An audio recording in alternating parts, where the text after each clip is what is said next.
Hey, what's going on, guys? Xbox All In channel, your host Sega Forever here. Got a lot that we want to talk about tonight. The Wrecking Crew podcast is back. I know it's 2 weeks in a row.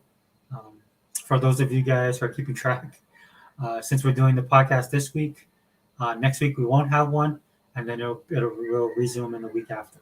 Okay, so I'm trying to stay on that schedule, um, but something came up with my kids, and I had to change my schedule around. So, like I said, I did a Wrecking Crew podcast last week, which we were supposed to do, and then I'm doing it this week because I won't have a chance to do it next week because my calendar shifted. Right? So that's why we're doing it now. So, man, brother, welcome to the podcast, dude. Thank you for waiting patiently. Good to have you here. Had a little bit of a technical difficulties earlier. For some reason, I started off the podcast. I believe it was at 5:30, but what ended up happening was like there was getting some echo and some slowdown, and I think I might have doubled. I don't know what the problem was, honestly. I couldn't figure it out. So I had to shut everything down, bring it back. But thanks for being here, Tool Man, dude. You stuck it out. I really appreciate it. If you guys don't mind, I am going to go to YouTube really quickly. Please bear with me. There might be an echo. There might be an echo. You might hear one. So 1 second. Let's see how this goes. I see it. It's out. It's wherever. Yeah, boom. We're in there. Okay. Okay. I know I'm on, so I can just shut this down. So I won't do what I did the last time, man. As what is that? Boomer tendencies. I messed that up, and I wasn't reading the comments because I was on the YouTube channel. I'm not keeping track of everybody who jumped in and out. I sent out all the invitation, guys. I'm just gonna probably just talk lightly about some stuff. Hope you guys see in the comment section what we're gonna talk about. I really want the guys to come in here, give their thoughts on everything that was the Xbox business podcast, that update that they did. Also, everything that's going on in the Xbox community, includes social media. Over the last several days, dude, it's been kind of wild and really interesting about all of that. Right, you have a lot of people um, that was talking so much trash for 2 weeks. Everything comes out, pretty much goes according to what most of us thought it would go. And then on top of that, it got super quiet, right? It got super quiet. Then you could tell people were regrouping, right? The media kind of dropped off, right? Because the gaming media wasn't really driving anything because, they're going to take their licks. But now that I saw today, in fact, just right before I jumped on, I see everybody recalculating, recalibrating their shields, right? Setting their shields to factor 7, right? And getting ready to torpedoes, because they're going to drop those shields down and then fire away. You see people doing that now in the gaming community. It's sad, but it's entertaining to me. Again, like I told you guys, I'm numb to all this kind of stuff at this point. What I'm going to do from now on, which I've been doing for years now, right? And especially like with Phil Spencer took over, and in 2015 he had this great interview where he talked about the bigger picture, and I've been on Team Xbox ever since. I tell you guys all the time throughout the years, don't listen to the media. Get it straight from the horse's mouth. I did a video podcast a couple weeks ago when all of this stuff originally kicked off, saying that as well. I wasn't going to make any snap judgments. I was going to wait to hear from Microsoft and Phil, right?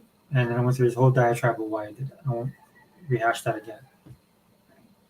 But it was interesting to me that before I jumped on this podcast, a lot of these guys are now they're starting to nitpick a little bit of everything. They're starting to take every little statement because everything was in black and white. Xbox was smart, man. They had Phil, Sarah, and Matt Booty there. They had it in their own environment where they could control it, which I think is important. I really think I said this last night or the night before one of the other podcasts. They should really consider doing that. They should really consider not going out as much and to the media and try and control it themselves. They don't really need the media, to be honest with you. And some people was like, "Well, I thought you were a free speech person and the right to this and the right to that." I was like, "Look, there's no purpose in them doing that if they're going to get hate. It's not going to help them in their narrative or drive the narrative. It's always negative, right? Because no matter what Phil says, Matt or Sarah, like the stuff that they said in the business update, man, people are still doubting them. And it's one thing to doubt, but then to not actually listen to the words that they used in that podcast, to not even acknowledge what they said, right? So that tells me either you're tone deaf, right, and there's no hope for you, or that you didn't watch the podcast. Hopefully, it is the latter, because I can let that slide that you didn't watch the podcast. You should have, right? But if you just didn't listen to the podcast and you're following everybody else, it's better than if you're just not hearing them, because then there's no hope for you, right? You just might as well move on and go play something else, or make some other console your console of choice. Because if you can't handle what's going on now in this community, right? If you're on the Xbox side, if you can't handle all this bad press that Microsoft gets, you can't handle all the hate that it gets, especially to the point where a lot of you guys, when I look at your commentary, right, it's almost like you have a bone to pick with Microsoft because of stuff that other people are doing, like you're blaming them, you know. And so, if you can't handle this little bit of pressure, man, because I'm telling you guys, I'm OG in a console war, 2013, or at least in this new console generation, right, 2013 for life. In fact, I'll go back even further than that to the Sega, Sony, Nintendo days, right? That's basically console war one, and we're in console war two, next generation, right? That's where we are now. And if you can't handle this is nothing, man. This isn't even it's not a war. It's not even a battle, dude. This is like a skirmish. You're just fighting over one piece of hill, right? One piece of hill, which will determine, in some aspects, right, how the industry goes. All right, I'm pretty sure, like you guys are like me, you actually listen to what Phil Spencer had to say, man. I mean, he's talking as Darko likes to say, right? There's layers to this, right? And there is. I was kind of yabbering at Tool Man earlier. I don't know if he was hearing me or not, but what I did, because I wanted to kill some time, give people time to come to the podcast. Um, so what I did is I just went and perused the news. I hit Twitter first, see what was going on. Same old thing, right? Um, Everybody nitpicking every little thing that the big three of Xbox talked about, and in plain English, dude, like black and white. Dude. There's some stuff that fell kind of meandered around the edges, right? But if you can't figure out he does that kind of stuff because they're a $3 trillion company, I don't know what to tell you. You know, I think Hebot talked about this as well. I know I said this last night on the podcast. On the podcast I did it last night. Yeah, sorry about that podcast, guys. I was tired. Um, and I know Hebot mentioned it today. Dude, there's things that need to be put in play. You just can't go spitting stuff out. And it's not just that's the thing that ticks me off about everybody. It's all about Microsoft, dude. If they're doing these partnerships with other console makers or companies, right? This is more than just Xbox involved. Dude, they have partners that they have to do. I mean, they do that with everybody now, right? Like how you get your stuff with Game Pass. They got all kind of stuff. Sarah Bond said it perfectly. They have thousands of people working on stuff, thousands of developers, and then some. She said that yesterday in the podcast, and that's a good thing for me because you guys know I love indie games, but I'm pretty sure it's more than just indie games. So they have to keep everybody else's thoughts into consideration, right? Because some people might not want their stuff put on blast. Some people might want you to shout it out to the heavens, right? Every company is different. Every developer is different. Publisher is different, right? Like they have to take things into consideration, especially with the third party stuff. Like I was talking about, one of the reasons why I don't see them going third party because it wouldn't be in their best interest when they're trying to lure people onto the console. They become a competitor, and they become the biggest competitor, right? Because they own the hardware and they're the biggest company with the most money, right? That could cost you people working. That could cost you titles. That can cost you third party support, regardless if it's AAA, AA, or indie.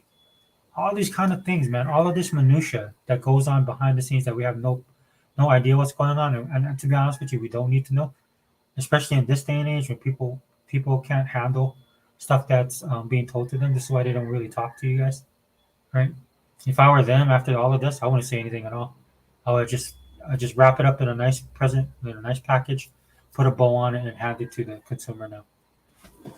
They've been pretty nice about, because they're as excited as we are. They want us to be excited with them, but when you get nothing but hate, what's the point? It sucks for guys like me because I've been riding this roller coaster, enjoying myself, man. 2023 was absolutely amazing, right? Coming into 2024, the roadmap we saw, which is still on point, which Matt Booty himself talked about it, right? Matt Booty, we got 10 titles coming up. I don't know if they're dropping all this year. I don't think that's what he meant. but that's a lot of titles. I think they could do like 5. I think they could do 5 or 3 to 5. But I think they're going to go as much as they can, just because they got this momentum. They want to keep it going, right? And they got to shut up all the haters, and they want to grow the consumer base. So they're all in, man. They are all in on this roadmap. Again, another reason why I didn't believe any of this stuff. For the 4 games that are coming over, we don't even know what those games are. I didn't hear Phil Spencer saying anything. The only thing I think I might have heard him say, and you guys can correct me if I'm wrong, but maybe these games are already in play, like it's older games, right? That's what people are talking about. But who's to say, man? Did that because they were mentioning AKB? So who's to say that some of these games are games that have not even been created yet? Did he say it was coming out this year, later this year? If it is, then it probably is a game that's already done, right? That they want to put out there. But even so, man, how do you know it's going to be Pentiment? How do you know it's going to be Hi-Fi Rush? I'm not saying that they're not, but I'm saying, this is all based on rumors, right? If it's all based on rumors and the rumors were wrong, they were big time wrong, right? So how reliable is this information? Now, if you have an opinion about it, that's fine. If you want to kind of deduce your own, come up with your own theory, that's great too. I'm doing it right now, right? Like for me, what I'm looking at, and this is not just Microsoft. Again, it's not just about Microsoft, man. Nintendo and Sony is looking at the bigger picture. When the Sony Sony acting president of Sony came out yesterday and said what he said, that's a game changer on an industry level. Right? This thing is an industry level, not just Microsoft, which a lot of people love to do because they just hate Microsoft, right? With no thought process of what the other two are going to do. This is why they're always catching L's. I always say this: they're always catching L's, right? Because this stuff that they were talking about is actually going to happen to them. Microsoft's going third party. You heard the 4 games. Like Phil Spencer, he's a liar. They start running at the mouth, and then the acting CEO of Sony comes out. Yeah, the business model's not working. We're going to have to go multi-platform and PC and multi-platform. He said it right there. Like he says that nothing, right? Crickets, dude. Nobody's saying anything about that. That's huge. That's huge on different levels. And if you're a Pony guy right now, right, and that's your console of choice, and you big on AAA, man, you're in trouble. You are in trouble. Now, I was being a bit facetious the other week when I was talking about this. There's a little truth about stuff I say when I'm trolling, when I'm trolling online and stuff like that. But there's some truth to it that I was to the things I was saying, right? About it looks like Sony's gonna go third party. And then I was really throwing salt into the wound because I'm like, dude, their games are gonna end up on Game Pass. But now that this dude come on and said that, yeah, that is a possibility, right? Because you heard what he said, dude. Again, like I said this last night, the one thing that you got to see, and the reason why they put this dude in charge, man, you can tell he's a money guy. He's looking at the numbers, right? And he did the classic Japanese saying something without saying something. Dude, that was right there, textbook grade A, boom, right? That little backhand comment he gave, right? Because most of their studios aren't Japanese, right? If I'm not mistaken, they closed all their Japanese studios, right? Most of their studios are in the West now. So him saying like, "Oh yeah, they're good creatively, but they don't understand the business." I mean, what I mean. Then he's like, there was a way he corrected himself. No, I didn't. That's not how they do it, dude. Japanese is famous for when they want you gone from a company, dude, they stick you in a room with a pencil and a desk with nothing to do until you quit. They won't fire you, but you will quit. That's what they do. And that's what you got yesterday. So if you guys are on the Pony side, man, I suggest you start worrying about I tell you guys this stuff all the time. Because every time you think something's gonna happen to Microsoft, it ends up happening to your console. Like how Microsoft is bad for business, they're gonna be a monopoly and raise the price on anything. And who raised all the prices on the games, right? Sony. Now everything's $70 and everybody had to follow suit. Microsoft even tried to hold off as much as possible. And then when they had to do the same thing, then everybody jumped on them when it was Sony the one that put that into play. Right? Because they can't compete, man. They need money. Right? Sony don't even worry about the games, dude. They went in, they went they went cross genre with that. They did it to Crunchyroll, which I gotta pay now. Right? But I'll make my adjustments, man. Some stuff gotta go. right? I'll stick with Crunchyroll. They'll get my money because Crunchyroll is good until they start jacking that up. But I don't think they will. What you have right now, dude, is you have Sony. I think you have Sony of Japan actually going to clamp down. There's a lot of stuff going on in Japan. If you guys didn't know, deflation, population stuff. I talked about that on my channel. It's a population thing, right? Money, deflation, economy. And then you have people over here in the West, and people in the West trying to, cultural appropriate their stuff, right? Just go look up localizers, Japanese anime, and you see all of that.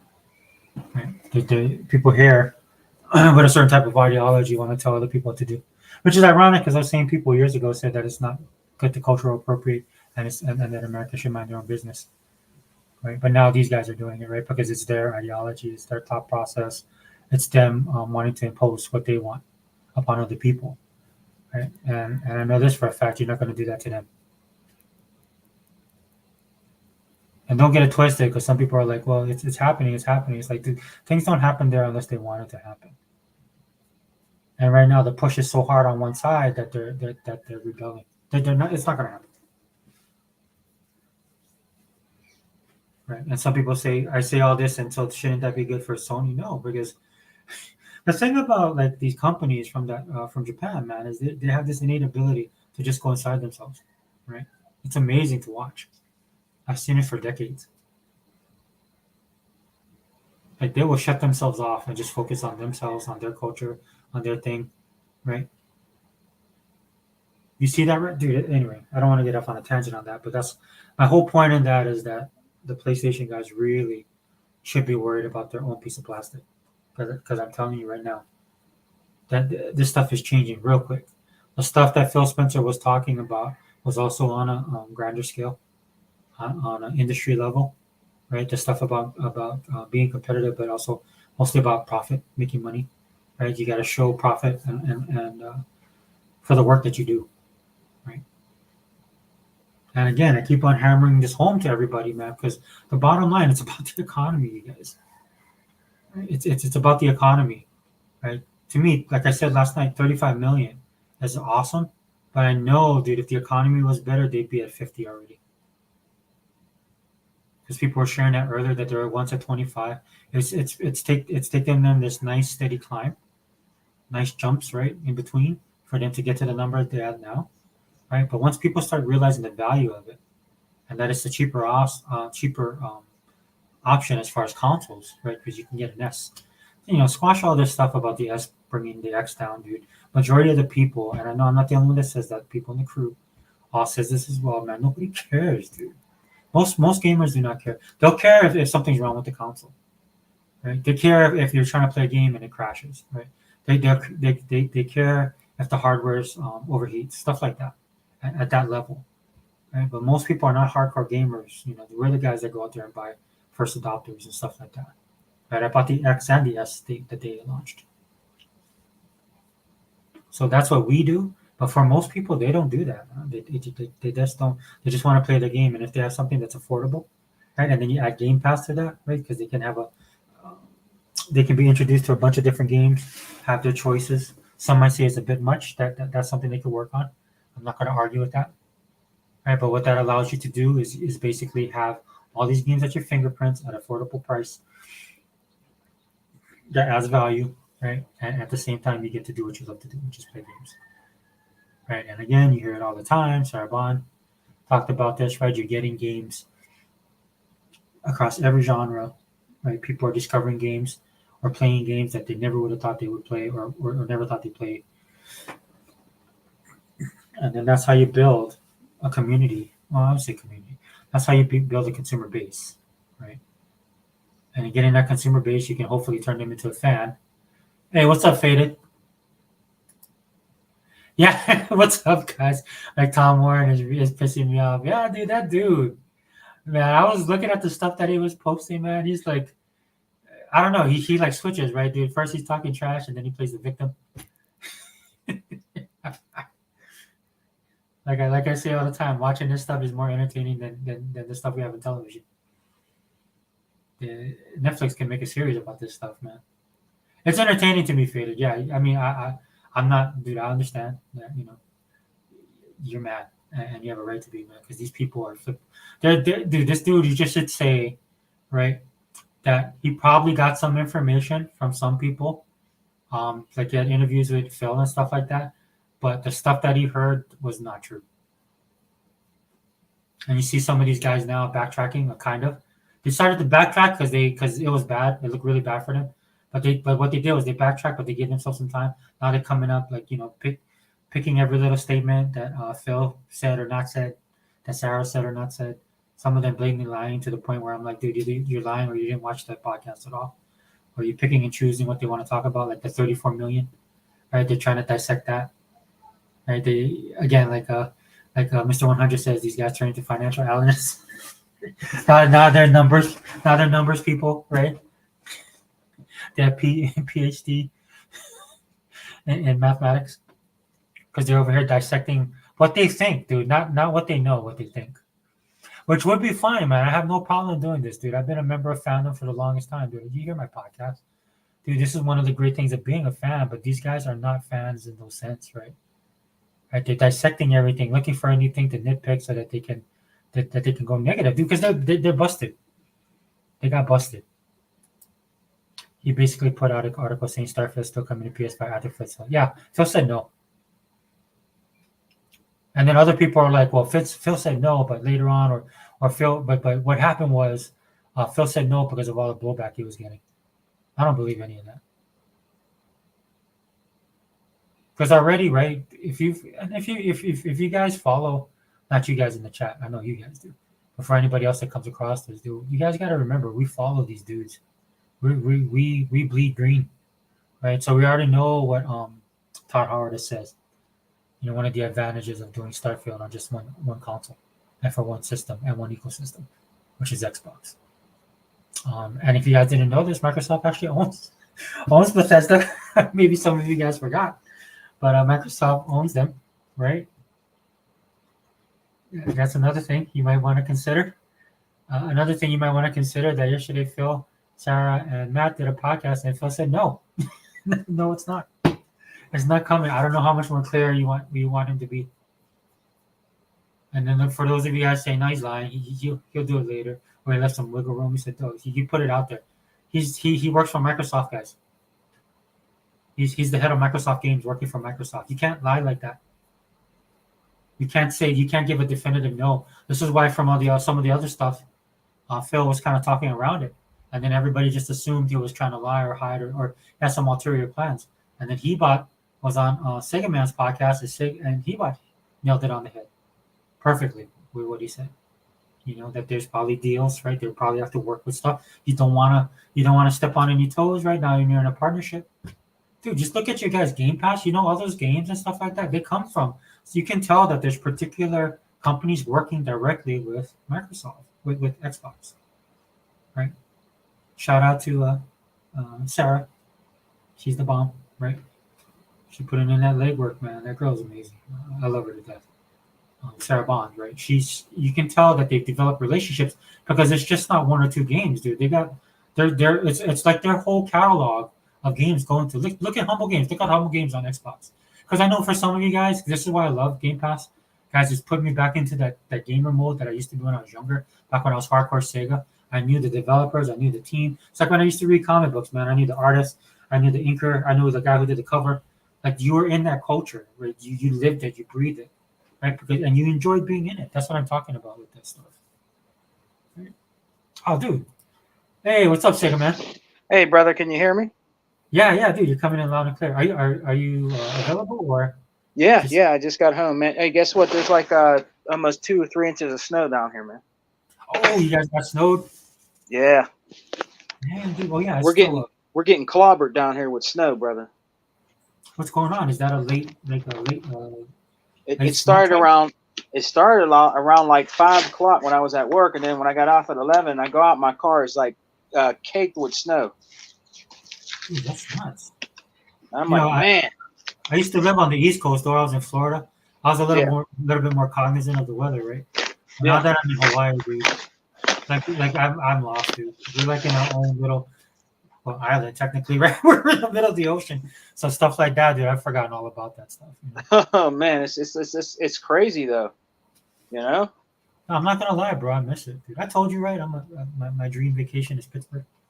Yeah, man. Yeah. You're a big Steeler fan. I would do the whole nine, man. I would go to the Trove. I would go to Amish country. I've been a Yeah. huge fan of the Steelers, but I've always wanted to go. You know, Tuck's a big, huge fan of the Steelers too. Is he? No, yeah, he Yeah. is. I know. I saw his on his one video, man. His terrible towel. I was like, kind of jealous. You know, like I have one. Yeah. One of my friends got it for me, and then he got me this other one that's a collectible one. So I still have those. Yeah, he has a lot of that stuff. If you look closely when he does his lines, Dan, Yeah. he has a lot of Steeler stuff in there. Yeah, dude. I used to have a bunch of. I had the '73 team picture. I Yeah. had that frame. I had the what is that? My friend got me Iron City beer. Oh yeah. Yeah, because my friend, he was older. He was older, way older than me, and but he retired. So I gave him that '73 team picture because he's from Pittsburgh, dude, and that's what he did. He was going to retire. He loves it in Hawaii. He met his wife here, but he said he couldn't retire here, and I said, yeah, dude, this place is expensive, and he moved back to his hometown. He moved back to Pittsburgh. Oh really? Yeah, but he lived out here. Met his wife out here. Wife's Wow. a girl. I think she's Filipino or something. Oh, for real? Yeah, so they were living out there, but when he retired, he said they had an agreement that they would move back to Pennsylvania, man. Because dude, Hawaii, and this was back in. Look, dude, if you have money, then you can live here, right? Yeah. Like, Yeah. if you have money, you can live anywhere. But Hawaii is just one of those states, man. Like if you're gonna retire here and you're on a fixed income, dude, it's probably not a good idea, unless you have family here. You know, Yeah. it's crazy. But so I'm sorry, I didn't mean to interrupt you. So you said what? 3 feet of snow? About that. I'd say about that. Yeah. Dude, I've only been in snow a couple times, man, and it threw me off, man, because I looked at snow like I thought it was like sand, Mm-hmm. and I was wrong. I stepped on it and I sank. I was like, oh. And my uncle really? was laughing. Yeah, my uncle was laughing because he actually set me up, is what he did. Oh, so Yeah, because it was snowing. He pulled over and said, "You want to go see the snow?" I was like, "Yeah." And I was like, "Wow, it looks like sand." And he didn't say anything. And so I got out of the truck and then I was walking. And when I was walking, I looked at it. I wanted to step on it, right? And I was like, "Oh, it's snow!" And then I stepped on it, bro, and it went all the way down to my side. oh. And he was cracking up, and I was like, "What is going on?" He goes, "No, it's not like sand. It's not like sand." Because it just falls, so it didn't pack. It's not compact. Yeah. Right? So I didn't know about any of that stuff, dude. And then you have to keep the heater on the whole time, dude, because I was all wet, man. It was freezing. Yeah, it's crazy down here. With the north, north is cold. You're always gonna get that down here, man. That's why when the Steelers was making that run, they had those Defend the North shirts. Yeah, man. Yeah, like because they're saying like people of the North, and I guess that's from Game of Thrones, right? The northern people. That's what I thought that was cool, man. I love that, dude. I was like, that's why I followed him, man, and that whole blue collar thing, man. Yeah. I don't think even now Steeler fans, now you talk to them, I'm like, dude, you understand that, that's from the steel industry. They're like, oh, really? Yeah. Well, at least the fans yeah. here. I mean, yeah. They don't understand that and the connection with the city and the team and all that history.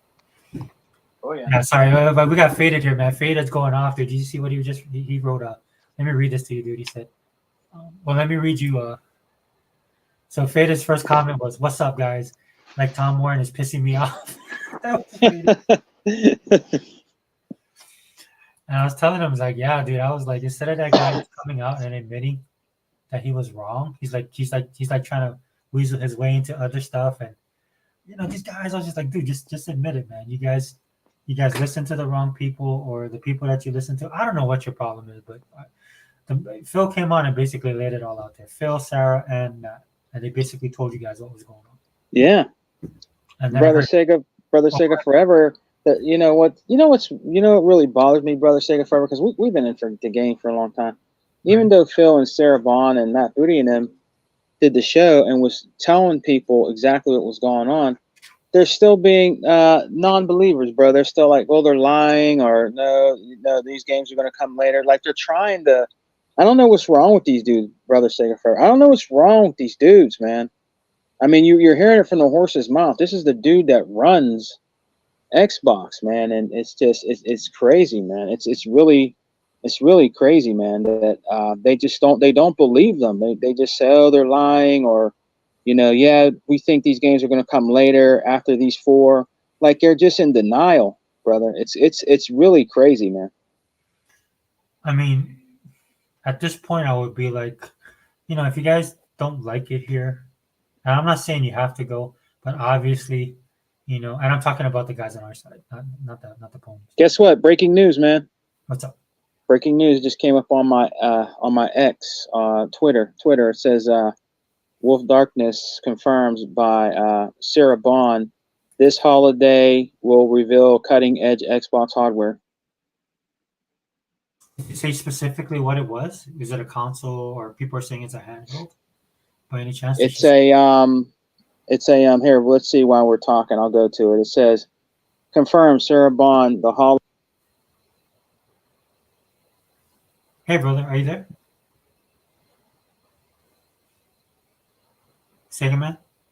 I think I lost you, bro. Is your mic on? Yeah.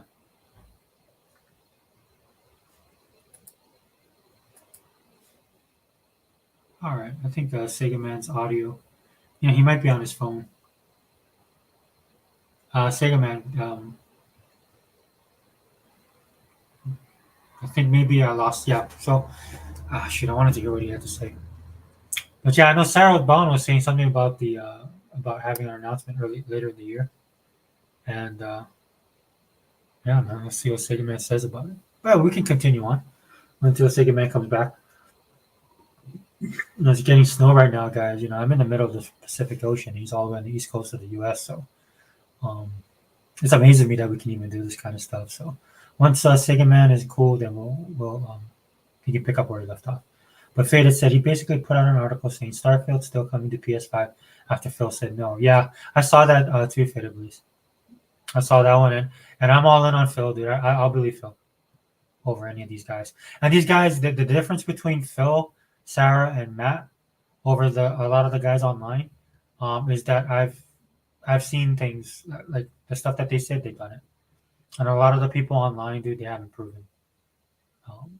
I stopped listening to the media a long time ago, and that's based on other stuff that I know about that I feel about the media. I don't think they're trustworthy. I joke around on Twitter all the time now. I'm like AI 2024 because I think AI would give us better news and more upright news than the stuff that we're getting now. You can't even trust Microsoft Media or the larger content creators that flip. It's up to you and the smaller channels. Thanks, Faded. Yeah, we try our best, man. Me, Sega Man, of course, he bought Unlimited because that's why it's the Unlimited Truth. We have E-Rock coming back. Hopefully, he'll be able to do more. Sega Man, are you there? Can you hear me? Yeah. So I think your audio died. What were you saying about Sarah Bond? You were reading something. Let me see. Can you hear me? Yeah, you're coming in. Yeah, we hear you now. Yeah, perfect. Enter in the studio. All right, there I am. Yeah, I got you, bro. Can you hear me? All right. Oh, it's echoing. Oh, I think you might have to drop back out and come back in.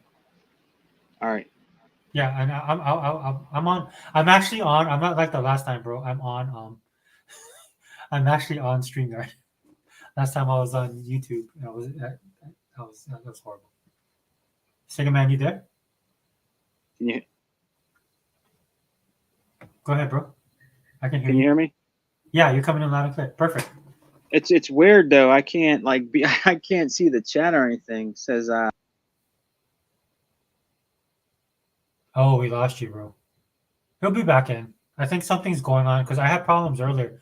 I mean, Toolman knows. Toolman was here, and then there was an echo, and it was lagging. And then that was it. Like I don't know what happened. It could be the internet here. It shouldn't be though.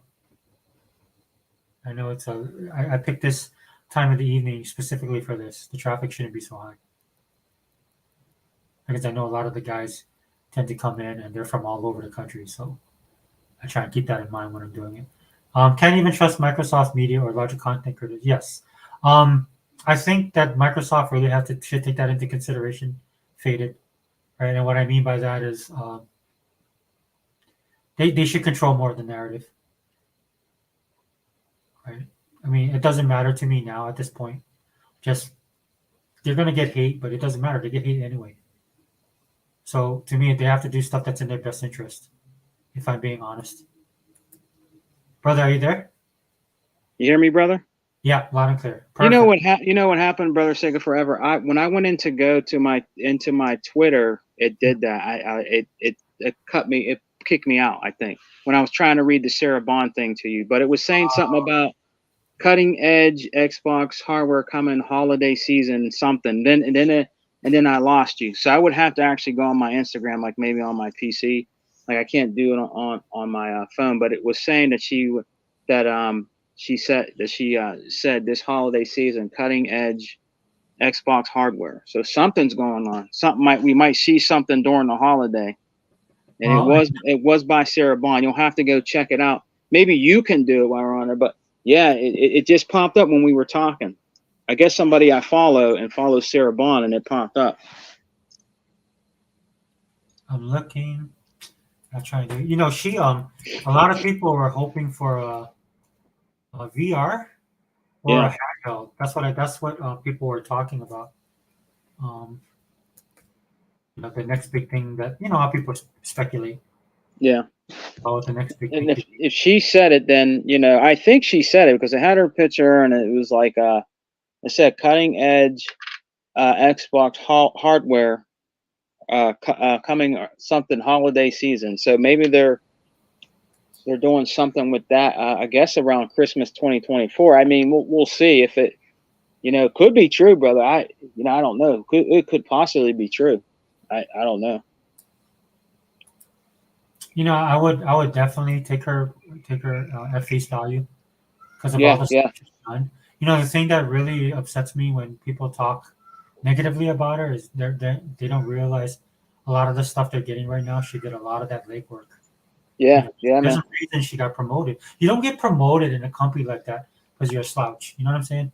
Right.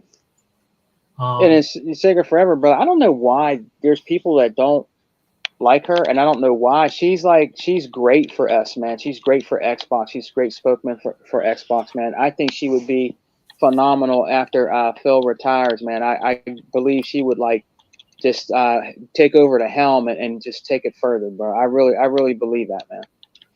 I have this sad feeling though that she's so good, bro. Yeah, and you know how that is, man. You work with people, Yeah, and outstanding, and your fear is that especially if you work directly with them, yeah, um, and then say like this one lady, she worked in HR, and so I will do these personnel actions, right? And as yeah, soon as I do a personnel action, I'm used to sending it and then waiting, right? Because that's yeah. just the way it was for the other people that were there. Dude, I would send Hmm. that thing within 15 minutes, man. You get a shot back to you, and I Oh, was like, whoa. So then I could go back and do my piece and then submit it for authority. I got that. I sent it to her, and she was sending it up the chain, and we, we yeah. were we were turning this stuff over so quick, right? And Hmm. then I thought to myself, this is amazing. I joked with her one time, but I talked to her on the phone, and I basically said, "Damn girl, slow down. I'm not used to things happening this fast." And she was laughing. She goes, "I get that a lot, right?" And of course, I Oh, was joking. really?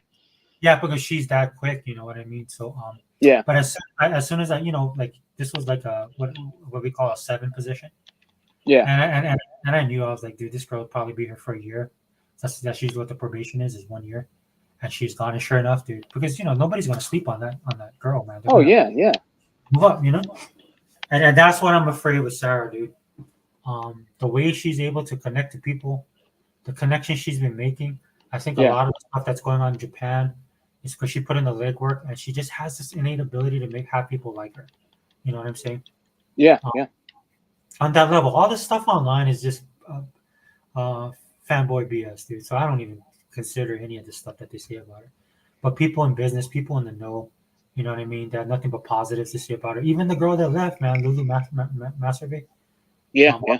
she would stay on board, but she was very positive on the whole crew, and so Hmm. Hmm. it I is. don't know, bro. Brother Singapore. They're just so salty after that little business Xbox business podcast, and the lady was asking them questions. You remember first thing she said is is Indiana Jones and Starfield going multi-platform, and Phil Spencer said no, and they still doubt him even after he said no, man. Oh yeah. That those games aren't going multi-platform, man. I unbelievable. The dude that's head of Xbox, and you're saying he's lying about that's crazy. That's just crazy, man. Yeah, I know. And I see some of the guys. I still follow them. Yeah. Right? I'm like, look, dude, you go ahead, have your Pitter party, right? But then in my mind, I'm like, but since you have Game Pass, I'll let it slide. Yeah. I've been telling guys have been telling me, I was wrong and that, this and that. I'm like, dude, do you have Game Pass? Yeah. Okay. That's all. That's all I need to know, bro. You have Game Pass? But yeah. Right. You have Game Pass? You have Game Pass? You have Game Pass? Everybody has Game Yep. Pass? All right, cool. Yep. Dude, I'm like, dude, if you're gonna do anything, at least you kept that so we can get these numbers up. Well, you remember in the show she said too. Remember she even said in the show that there's going to be. Remember she said in the show there's going to be new hardware and it's going to be leaps and bounds. She actually said that in the show. Yeah. So that's why I think this post that popped up was her saying that, because she said it in the show. So I'm wondering what it is. I wish you could see it. I tried to go back into it, but I didn't want to get kicked back out. I was starting to read it, and then that's when you said, Sega Man, are you there? And I was like, can you hear me? And you couldn't hear me. Oh yeah. So actually, it kicked me out. Yeah, it kicked me out because I went to Twitter. Let me respond to but did you see Faded wrote, can't even trust Microsoft Media or the larger content creators that flip. It's up to you and the smaller channels. We'll do our best, bro. Right, Sega Man? I watched your podcast. I was able to finish it out before I was like, dude, I gotta finish this podcast. And I didn't know Hebot did a video. I gotta watch that still. Yeah, did you? Yeah, you have to watch that video. That video is a little long, brother Sega Forever, but it's good. It's good. It's good how he feels about Xbox and stuff like that, and the things he had to say about it. It's really good. He did a fantastic job, man, on it. He really did. He did a good job on that, man. That was pretty awesome. I thought he had a good mini rant on your. Oh yeah. That was yeah, I had a dude come in and say Xbox is absolutely dog shit. I'm like, oh, thank you very much. Thank you for your input. Dude, I wish I would get those guys in here, man. You could have so much fun with them, Yeah. It's just like, why are you here? It's not so easy to win. Why are you here? Mm-hmm. I think they're really. I just think at this point, brother, Sega Forever, that they're just super mad and super salty, and they just say things to try to get a rise out of you. When you say Xbox is just completely and forever will be dog shit, that's telling me that you are super salty and super jealous because of what Xbox is doing for gaming. That's what it tells me. You know what I mean? I love guys like that because when they come in, they're already started off on the wrong foot, which is they're insecure. Yeah. Oh yeah. Because if you really didn't care about something, you wouldn't be here. Right. Yeah. So you're already like in the hole. You're already in the hole. So you could troll them. You can have so much fun with them. Dude. I do that all the time online with people. It's funny to me, right? Mm-hmm. They call you all kind of names and stuff like that. I was like, okay, but at the end of the day, dude, you have nothing to play till 2025. So what are you gonna do? Phil Spencer right now is on Xbox and he's playing Diablo 5. Yeah, that's why this is why I love, because he was a bit upset when he shared this, because he's like, everything's falling apart. I think it was like 3 or 4 days later. Yeah. 3 days maybe. Everything's burning down, and look at what he's doing. And I laughed. I was like, dude, that's awesome. I commented to him, I was like, bro, that is awesome. Yeah. That if anything, that should tell you this is nothing. Dude, if something was really wrong, Phil Spencer would not be playing like a video game. Nope, he wouldn't be. Dude, he's on it right now. Did you see, like, okay, this is my take on it. Like, I looked at him, I saw that thing, and Matt was ready to scrap, and Phil looked kind of pissed. And Sarah was the shining light in the middle, so I'm glad she was on. Oh yeah. She looked mad. He looked this kind of. Yeah, he did. He did look mad, and he really did. It really affected, because remember they were supposed to do it later on, I guess, like talking about things, but they moved it up to another week because of just all the shit that was being said. And you had Tim Dog and all them guys just jumping out of the fucking window. I mean, it's crazy, man. I don't know what's wrong with Tim. I don't know what's wrong with Tim Dog, man. The thing about him, remember back in the day when we used to listen to him, he would go in all these podcasts that hated Xbox, and defend Xbox, with these dudes, well, Phil's plans on doing these things and all that, and they would question him all the time and stuff like that. I don't know what's going on with Tim Dog. I think it's hard because most people remember him that way. It's Oh just yeah, like it's just like Heba, right? You had that mini rant on your podcast about the physical media. yeah. But the difference between him saying that and somebody like Tim Dog doing what he's doing Hmm. is people that know Heba knows he's been like that from the jump. Oh yeah, And it's just like you, man. Like you can speak on it because you've done videos of all the games that you have. So when you talk about physical media, anybody that sees your guys' videos talking about physical media, knowing the background and what you guys have, that you're yeah, true collectors, that you're true gamers, that doesn't even that makes sense to people, right? But like you said, same thing, right? He would be even when he was on Z's podcast and people was turning, he was oh still yeah, he would still hold that line as King yeah. David. We'll borrow that from King David. Hold the line, right? So I think what it is it's shocking for people to see him go down this road, Hmm. Um, and like I was telling people, for me, dude, I'm kind of numb to all this because we've seen it happen so many times, dude. Whether it was Crap Gamer, whether it was Kid Smooth, whether it was all the dudes. Some Yeah. people simply walked away because life happens, right? And but then a lot of these guys that we've seen, man, they just flip the script, and it's just like when you see that type of change, that's why people are giving him a hard time. And And that's he not even a hard time, dude. Some people are just saying, "Look, dude, just say you were wrong," and he wouldn't even do that. So right, right. They won't. I mean, they just it's just like when Hebot said, if this game Hi-Fi Rush comes out if it comes out for PlayStation 5 and right, Switch, and it has a physical copy, he said, Sega Man, I'm gonna be mad and I'm gonna go off, and he has every right to, because if that's the case, it should have been came out for Xbox first, physical, right, not going to other systems and being physical. That's ridiculous yeah, dude. If that to give happened, you. he was gonna blow his top, bro. Yeah, he is, because he did it with I think the last time I heard him blow his top was when he was upset when Cuphead went to PlayStation, and he wanted that to stay exclusive to Xbox. And I understood what he meant by that, because he knew that they weren't going to support that game, and they didn't. They didn't support Cuphead when it went over there. They didn't. Well, the funny thing about that is that I think Microsoft actually, like you see the moves that they're making now. So they Yeah, did learn their lesson, which is another reason why I'm trying to tell these people, dude, I'm not worried about it. You don't go through all of this stuff, spend the money that they spend, put all the right. resources they have. Yeah. One guy was saying today about Phil and Matt and what's his name, dude? That dude Jaffe was saying, who should be fired. And David how I Jaffe. wrote it, yeah. So people were sharing that on the Xbox side. I was sharing that, and I just wrote in the comments. I said, "Gee, I don't know. All three of these guys just got promoted." Yeah, yeah. I was like, I seen that. I was like, dude, they like a couple months ago they just got promoted. Like, Hmm. like Phil Spencer's the head of the big shebang. You just watched the podcast that they didn't have to do, right? Where they all showed up. I'm like, bro, what did you want, man? Oh, Dia's here. Hey, Dia. There. Yeah, is it Dia or Dia? I'm so sorry. Please correct me. It doesn't even matter. Oh, Hey, the first lady of Xbox is here. Yay. Hi, Sega Man. Hi, What's Sega up? What's Forever. up? How are you? I'm fine. Good, good. oh my gosh, Dia, man. See, Dia's probably smart and doing actually adult stuff, right? You know what, Sega Forever, brother? Real quick, let me ask Dad this, because I want to get just real quick her perspective of this. Dad, what do you think about Sarah Bond?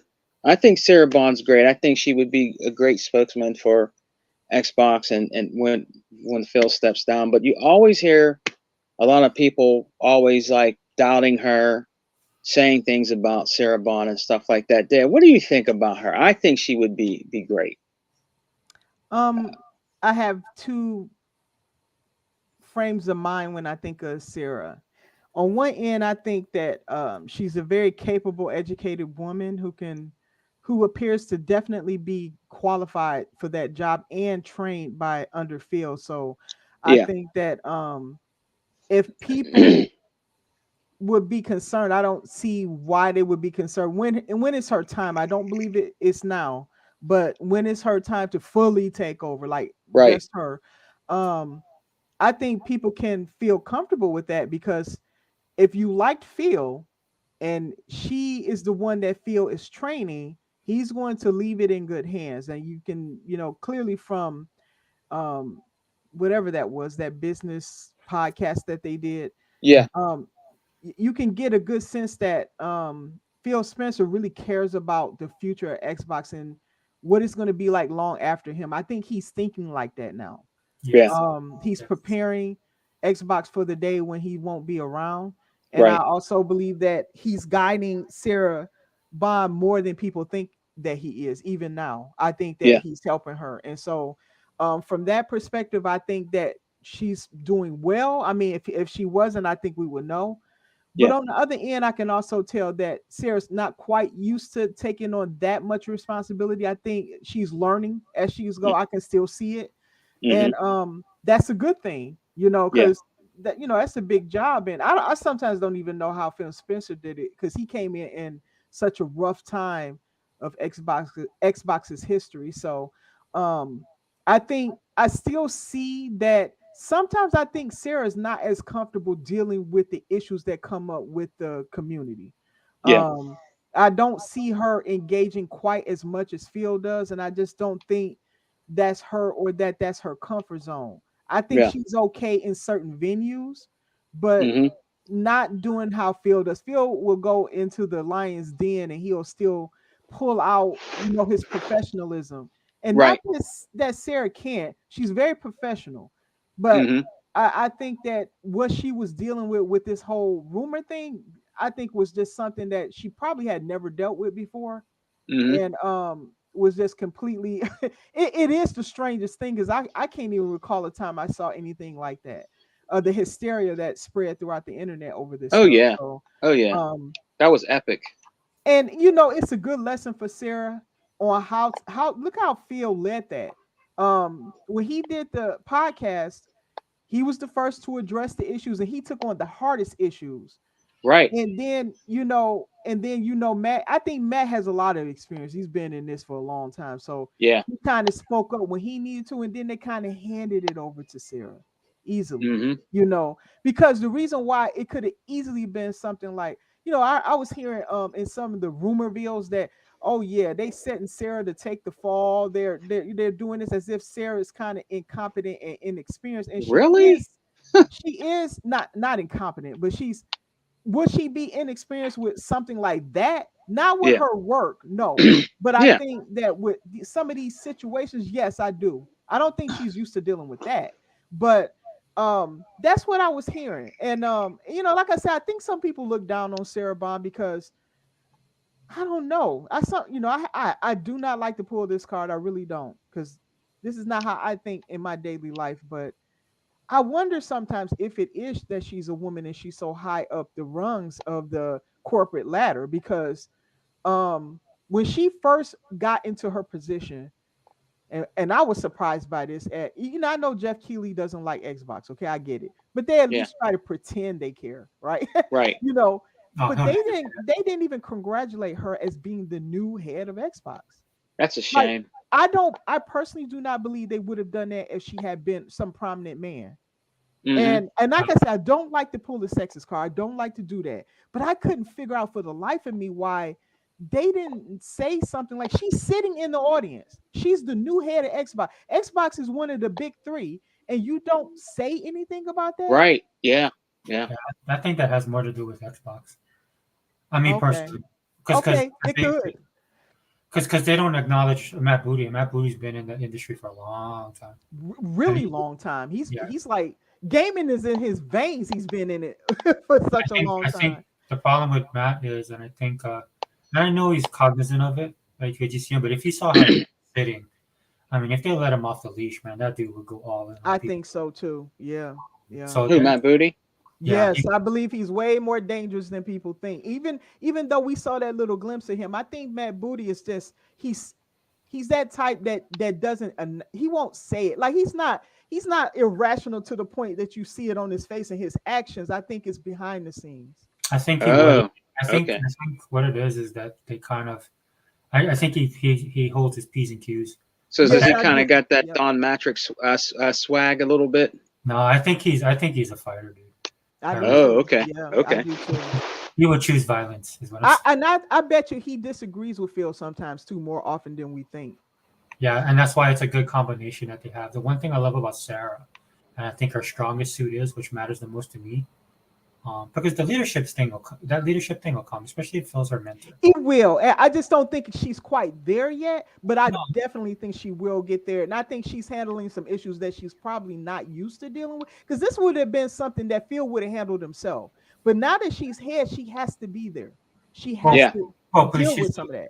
she's the head of because like I said, they all got promoted. But the thing about Right. Sarah is where she's I think her strong suit, at least from what I see, is her ability. And I mean, she is definitely just some people are just born with it, and you can see it within her. Agreed. Because I'm drawn to people like that. Because I'm the total opposite. Um, Okay. so, but all of this stuff that you're seeing, dude, I could see her going to Japan. Because again, if you followed her on Twitter, she was showing stuff. You know, she was on Yes. vacation with her Yes. family. Her Yes. husband's a very lucky man. I'll just say Yes, that. he is. Yeah. And but so you could see right that she has this ability to have people open up that normally won't. yeah, Right. yeah. Right. And that is something you can't teach people. And Natural to me, talent. that's natural a talent, a natural ability, a Mm-hmm. natural energy. Yes. I agree with you about the she has to learn when she does the presentation. She has the range, she has the vocal stuff, but she has little quirks. Yeah, she does. Yeah. Yeah. And You I picked up on that, didn't you? Yeah. Yeah. because I don't like speaking in front of people either. Right. So that was Right. Yeah. easy for me to see. Like she has little quirks that she does, Little things. Yeah. and she it helps her, right? So like stuff like that. Look, and Phil ain't no thespian himself, No, right? he isn't. No, That dude is awkward as all he out. is very much so. Yeah. I think his strong suit is he comes from Microsoft of old, and he learned under Ed Fries, Yes. Yes. and because he referenced Ed a lot of times, and so the way he's passing the torch, which I love, to Sarah. Hopefully she sticks around, because I'm telling you, man, there's people that are going to headhunt this woman. Um, so I see what she does. It's almost like what Phil talks about when he was working under Ed, passing that, and that's why I was upset when people threw my girl under the bus for Halo. And Shannon Loftus, they threw her under the bus because Okay. they come from that time period of mentorship, right? Which Right. is really Right. important. And Um, I wanted to add before you continue that no, go ahead, go ahead. Yeah, go ahead. because she is being mentored. In my Hmm. opinion, if I was to compare what's happening to Sony right now, not to just drag them into it, but I need to use an example. Yeah. um where they just got rid of Jim Ryan. He hasn't mentored anyone. No one is learning from his experiences at being with PlayStation for so long. Right. The things that the ins and outs, the little tricks, the things that he learned to cope with, or just the way that the corporation worked, how to deal with Sony's brass when because they're the gaming division, but how to deal with it. I mean, whoever's coming after him is not getting that because he's gone. So in Yeah. my personal opinion, I feel much more comfortable with uh Sarah Bond, because we can clearly see that Phil is very careful about how much he's teaching her, how exposed. I personally feel like the way Phil handled that podcast was like lesson 101 on how he took the lead, and it's a good thing for her to see how he handled that situation, and how Hmm. he made sure that the others had to talk, because again, they're in such a position that they can't just sit it out. They can't do that.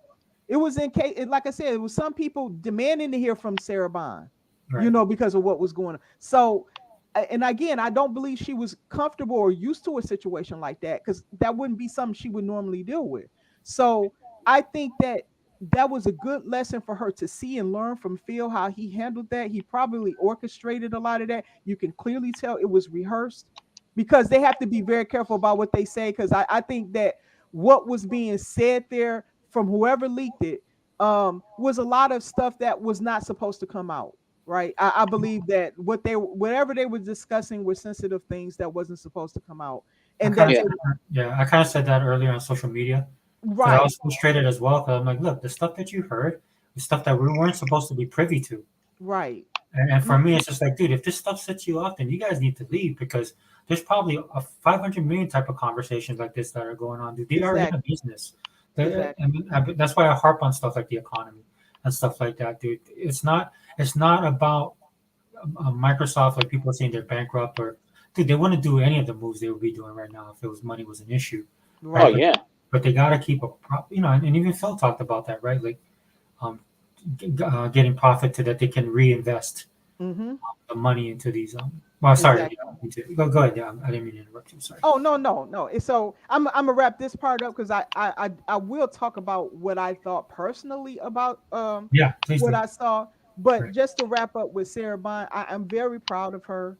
I'm very proud of Phil and Matt. I love that team together. They're a powerhouse team. Yeah, that's Like I awesome. said, I think she does still need to learn some things from Phil, but she's getting that. And I feel far more comfortable that when she is handed the reins, which I personally believe she is being mentored for that role, to take over entirely one day from Phil when he's ready to retire. Mhm. I'll feel far more comfortable having her in there, knowing that she was with Phil all the time, a lot, that she was taught yeah, by him, that she was hand chosen by him, rather than when you look on the other side of the aisle that Sony let go of him, of their CEO who had no chance to prepare anybody to come in behind them. And so right now, the gamers on the Sony side don't know who's going to take over or who he's like. We know Sarah Bond.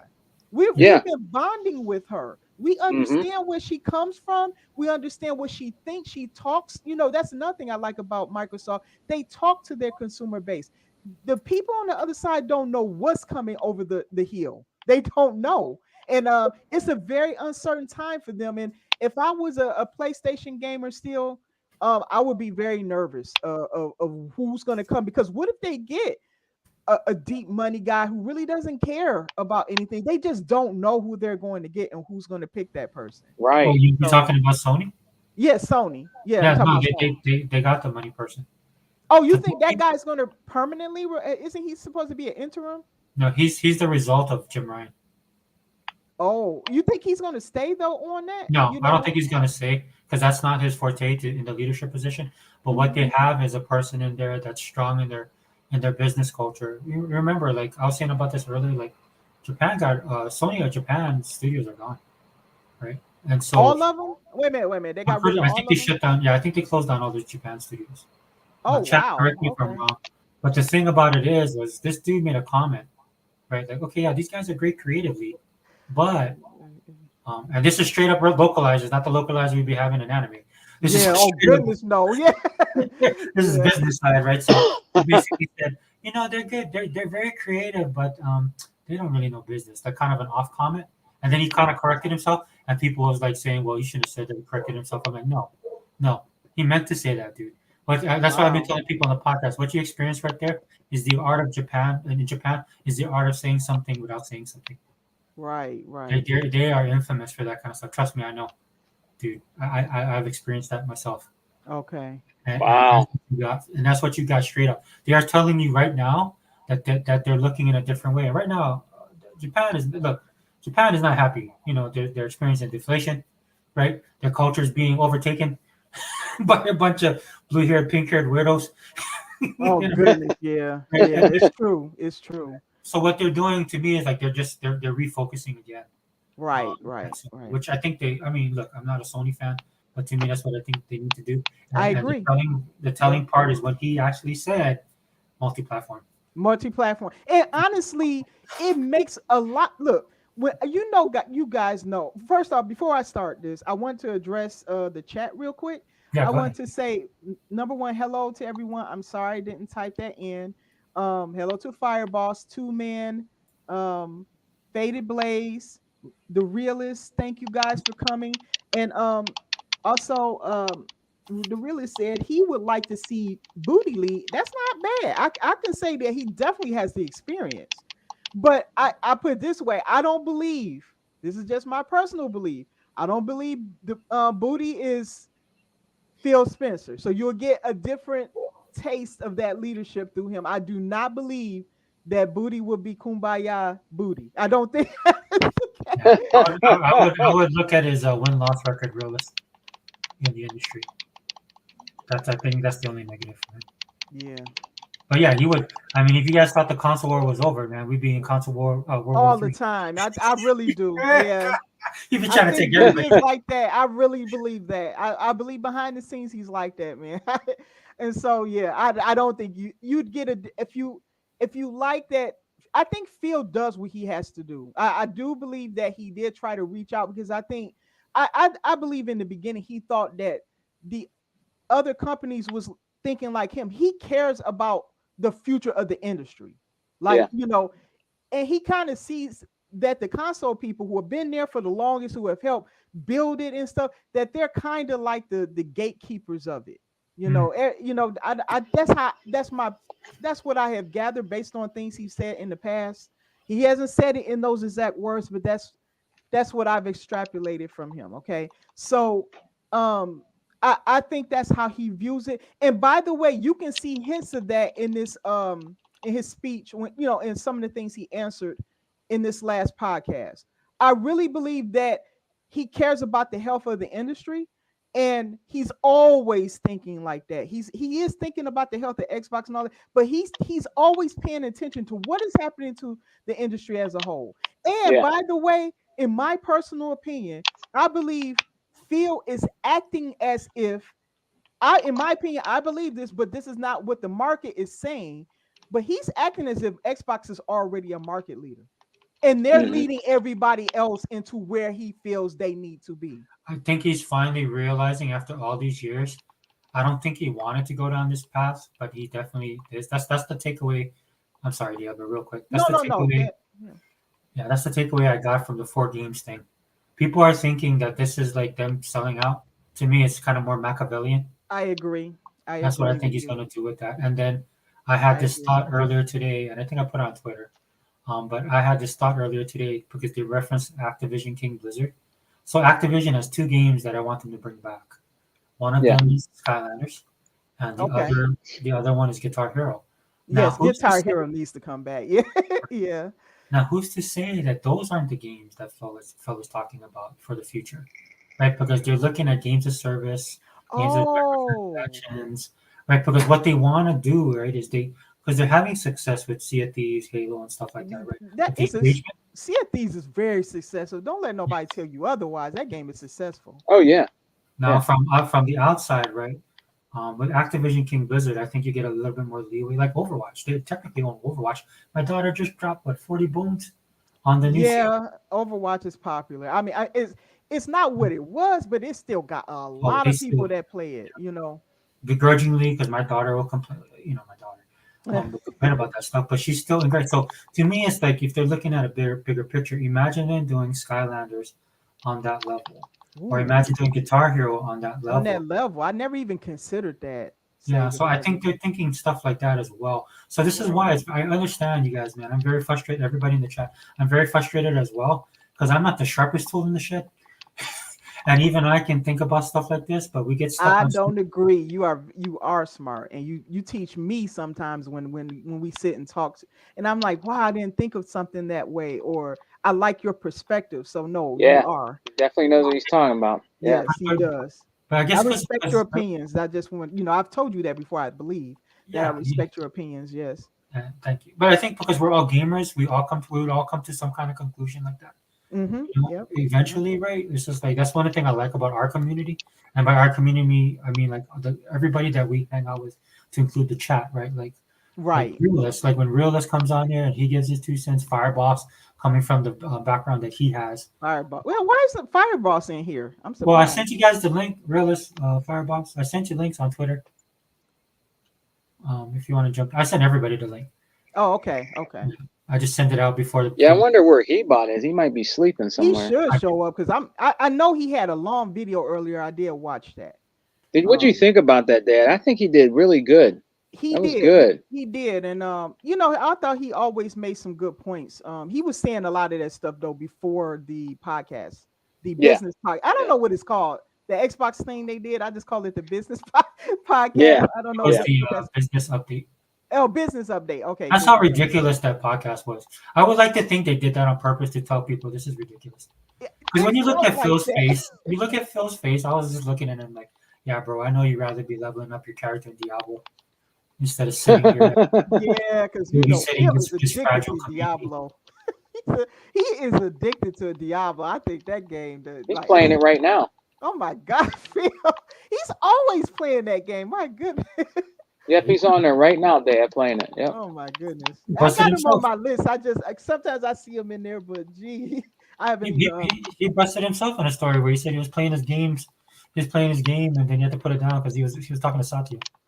Oh They're on a team. yeah, I think he Yeah. was like maybe they'll calm down because I don't think anything was gonna pull him away from Diablo. I think that stuff got so out of hand he ain't had no choice. Yeah, he had no You choice. know, he didn't have no choice. That poor But that's how. man. I mean, I know you playing Power World like me.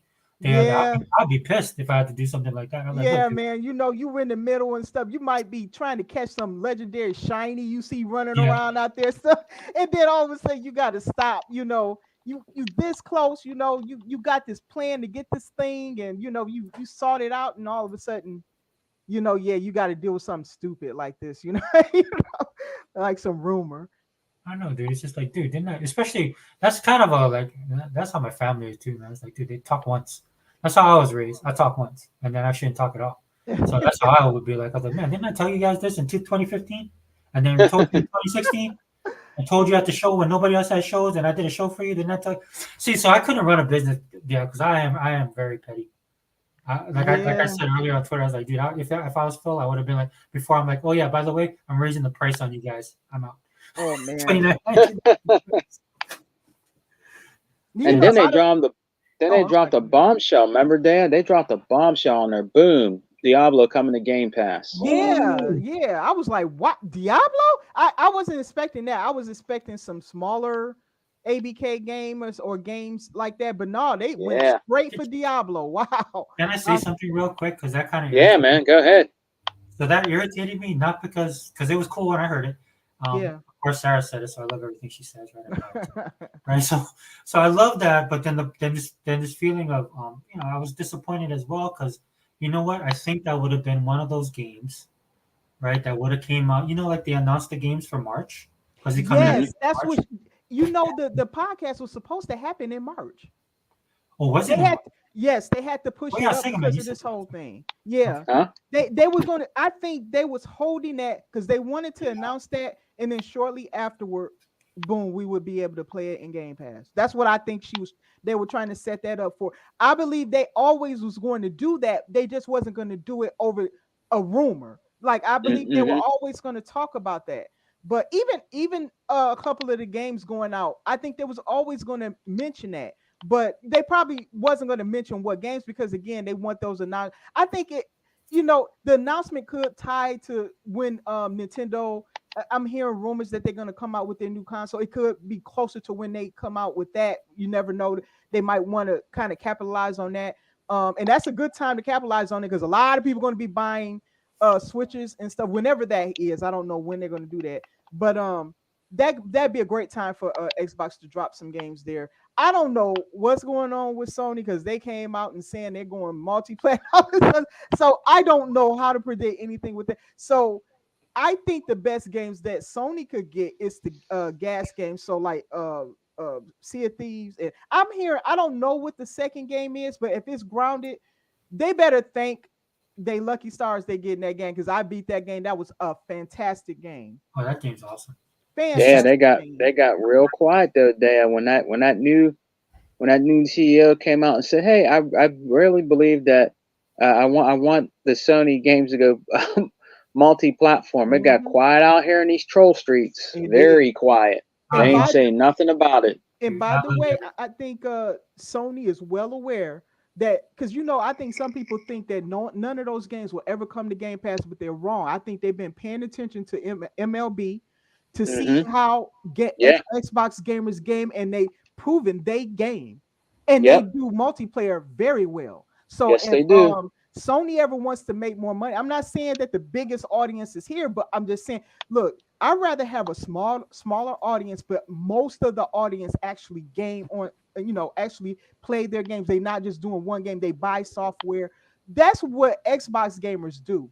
It's not that many casuals over here. They're mainly all over there over with PlayStation. That's where they're at. But over here, a lot of people game. They play multiple games, sometimes different genres and stuff. They play heavily multiplayer. So I believe that Sony has seen that. I do. I believe they've seen that, and I think they're going to want some of that pie too. Oh yeah. At some point, I don't think they have a lot of these people are getting in now, because again, 35 million that they have in Game Pass. For me personally, I wish it was like, I think it could have been higher, but I am cognizant of the fact that a lot of people are choosing between buying food and buying games right at this point in time. Yes. So so to me, that's really great news, because they didn't go backwards; they did grow. Exactly. And I think, right, the writing is kind of on the wall, right? And I agree with you. In fact, I said that because I was going. These pony guys are coming in, and I was like, bro, you guys should start worrying about your own stuff, because I seen what your CEO said, right? And if I'm reading this correctly, man, I wouldn't be surprised if we see day one Game Pass in some of your showcases. So They will. you need to calm down, because what I'm telling you, man, that dude right there, that is somebody, that is the focus of Sony of old. Right, and I know a lot of us rocked out with Sony back in the day. I know I definitely did, and it was all about the money, right?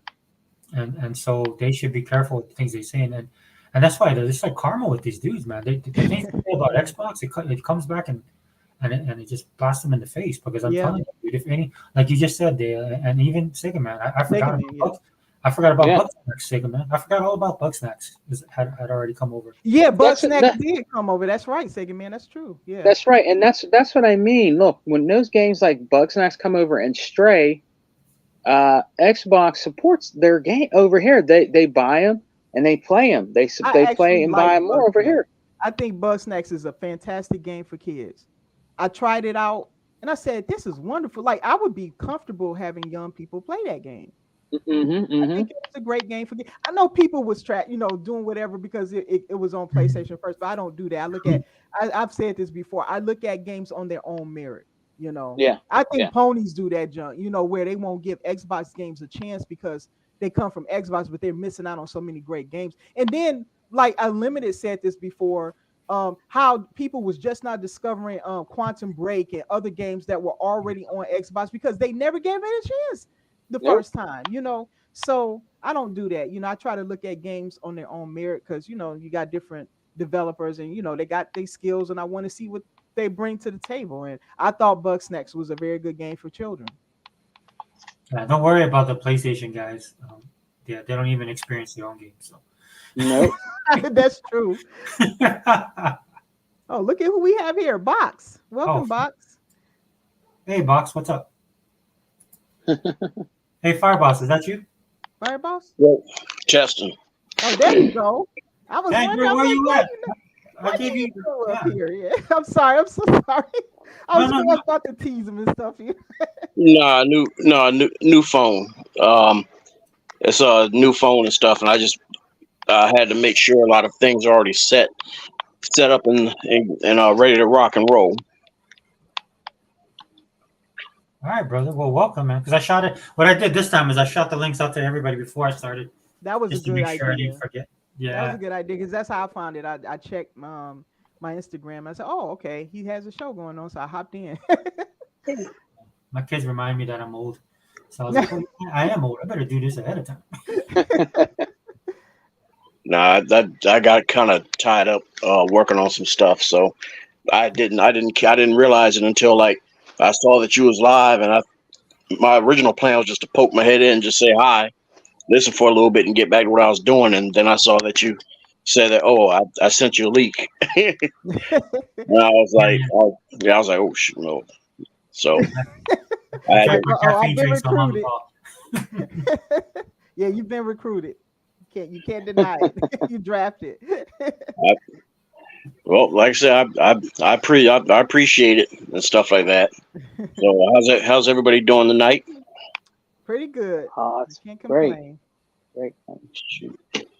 Man, I invite you, man. You was active on Twitter. I was like, man, I better invite this dude. Oh, was he? What was he saying? All kind of crazy stuff. Uh-oh.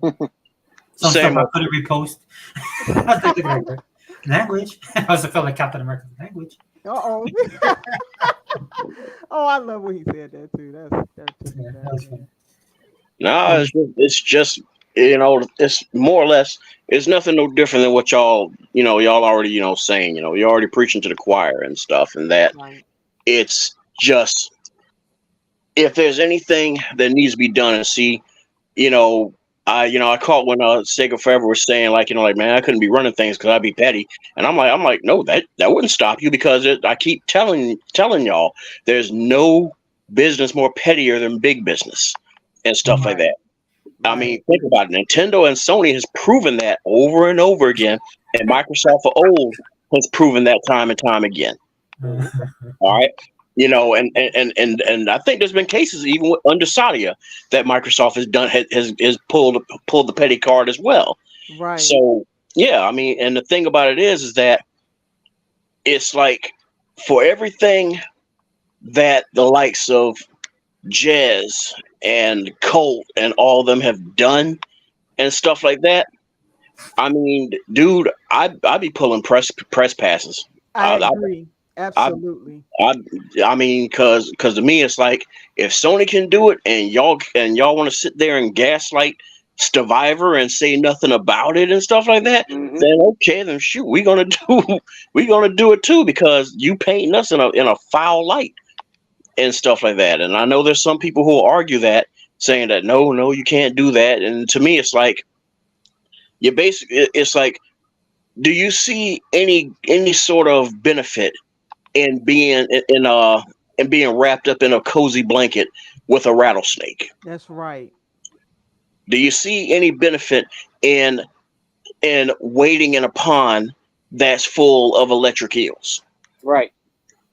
It's like it's like it might not kill you right then and there, but it's going to eventually kill you sooner or later. And Exactly. they've been dealing with this poison left and right and stuff like that, and you combine all that poison along with some of the little mixed messaging and stuff, it's not a good combination. I So I do feel that this time, I'm sorry, I didn't mean to interrupt you. I just wanted to I add know to that. what you were saying. That this time they were really hurting the Xbox brand because there's a lot of people who really trusted Jazz and who really trusted Colt and others out here who ran around saying, I'm certain that this is happening. I'm certain that Starfield is going, or Indiana Jones, and that they're no longer going to, they're going to release these next games. They just didn't want to announce it and all this stuff. Right. Now, if it's I'm on both sides of it. Should people listen to rumors? No. But when you got the journalists involved with that in my opinion, that is when they gave the illusion of credibility to those rumors. And that's when I think things spiraled out of control. There were people that trusted these people Mhm. because they thought, okay, these are journalists, or they've named certain sources that are high up. Like, look how Tim Dog was reacting. Jumping his Sure, ass he's out the still I plane. mean, reacting. not to defend him because Tim is like one of the first people I was actually cool with when I started coming into this. Before I met E-Rock and then Legal and stuff like that. Right. And I think in the case of Tim and like I said, this ain't me taking the side. This ain't me defending him because hey, he took the step. He took the step off the cliff. Right. you know, Right. he has to lay in bed with that choice That's for the true. rest of his life. But in his defense, I think it's just that in his head, in his mind, it's not so much as that he feels that he's not as connected to Phil as he used to be. Yes, a lot of Phils I'm throwing in there, but I think that it's just that of all the defending and everything that he's been doing, it's tiring. He's old, and I think he has mental stuff and everything. I mean, don't quote me on that, Okay. but it's just that all of it just started stacking up. And the reason I'm kind of, I'm speaking like this and stuff like that, and it's just that, because y'all heard me say this before, and I know Sega Forever seen me tweet this. This is a new day and age of the way the gaming industry is trying to move, and this is like way far in the left field different than what the hell we're used to. Right. Yeah. We're not used to seeing this, let's roast s'mores together. Come together, guys. It's like we're not used to that. And even more so when, our platform of choice is the only one that's doing it. And the other two are like, no, knives out, guns in and stuff like that. Right. And it's kind of like, yo, man, they're really trying to kill you guys off. What are you doing? But at the same time, they're like, no. It's kind of like that. It's kind of like, like you ever seen a situation where somebody is like, hey, man, I really think that guy's trying to kill you. No, man, he's cool, man. He's blind to it. Yeah. Yeah, and that's what it kind of feels like. And it's just, it starts kind of like eating at you and adding up because you're not used to that, Exactly. And I'm gonna tell you right now, 100%, 10 toes down. That's me. I'm not used to seeing that because dude, I witnessed the crash firsthand. I lived through the crash, and that was one of the factors where everybody put everything everywhere. Nothing was exclusive. And I notice people who sit there and like to argue about, exclusives need to go away. And I'm like, okay, well, I guess you want the industry to die then. Exactly. Because it would kill the gaming. Just simply doesn't work like that. I keep telling people you can't treat it the same way as you treat VHS. The VHS industry. You can't treat it the same way as you treat it. The CD. The music CD industry. You can't look at it that way. Where it's like, I can just buy any player and it plays the new album and stuff like that. Right. It's you can't look at it that way. And it's just that that was, like I said, that was one of the factors, was just that nobody was bothering to make effort no more to compete. And it was bad enough that the market was getting overly saturated. It got worse that it got overly saturated with crap that people were not putting any effort in. Because it was like, what? Because it was like, why? You're gonna buy it. You're gonna buy it anyway. And that's kind of the wrong type of attitude to have and everything. And it's just that, I guess the thing is with me is like, I don't want to see a repeat of that. I agree. And just to add what you're saying before I lose it, because I will forget. That's why I do this, because before I forget your point, that I don't disagree that Tim Dog was upset, because I'm like, if they do this, now I'm not saying I believe they were, but if they were to do this, it was, in my opinion, it was going to damage the brand. I said that, and I still stand by that. Okay. But I would say this, that I needed to hear from Phil to see what is he thinking, what is he doing, and what's he seeing that we're not seeing. Right. I need to, you can't ever take one side of anything because you don't have a full picture. And I could understand, based on how the rumors was going all over the place, that I wasn't getting the full picture. I didn't believe I was getting the full picture. That it was some information missing or somebody was lying. It was one of the two. And I just, now I know it was a lot of liars out there. I do believe there was a lot of liars out there. But but when Phil described that, when he's making a decision like this, I'm thinking he's not just thinking about Xbox. He's thinking about the entire industry. You see, Sony is flailing. I mean, their answer, in my opinion, is to put their games elsewhere. If they stay locked to their system, they're dead. They're dead because people just don't buy games. And Nintendo is okay, but I put it this way, and I know after that, I'm gonna speak on that. Nintendo is not invincible. I try to tell people this: do not assume that just because you're on top now, that you're going to always be. That is not the case. Already they have handhelds infringing in on a space that they used to be alone in. And at some point, you may have a challenger to everything else. Oh, good Nothing point. is Good point. solid, you know. And so, in my opinion, Nintendo better not repeat the mistakes that Sony did. Now, people act like, oh, they this and that. You know what? It does not matter. I've seen companies. Sony used to be almost unstoppable. And look at where they are today. If people remember how Sony used to be, they were an incredible company, made incredible products. They're a fraction of what they used to be. You want to know? You want to know where the shift came from? Well, The yeah, shift, go ahead. yeah, the shift came from the fucking casuals. The casuals came in and took over. That's what happened. I agree with that. The market You know, shift y'all for said, yeah, the casuals. Yes. matter of fact, that's probably one of the ones that Sega Forever says that. Yeah, I don't want to repeat it because that's what I said in one of my tweets. I said that. Yeah, if you're wondering why the industry is, pretty much, I'm not. Yeah, you ain't got to pardon my French on this. Fucked. Right. Thank you, casuals.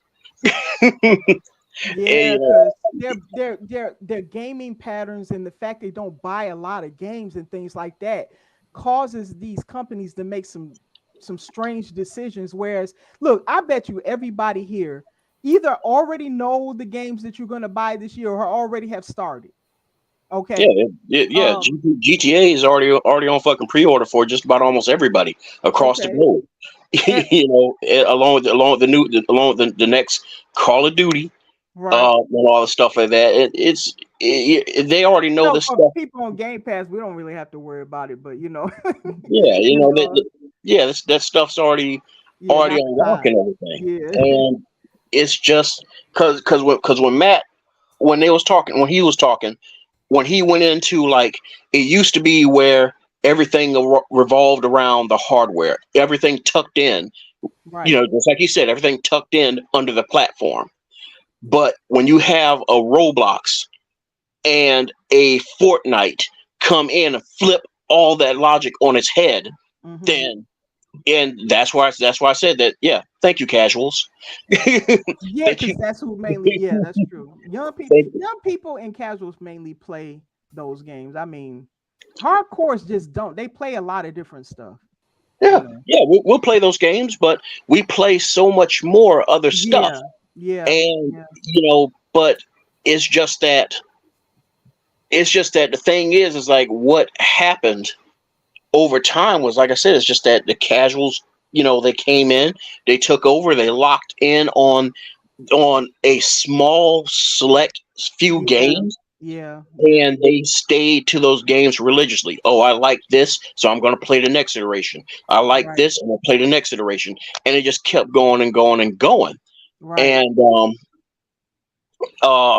but backing up and everything, it's just that, like I said, it's a different industry now. And one of the other tweets I made was like, we all gonna have to come to we're all gonna have to come to a realization that ultimately, at the end of the day, none of us can say or tell a $3 trillion company what the hell to do. They're going to do what they feel they need to do because they have to fulfill what the investors want, what the investors are demanding, and stuff like that. That's just it. And you just have to come to that acceptance. All right. I know people probably listening and being like, oh, boss is about to flip, and it's like, nah, man. It's just this is something that even I had to kind of wake up and accept too. Same. Yeah, but the thing is like what I'm more concerned about now is that I just want to see, the stuff that I care about. That's all, because I know, fellow Xboxers are feeling like they're becoming the second class citizens because it seems like the PC is reaping more, reaping more rewards It and stuff like actually that. is. When you look at, I can go on PC right now. I can play almost all of PlayStation's slate of games right now if I want to. I can play all of Xbox's games. and that includes the PC games that never come on here. I've told you guys there are games that never even come on Xbox at all, like that I can get access to. So yeah, it's a lot of access points there for PC. Yeah, and Yeah. I mean, and hopefully that's something. Hopefully that's something they consider. They at least consider to fix. But but the thing is, it's like, my fellow Xboxers, you feeling like you're second class citizens. I feel like I'm a fucking third class citizen, and the reason why is because the stuff that I'm into, that I cared about, and that brought me over to Xbox and stuff like that. I have not really seen much of. I mean, I've seen it third party wise, but it's always been a slow trickle and a drip feed. It's a lot better now, and I'm talking about JRPGs. It's a lot better. Yeah, it's a lot. Yeah, it's a lot better now, but it is still a far cry from when the 360 launched, and that's what pulled me in, because because I keep saying it, we got to admit that at the time that Blue Dragon and Lost Odyssey came out, JRPGs were in a nosedive. It was in a downward spiral and stuff like that, because it was a genre that became too oversaturated. And it's not so much as it became oversaturated, it's just that a lot of the stuff that was being churned out was not very good stuff. It was just schlock. And it was always following the same what's that word when you have things that just keep repeating? It's the same stuff over and over again. But well, you know what I mean. It just wasn't really like doing anything special and stuff like that. Repetitious. Was it like repetitious there? Well, yeah, you can say it's repetitious and stuff like that.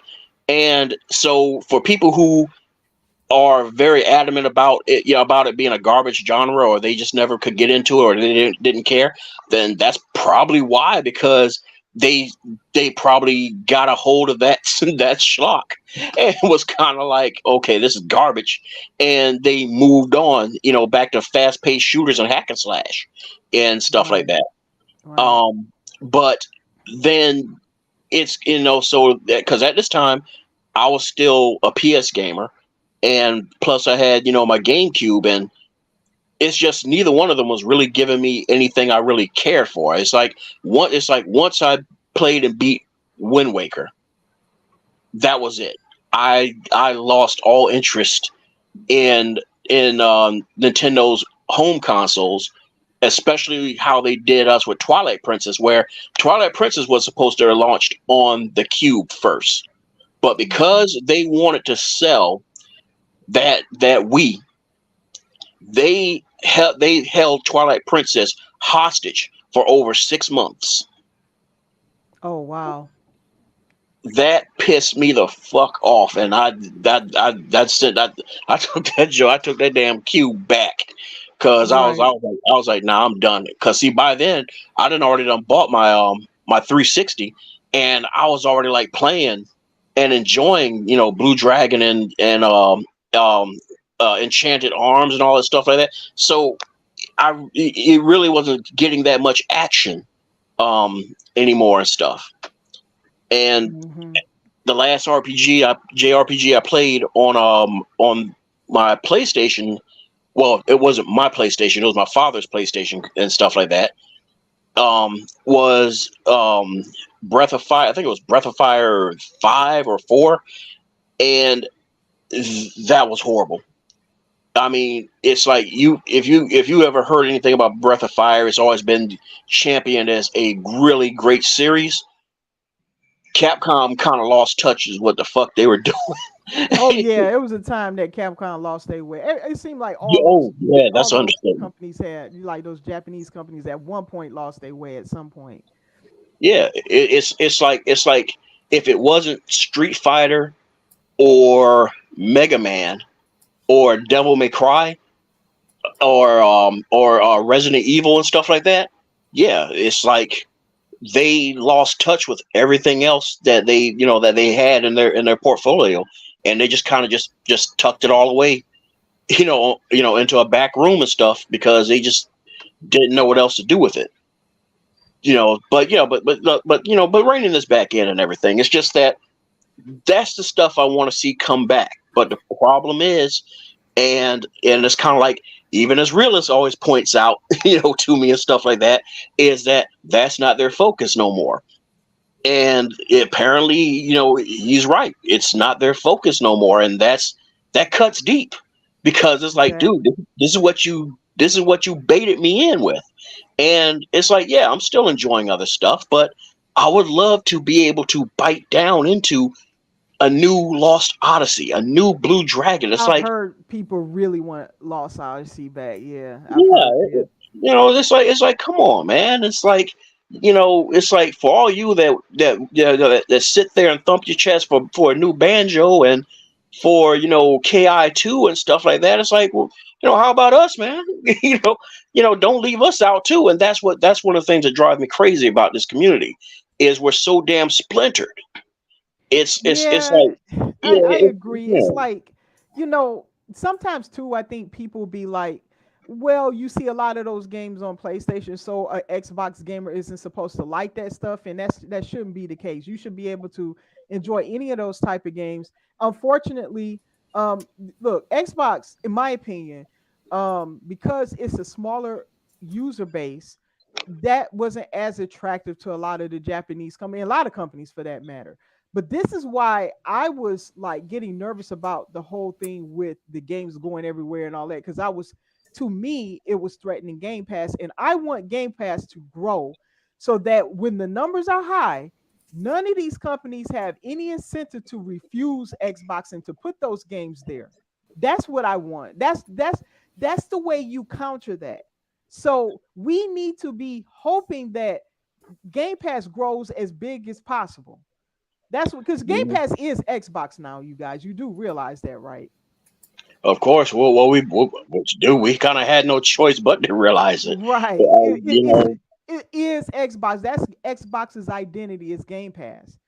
Yes, you can play it without it, but everything they do is for Game Pass. So that Game Pass needs to grow to a certain number to start really reeling people in. They've already started some, but once that number gets higher, we'll start to see more people almost scratching at the door. They put their games on here, and that includes the Japanese, because at some point they got to be attracted to money, Yeah, especially when you're talking about money up front. Right, money up front, but not just that. This is something I brought up just a few minutes ago to Sega Man and Sega Forever in particular, is that Xbox gamers, look, it's just like with Sony, where I think Sony saw whenever you are being brought in to Game Pass, I believe that you can ask, hey, I don't know if your business model works, so I want to see the numbers. I want to see what it is your gamers do so I can feel comfortable putting my game here. And I bet you Xbox shows them people that, because they have to, that they see these business models to show them, hey, not only do our gamers game, but they also still purchase games.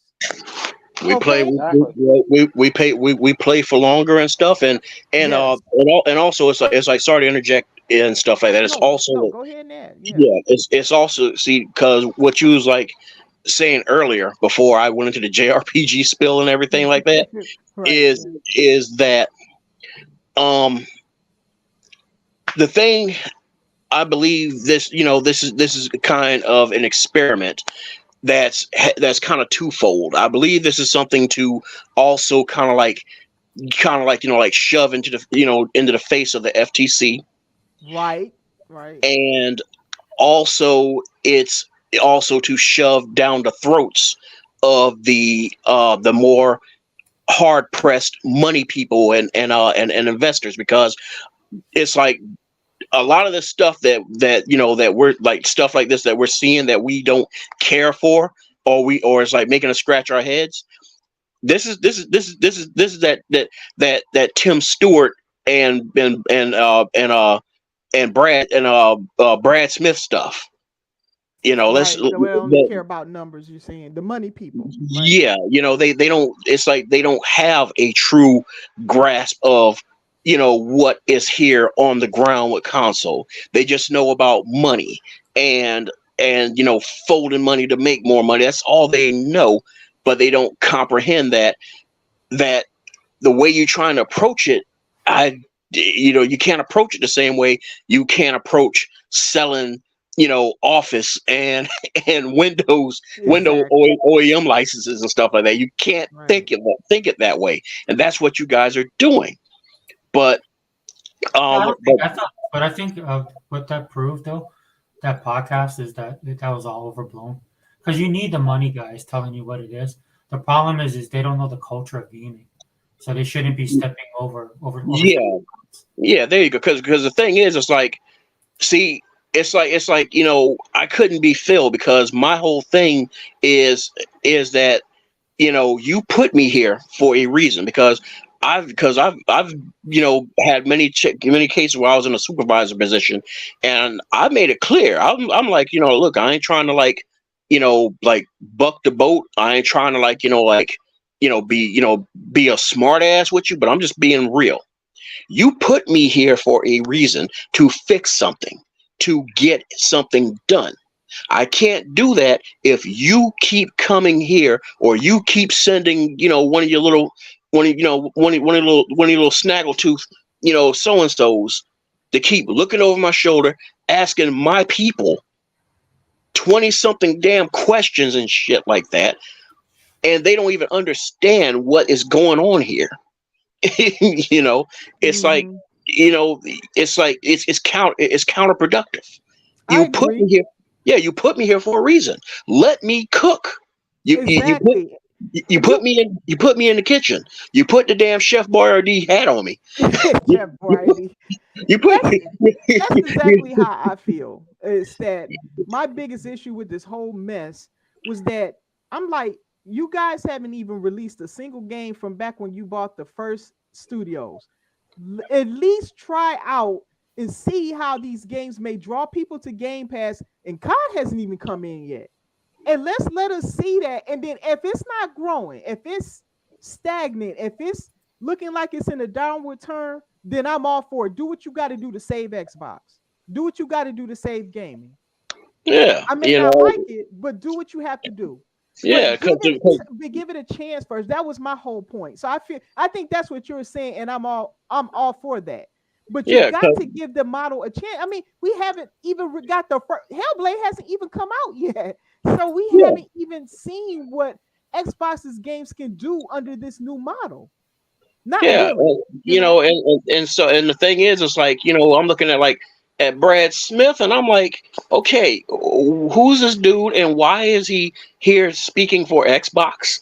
Yeah, It's like we know that you're the president and the guy under Stadia for Microsoft, but we've never seen your ass throughout anything regarding Xbox until now. Here you are prancing across a podium, in the UK, talking about we got agreements right here, and we'll and just making these promises like we're gonna share everything, and it's like, dude, it's like this is why we haven't seen you. So I don't know why they sent you. But but yeah, so it's just um I mean, sorry, I kind of lost my track there. Oh, that's But okay. yeah, so that's it's like, after looking at everything at a whole that's going on Mm-hmm. from both sides of the pond, the blue side and the green side and everything. Right. Going back without saying that, I feel that what they're trying to do with these so-called, I'm doing air quotes, 4 games, Okay. because because like I said, it's like, just like what Sega forever said, for all we know, it's probably those Activision games, and stuff like that. I think And so because Activision is hard to not make those. I'm talking about the ones that's out there or that has legacy of being kind of everywhere. Like I think if they make another StarCraft, that's going to be everywhere. I don't believe that's going to be just tied to the Xbox box or nothing. I don't. I believe that's going to get everywhere because it has a deep legacy and a history of of a lot of people playing that StarCraft. So it's harder with the not AAA really. games. Its legacy has always been tied to PC. and stuff like Yes, that. but So PC is like the way I look at PC is anybody can access it. You know, anybody can access a PC game if you got a PC. It's not like a console. It's not locked up to an ecosystem. Anybody can access it. Look at how any developer can put a game out there on PC. Nothing's barring anything when it comes to gaming from happening. Now, yeah, you have like Steam, anybody can't do that without Steam's permission, right? But anybody can put games out there. There's other launchers, there's other ways to access games. So, you know, it doesn't operate in the same way that a console does or that these ecosystems do. It yeah, doesn't, you know. PC is that open, and It's very open. I'm Yeah. speaking from experience on that because Yep. our game that we was developing, that's how we was trying to do it. Okay. We wasn't going through with Steam or Epic Yeah, everybody stuff. doesn't go through them. Yeah. Yeah, I mean, we was trying to do it ourselves, and That's right. I will admit that it did not it just did not work, Oh, okay. because it's like, for every show that we took the game to, and people played it, enjoyed it, unless they were blowing smoke up my ass, giving us pats on the back like, dude, this is solid, this is great, I had so much fun. But yet you don't never see nobody say anything about it. You don't see nobody talk Yeah. about it. You don't see nobody sharing the download link. You get no feedback, nothing. Yeah. Well, And you so gotta basically, it's certain ways you gotta build community on PC. And yeah, and see, the thing I've been is, a part of single developer games and stuff. I still have a game that a guy made as a passion project that I still have it to this day. And I don't think it ever went further than that, but I was a tester. And Oh, nice. yeah, I told you I done did a lot. But yeah, that's why I said I actually like early access and stuff too. You know, I've also discussed things with developers. It's fun. If you like that aspect of gaming where you're able to contribute, help see that game through. You see it from beginning to end. It's fun. If you like that aspect of it. If you just person like, hey, I want the game to be done and I want to just play it, that's fine too. But yeah, I actually had a game like that. You remind me of that guy that he was making a little JRPG style game. He wasn't Japanese, so he was American, and he was doing a pretty good job. I got a friend that's currently working on a game he's been working on a long time, but he even have characters in there based off of us in there. So he's doing some unique things, but yeah, it's hard when you're alone. tell them go through Steam, because we tried, Okay. because no, because see, what I was getting ready to say is that this was just us learning the hard way, because Okay. Okay. because the thing is when I started my track in indie development, Steam wasn't even a thing. All right. Oh, okay. Okay. And then all of a sudden it came out of nowhere, and it just became this juggernaut. But the issue is that everybody has became so overly dependent with Steam. I agree. That's true. Whereas like if you are not on it, and see, the thing is, that's what we were told. That's what I was told, is And it's that kind of if true, you yeah, you if know. you if you are not on Steam, you're not gonna go anywhere. And we're like, man, dude, that's bull, man. It's PC. It's open, man. It's like we just got to get people talking. And the problem was nobody was talking. And Well, it's like, the problem with the Steam part, though, if you don't mind me adding this in, is that everybody's congregated there, and so what you need is to get as many eyes on it. But it's the Walmart effect. That's yeah, all I call it. yep, yep, yep. Everybody, got so used to and so lazy to where, what, I'll just go to Walmart. And It's like, well, you could probably get it a little bit cheaper because they got a special going on at Kmart.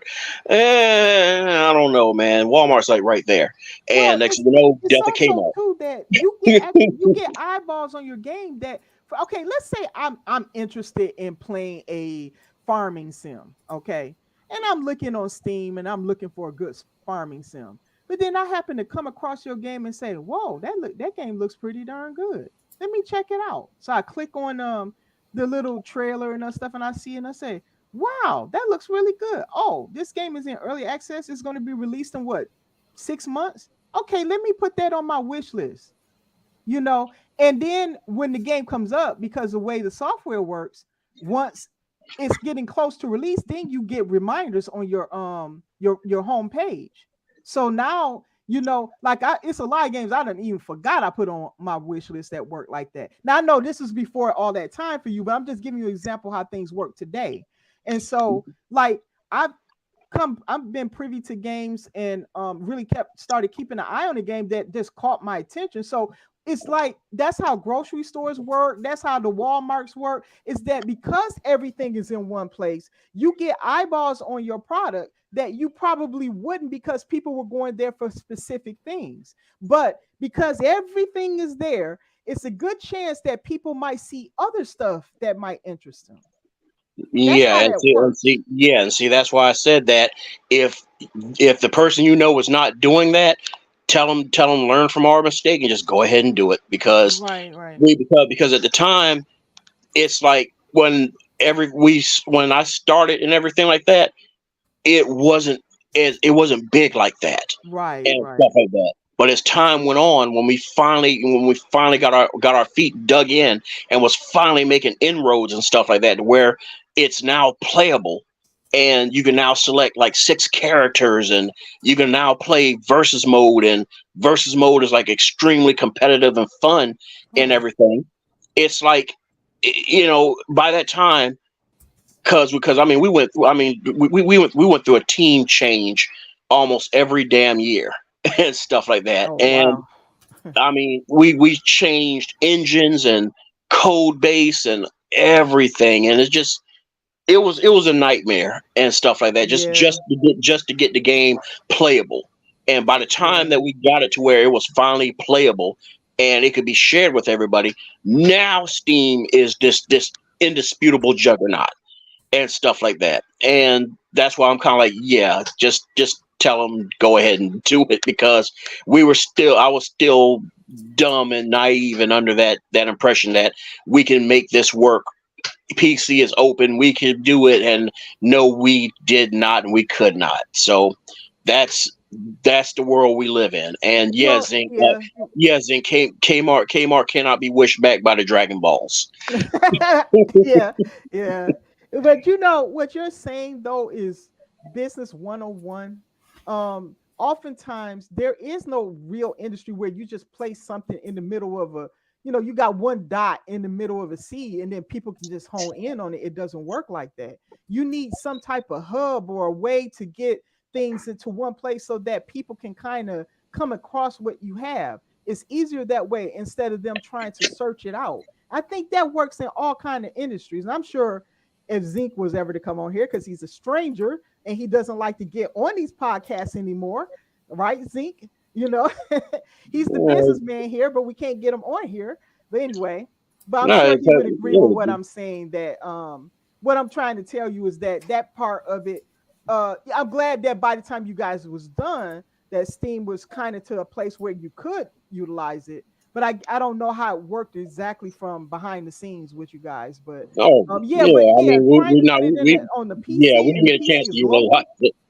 We didn't get a chance to utilize it because I'm not going to get into it. Things happen where the team disbanded and everything, and Right. where it's like, I just it just broke apart. There was nothing else I could do. So now it's like I'm kind of like I tell people that yeah, I'm still I'm still a game developer. I'm just in a hiatus because I'm trying to teach myself something, and it's going a lot slower than I expected. I wanted to already have the skill acquired long before I turned 50, but I'm probably not going to make it I and know how stuff like you that. feel. I know how you Yeah, feel. yeah. But I mean, it's just I'll say this: what you went through is normal development issues. I know you don't think it, but like for oh instance, no, based I on know it. what you I, said about changing engines, that's almost a big no-no. Sometimes you have to have certain things you stay committed to. Unless you absolutely have to change the engine, you do not do that because it can set you so far behind, and time is money. So that would have been one area that that's why a good lead head is somebody who we can had oversee. We had to. You had to, okay. So you was to that point. I appreciate where you're coming from, but I already hit on that, all that. Oh, okay, yeah. So yeah, We're then you talking did it. about over a decade. Already. I'm not saying I know everything. I'm just saying Yeah, you was developed, you already, yeah. I've already been there, and yes, you are right. For those who are wondering, yes, you don't want to change your engine or your code base, especially not as much as we did. But here's the caveat to that: you really gonna have to sit there and think about what you want and what you're trying to do, and you're gonna have to accept the fact that just like real life, things change. exactly. And that's where that's why I'm sorry I had to stop you, because no, shit changed. Oh, Stuff I had know. to I change. wasn't putting like fault there. I'm And yeah, using that as an it's example because you want to get a good example. Everwild, they had to stop and then restart their project all over. It happens with big studios. That's not nothing new. I was just saying that that's mm, normal development issues that come up. You know. yeah. And so yeah, because in the case of us and stuff like that, there's a reason why. Because see, there was already engines that. Because see, here's the thing. Give you a little slice of how long I've been with this. I started trying to get into game development ever since '98.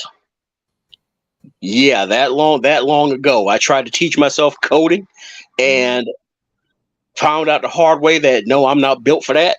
Okay. and Yeah. so and then that's another thing. You have to accept the fact that you know it's like there's some cases where you have to accept that you can't solo shit. Right. And Right. I know a lot of people always like to take what's his name, the dude that made Cave Story. Everybody loves to make him the talking point that, oh yeah, he did all this by himself. And it's like, no, he didn't. He did have a small little group of friends that helped him. He ain't gonna say nothing about him and stuff like that, but he did.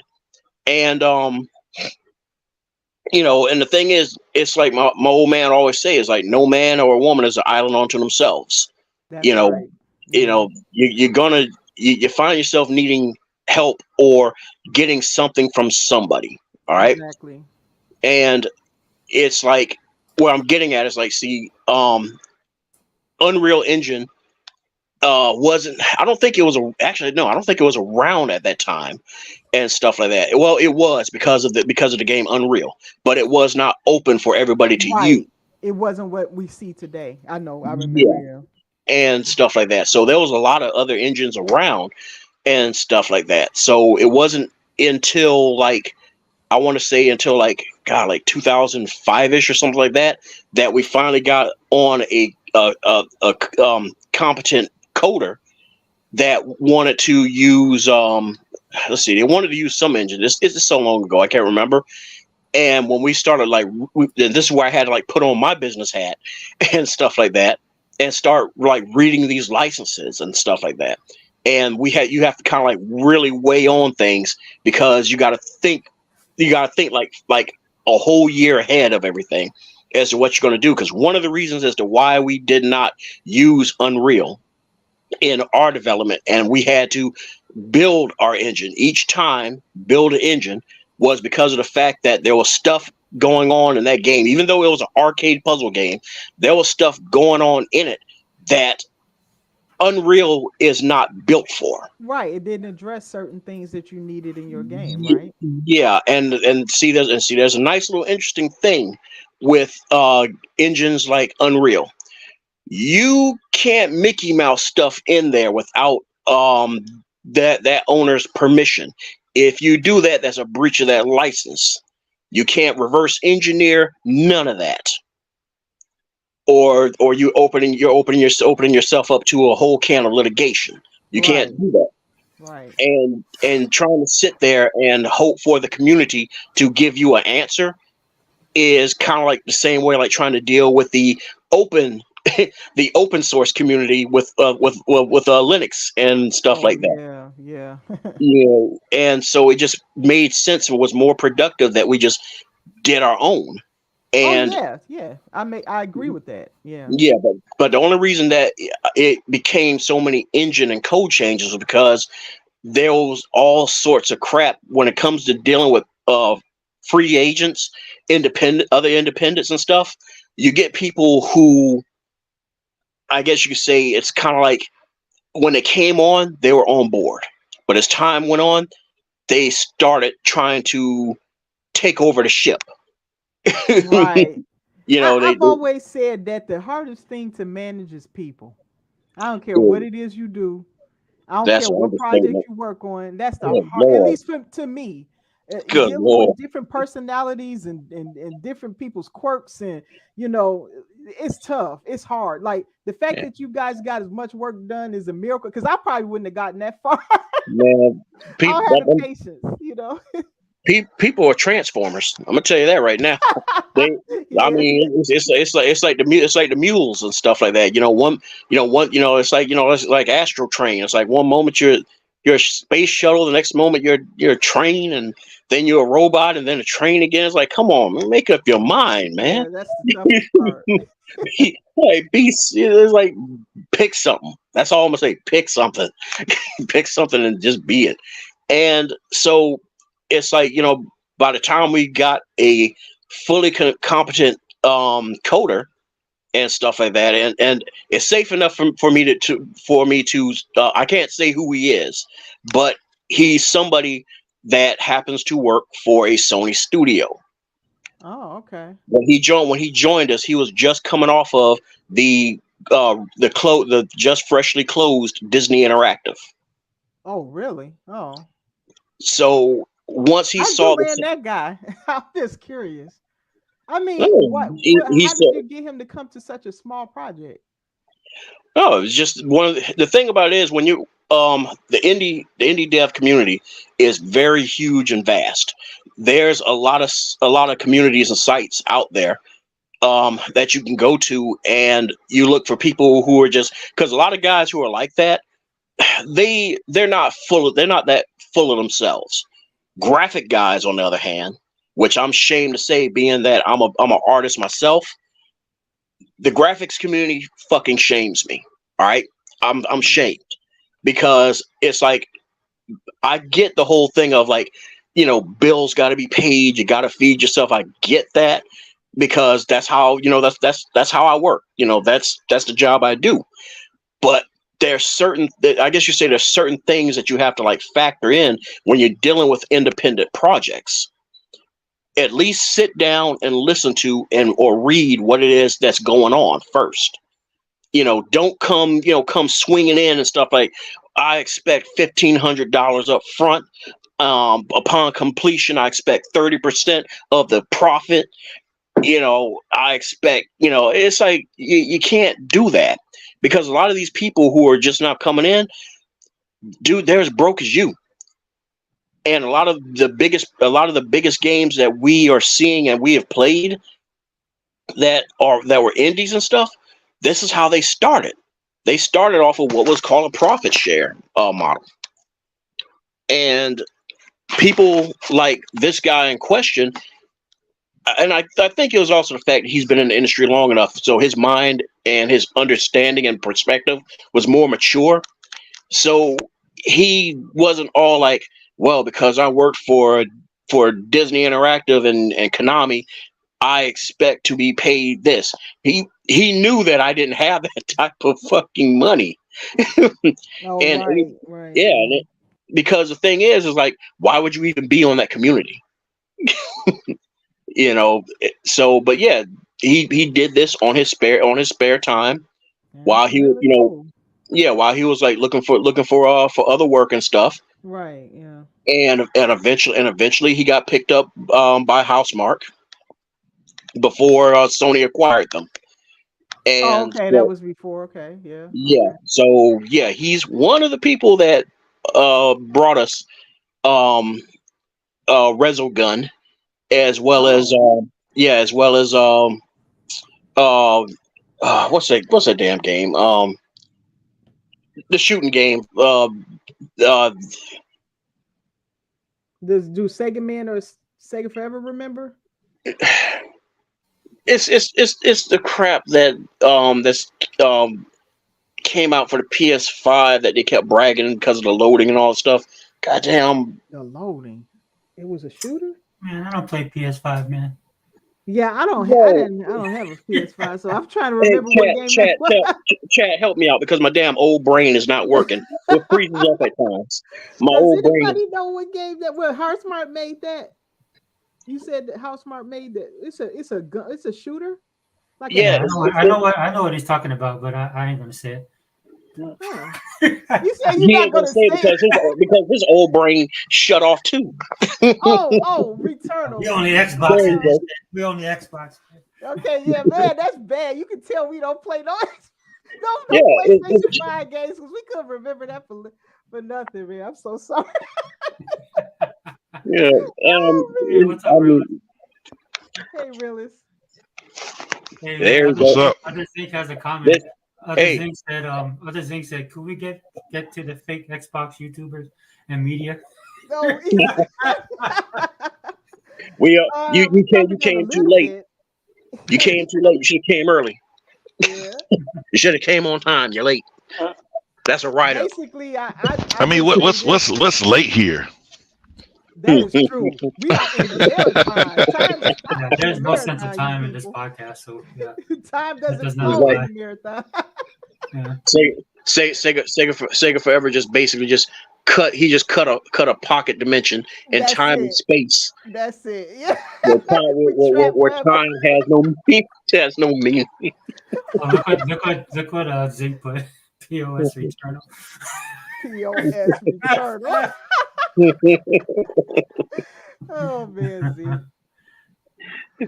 So So Zink, wait, could we get? Oh, okay, yeah. So, could we get to the fake Xbox YouTubers? I mean, yeah, the commentary Well, today. what about realists? What do you think about the fake Xbox YouTubers and stuff? You know.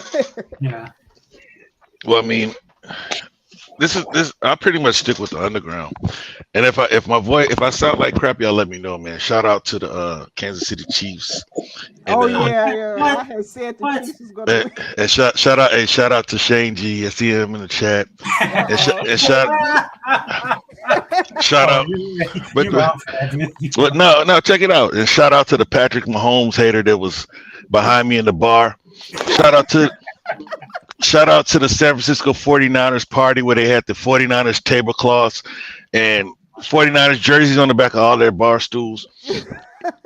But it was really the guy behind me, man. He was like, I can't fucking stand Patrick Mahomes, he's a fucking cocksucker. And I was like, golly, man. Wow.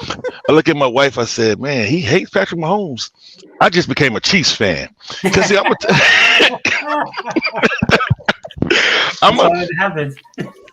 a Texas fan, right? So I have no dog in the fight. My daughter wanted to watch the Super Bowl. I thought the 49ers were going to wipe the floor with them. So I didn't even want to watch it. So when he said all that and I heard him, I said, all right. The 49ers were winning. Next thing you know, they dropped the ball, or it goes off the gunner's foot, and the Chiefs scored the next play. I said, get them, boys. Now I don't raise my voice a lot. That's the problem. That's why I'm hoarse. I don't raise my voice a lot. I screamed a total like 4 times because it wasn't very much offense going on. But I think the last one did it because I was being kind of mean. Man, I was tired of those. Man, the whole party. I said, that's why he's the GOAT. I think that did it, man. I said it loud too, because like I said, I don't raise my voice. But how do I feel about these fake YouTubers, man? Look, I stick with the underground. I don't listen to these guys because I identified them a long time ago, and they turned me off a long time ago. The fake outrage, the thing that turned me off of a lot of them, from Boomstick to Colt to Dealer and his crew, was when Xbox wanted to raise the price of Xbox Live Gold. That was the final straw for me with those guys, because it was not going to affect us longtime fans, us that were already subscribed. It was only going to affect the new people to come in. And they created this whole outrage around something that didn't even affect them. It was going and if Xbox is this console that doesn't have a lot of consoles, so the outrage was just for fucking engagement. That's all it was. Well, that's what I'm saying. This is when I identified the majority of them. But I've seen, like, especially like the ones with the bigger channels. They know that a lot of their viewership is PlayStation fans, so they Yeah. start catering to them a little bit. So how I feel about them, I'm indifferent because I don't pay attention. Now, the people who I heard you guys talking about earlier, like your Tim Dogs, I see now like on Twitter, Peter Ovio. Yeah, I He's didn't see his stuff, but I heard that he's he's one of he's those he's people. he's making a heel turn. So it's like these are the people that I'm somewhat surprised about.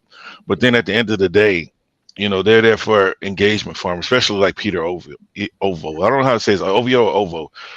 Just Um, just over. Okay, so yeah. so Because like he's the thing is, once he started picking up steam and mhm. everything in the community, because remember how small he started, man. I don't. Once he started picking up steam, I saw like a lot of articles he was like retweeting and requoting and everything. I was kind of like, okay, I see what's about to happen, and here we go, here we are. So Well, he came over from the Sony side. That's why, because they exiled him and that dude Foxy UK, because they like Starfield, and then Yeah, the that's what I PlayStation heard. dudes, man, they Yeah. that was like a freaking they So manhandled both of those Well, dudes. Peter was representing Xbox before Starfield. Now Foxy Games, he started making his turn. He started being complimentary of Xbox games. yeah, he did because I Yeah, think he probably got him at Xbox and started playing games. That's when I started noticing that guy was starting to soften up well, with he made that Xbox. video. Yeah, he made a video talking about that because the PlayStation guys turned on him too. Because that Okay, dude, yeah, that dude was okay, PlayStation as well. So yeah, okay. I'm indifferent about them. Like Mhm. people like Tim Dog. That's like honestly, that is a blow to the community, man. It OG. is. I mean, Yeah. his name. We can laugh at him and we can say good riddance all we want to, but he was one of the guys that's a high visibility and was representing Xbox. You know, so It at was the end of him the through day, some of the worst of it, from what I he hear. was, well, I mean, we all were but he was a pillar. That's the thing. He was one of the pillars. okay. And it's kind of like, wow, man. If you make a pillar walk away, what the hell? Well, that goes into. Let me change the battery on my headphones. I'll be right back. Oh, okay, no problem. Yeah, get I your wrote, hog too, man. I wrote to him today. I wrote to Tim Dog on Twitter, and then I told him, "I still love you, bro. No homo." Like Z. Wait, That's Yeah. what Z used to what? tell everybody on his What? podcast. 'Cause that's where I seen Tim from when he was on Z's podcast. So Oh, okay. yeah, I he's old school. He's an OG. So I mean, you hate to see it, but I mean, it is what it is. I mean, I've seen heel turns uh, bigger than WWE in this Well, community. This is what I so hope that Tim does, though. Oh, real quick, realist, and I'll let you go. go I ahead. just hope that he leaves and stop addressing the Xbox community. Just go to PlayStation and then stop doing it, because I think the Well, no, problem is he why wants to play people a are neutral lashing. card though. That don't do that. Don't do that. We know you're not neutral. Okay. You don't walk away from a platform that you've been involved with and claim to have been friends with the leadership and all this other stuff, and you neutral. You're not. You're not neutral. Okay. You don't instantly just become a PlayStation gamer. How I know that? Because it's a different environment over there. I came from PlayStation, so I know. And it's just different. Games are different. It's a lot of differences there. So I don't see Xbox people easily adjusting to become PlayStation gamer only, and vice versa. I just don't see it. So if Tim's going to do it, commit to it. I did it. I can speak on it because I did it. I don't play on PlayStation. I don't do anything PlayStation. I walked away from my library. I did it. Well, So I I'm not being a mean, hypocrite here, you know? honestly, I don't think that's very hard to do. It's not like there was anything big going on over there. And this, Yeah. look, man, y'all can take that as a shot, but I've been saying this for years.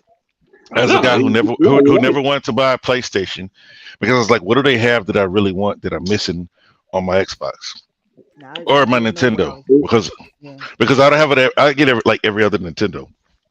But going back to what I was saying is like when a guy like that, it when he Yeah, gets frustrated. we need to get your hog, man. No, man, look. Dia said, I'm sorry to interrupt you. I said, cool. Shove some spaghetti in my mouth.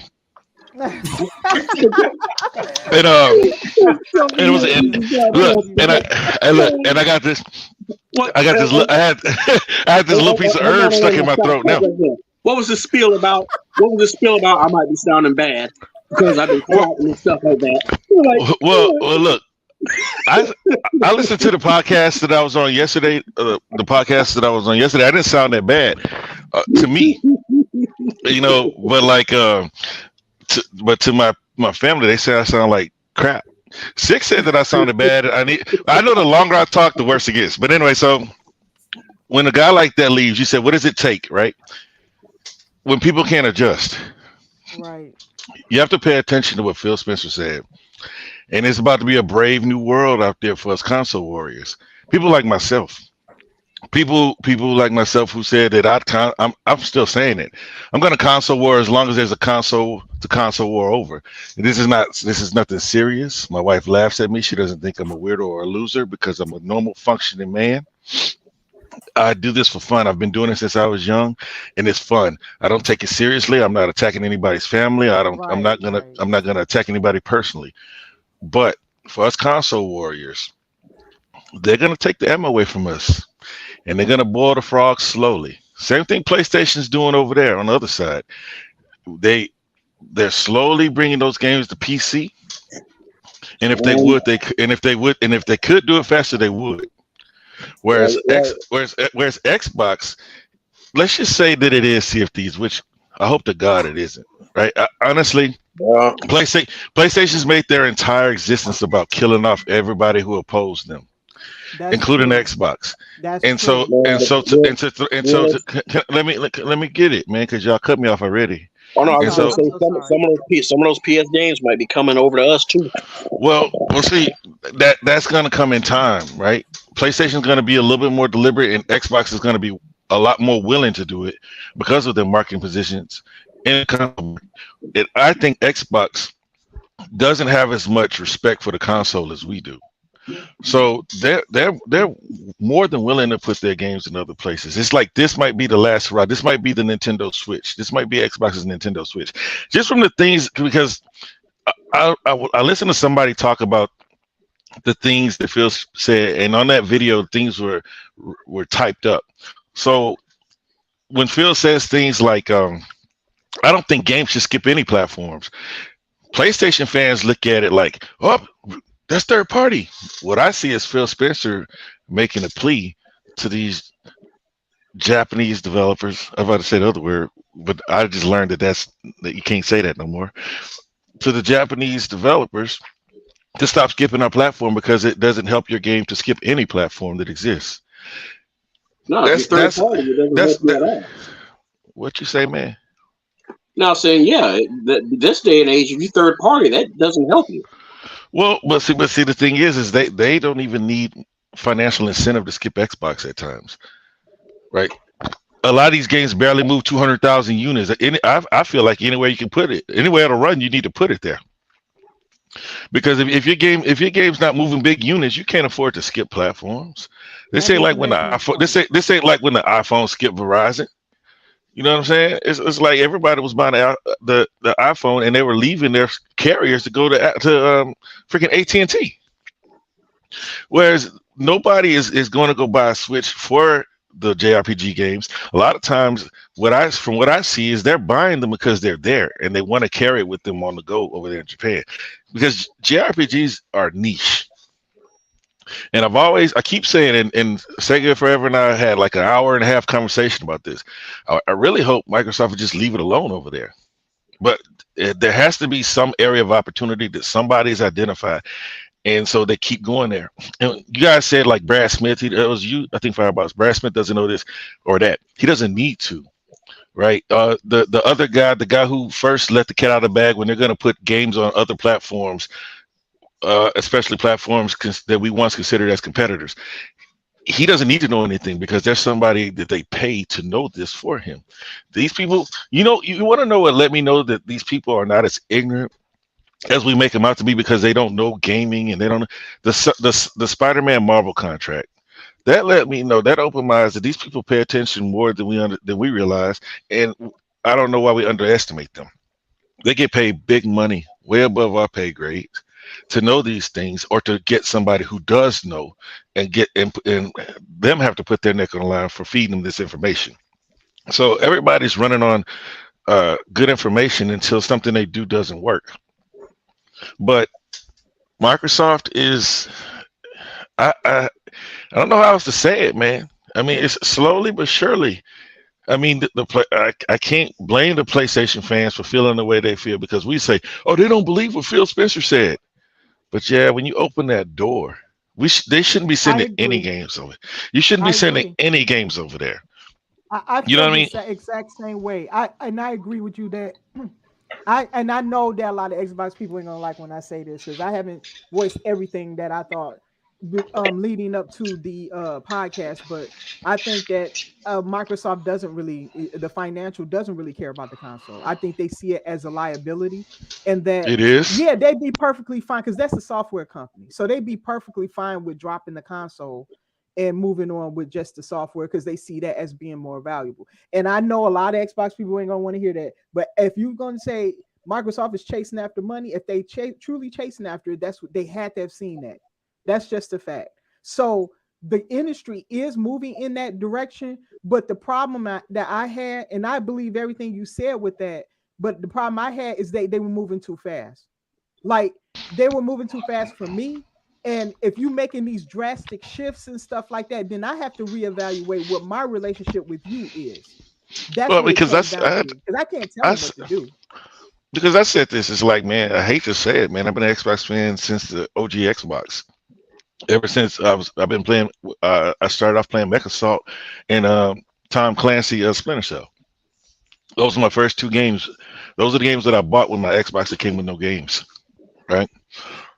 That was half my check back in those days. I was pretty much, I felt broke after that, but I had fun to that next paycheck next week. It was a blast, and I've been an Xbox fan ever since. Uh, Xbox Live came. I got the internet just to play on the internet, just to play games on the internet. I didn't care about talking on AOL back then, because back then we had AOL. But we're gonna have to learn to adjust our warring or our turf, right? And when it comes to any war, the country that has air superiority wins, and Xbox wants to take this thing to the cloud.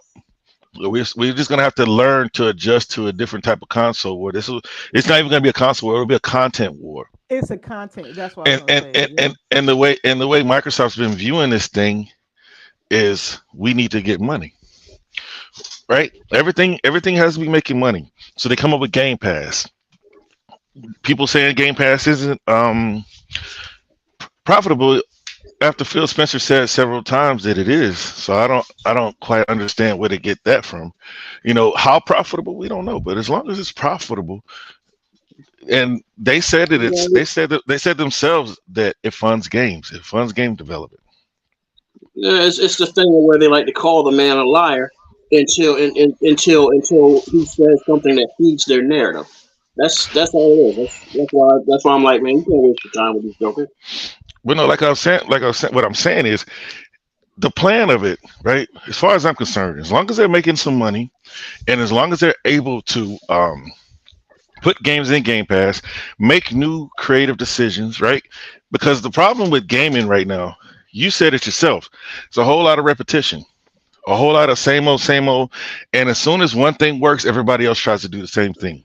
Yeah. That's why we had so many battle royale games. You Oh, know, Souls Light. Don't forget those. well, the Elden Ring is the only one to blow up. I don't think Souls likes will ever blow up. I think Elden Ring sold because a lot of people didn't know what they bought.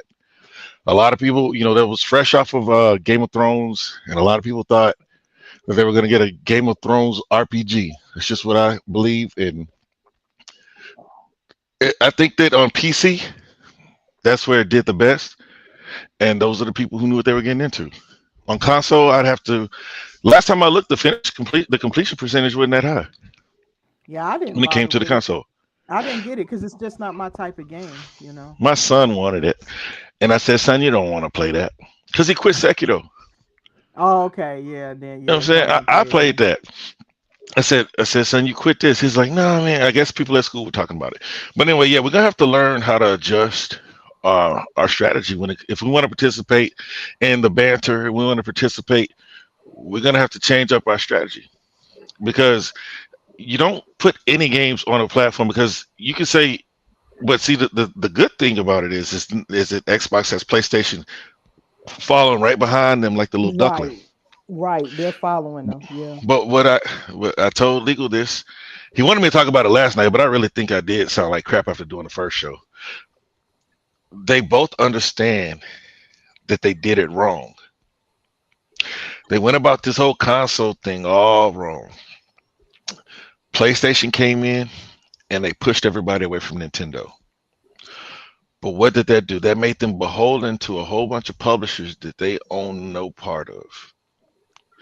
Xbox came in, did the same thing PlayStation was doing with a smaller user base, paying more money, right? But Xbox was smart. Xbox wised up before PlayStation did. And they said, you know what?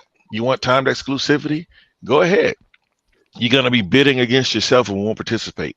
And so when you see Sony's financials and their spending is way up and their revenue is way down, or their profit is way down, that's the result. That's the result you get. But when PlayStation pushed Nintendo in the corner, they did Nintendo a favor. And I guess what they didn't quite understand is Nintendo didn't even like third parties anyway. Nintendo doesn't like selling the same games that everybody else sells. I listened to well, you know what? Their whole mindset could have changed by now. But I listened to the OCL. What point is it that everybody's selling the same game? But when Sony pulled everybody towards them and away from Nintendo and left Nintendo on an island, it forced Nintendo to depend on themselves and their own IP. So they made consoles only geared and catered towards their own IP. So now when you look at it, they really didn't have a choice, though, right? That's besides the point. So when you look at what's going, when it's besides the point, because when we look at to now, right? You look at the Switch. They have games that are selling 50 and 60 million units. When PlayStation can outsell them and can only touch 10 to 12% of their user base, because they built their fan base on other people's IP. Now the difference between PlayStation and Xbox is that Xbox can buy that IP, whereas PlayStation is left crying in the courthouse trying to get the deals overturned. What are you trying to say? So what has sold 50 million units? Mario Kart sold 60. Is that what the latest Mario Kart? Yep. Mario Kart 8 over time. It sold 60 million units. Over 60 million. Mario is at 40. Zelda that came out last year is over 20. Oh, Zelda, I believe. Okay. Now, and none of those games had to drop price, do deep discounts, and they did very minimal bundles. Mostly special console bundles. All right. And so when you look at how everybody else, not just PlayStation and Xbox, have to sell their games, they have to bundle them, they have to put them on sale, they have to put them on deep discount. And then you hear, oh, this game hit 5 million. Oh, this game hit 10 million. Yeah, but how'd you get there? We know that when Nintendo sold 20 million, it sold them at $7, $60. They're not giving the games away for $9.99, and they've been able to maintain that integrity, that price integrity throughout.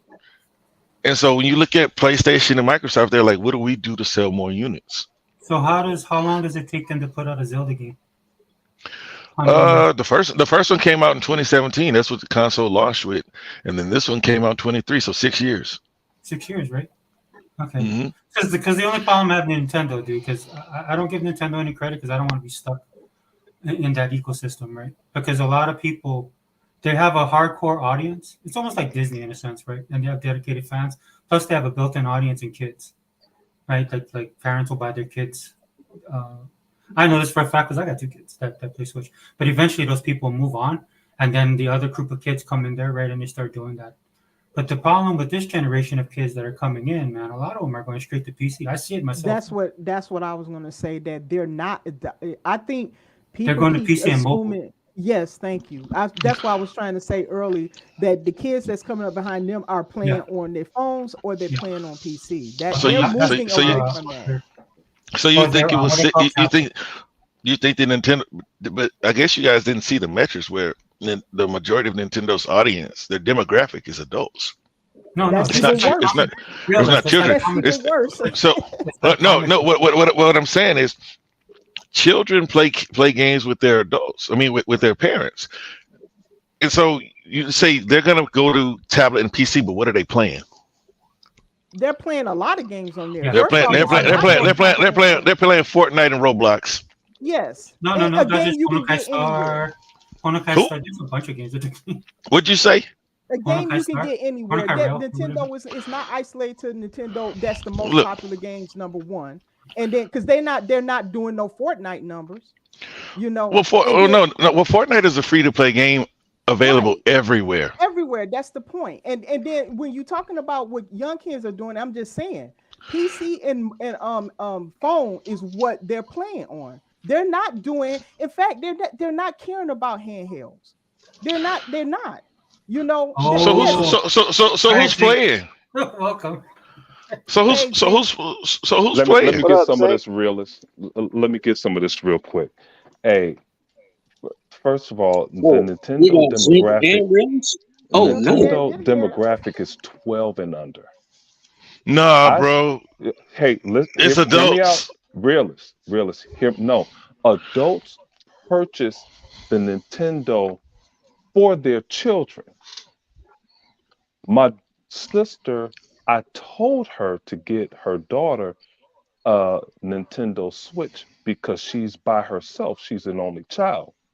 If she were older, or if she were like my children, she could get an Xbox because I played with my son when he was 2.5. Now this nigga is 24. I played with my daughter when she was 5, and now she's 21. If you're by yourself, you could have a Nintendo, but hear me out. I said it was always, this is what I do for a living. I did this in college. I'm a marketing graduate. I know everyone's demographic. I said Nintendo's demographic was 10 and under.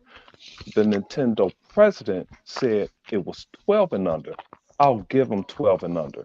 The Nintendo president also said something that people didn't believe that I told them before, that 2/3 of all goods and services sold through to consumers comes from our country, the United States of America, period. The Nintendo president said we make 61% of our profit from the fourth quarter alone in the United States. Oh yeah. These are facts. And I want to rewind back to something that you guys were talking about. Real quick, This is a great show. Go ahead. because Go ahead. you jumped in on that one. The information that I got was from the court documents, where it says, remember that they made Nintendo be a part of it, and they said the largest user group of the Nintendo Switch. They don't know what the fuck they're talking about. But this is from Nintendo though. No. Because what they took was the parents buy when you use your credit card, it all goes into a database. They're buying a kid can't buy the game, You're right. but They need parental. Yeah. correct. Mhm. That's why they're skewed. Man, marketing goes way deeper than what everyone sees on the surface. The parents buy the games. Just do a small portion of observational analysis when you go Christmas shopping, and you will see those kids being tagging around, and they buying little Nintendo games, and the parents are buying the games, but the kid is with them a lot of times. But their market demographic is 12 and under. Okay, and it was something else you guys were talking about. Damn it, that's what I really wanted to talk about. You and D. Oh, you said Microsoft doesn't value the Xbox. No, I didn't say all of. But let me clarify what I said before you respond on that. The money suits, when they look at that, they don't care about the console because they feel that you know No, that consoles you're losing some money, right? So the no, money guys, all right, no, okay. no, I no, don't think no. they care about the consumer in that way. I think that It's Let's get to listen, it. Tia. let me It, get it, my point off and then you can okay. answer this thing, okay? This is my personal opinion, right? I believe that when they look at the numbers and they see they're producing this console that loses money, okay, it's not, they're not gaining a lot of money off of these consoles. We both know that. So they would be, Microsoft, if anybody, would be much happier just dealing with the software without the console. We know that. I think, honestly, I think they all would think like that. If they can just sell but they that, can't though. no, I know they can't. That, I'm just telling you what I believe the money guys are thinking. But what I do believe is, though, Xbox does value the people who are playing on console. That's a difference. Would they want to be rid of the console and still keep the people? Yes. They want to keep the people, so they have to keep the console. Here's why, dear. It's too soon for that, right? It's way too soon for that. But would they like to be rid of the console? Yes, they would like to be rid of the console. Okay, that's what I was trying to say. Go ahead. Okay, all facts, dear. But my graduating paper was on the auto industry. You ride around in the car, but the car is not where they make the money. They make the money off the parts of the car. It's the car is the max. That's the same thing I found out as well too. The car is the macro.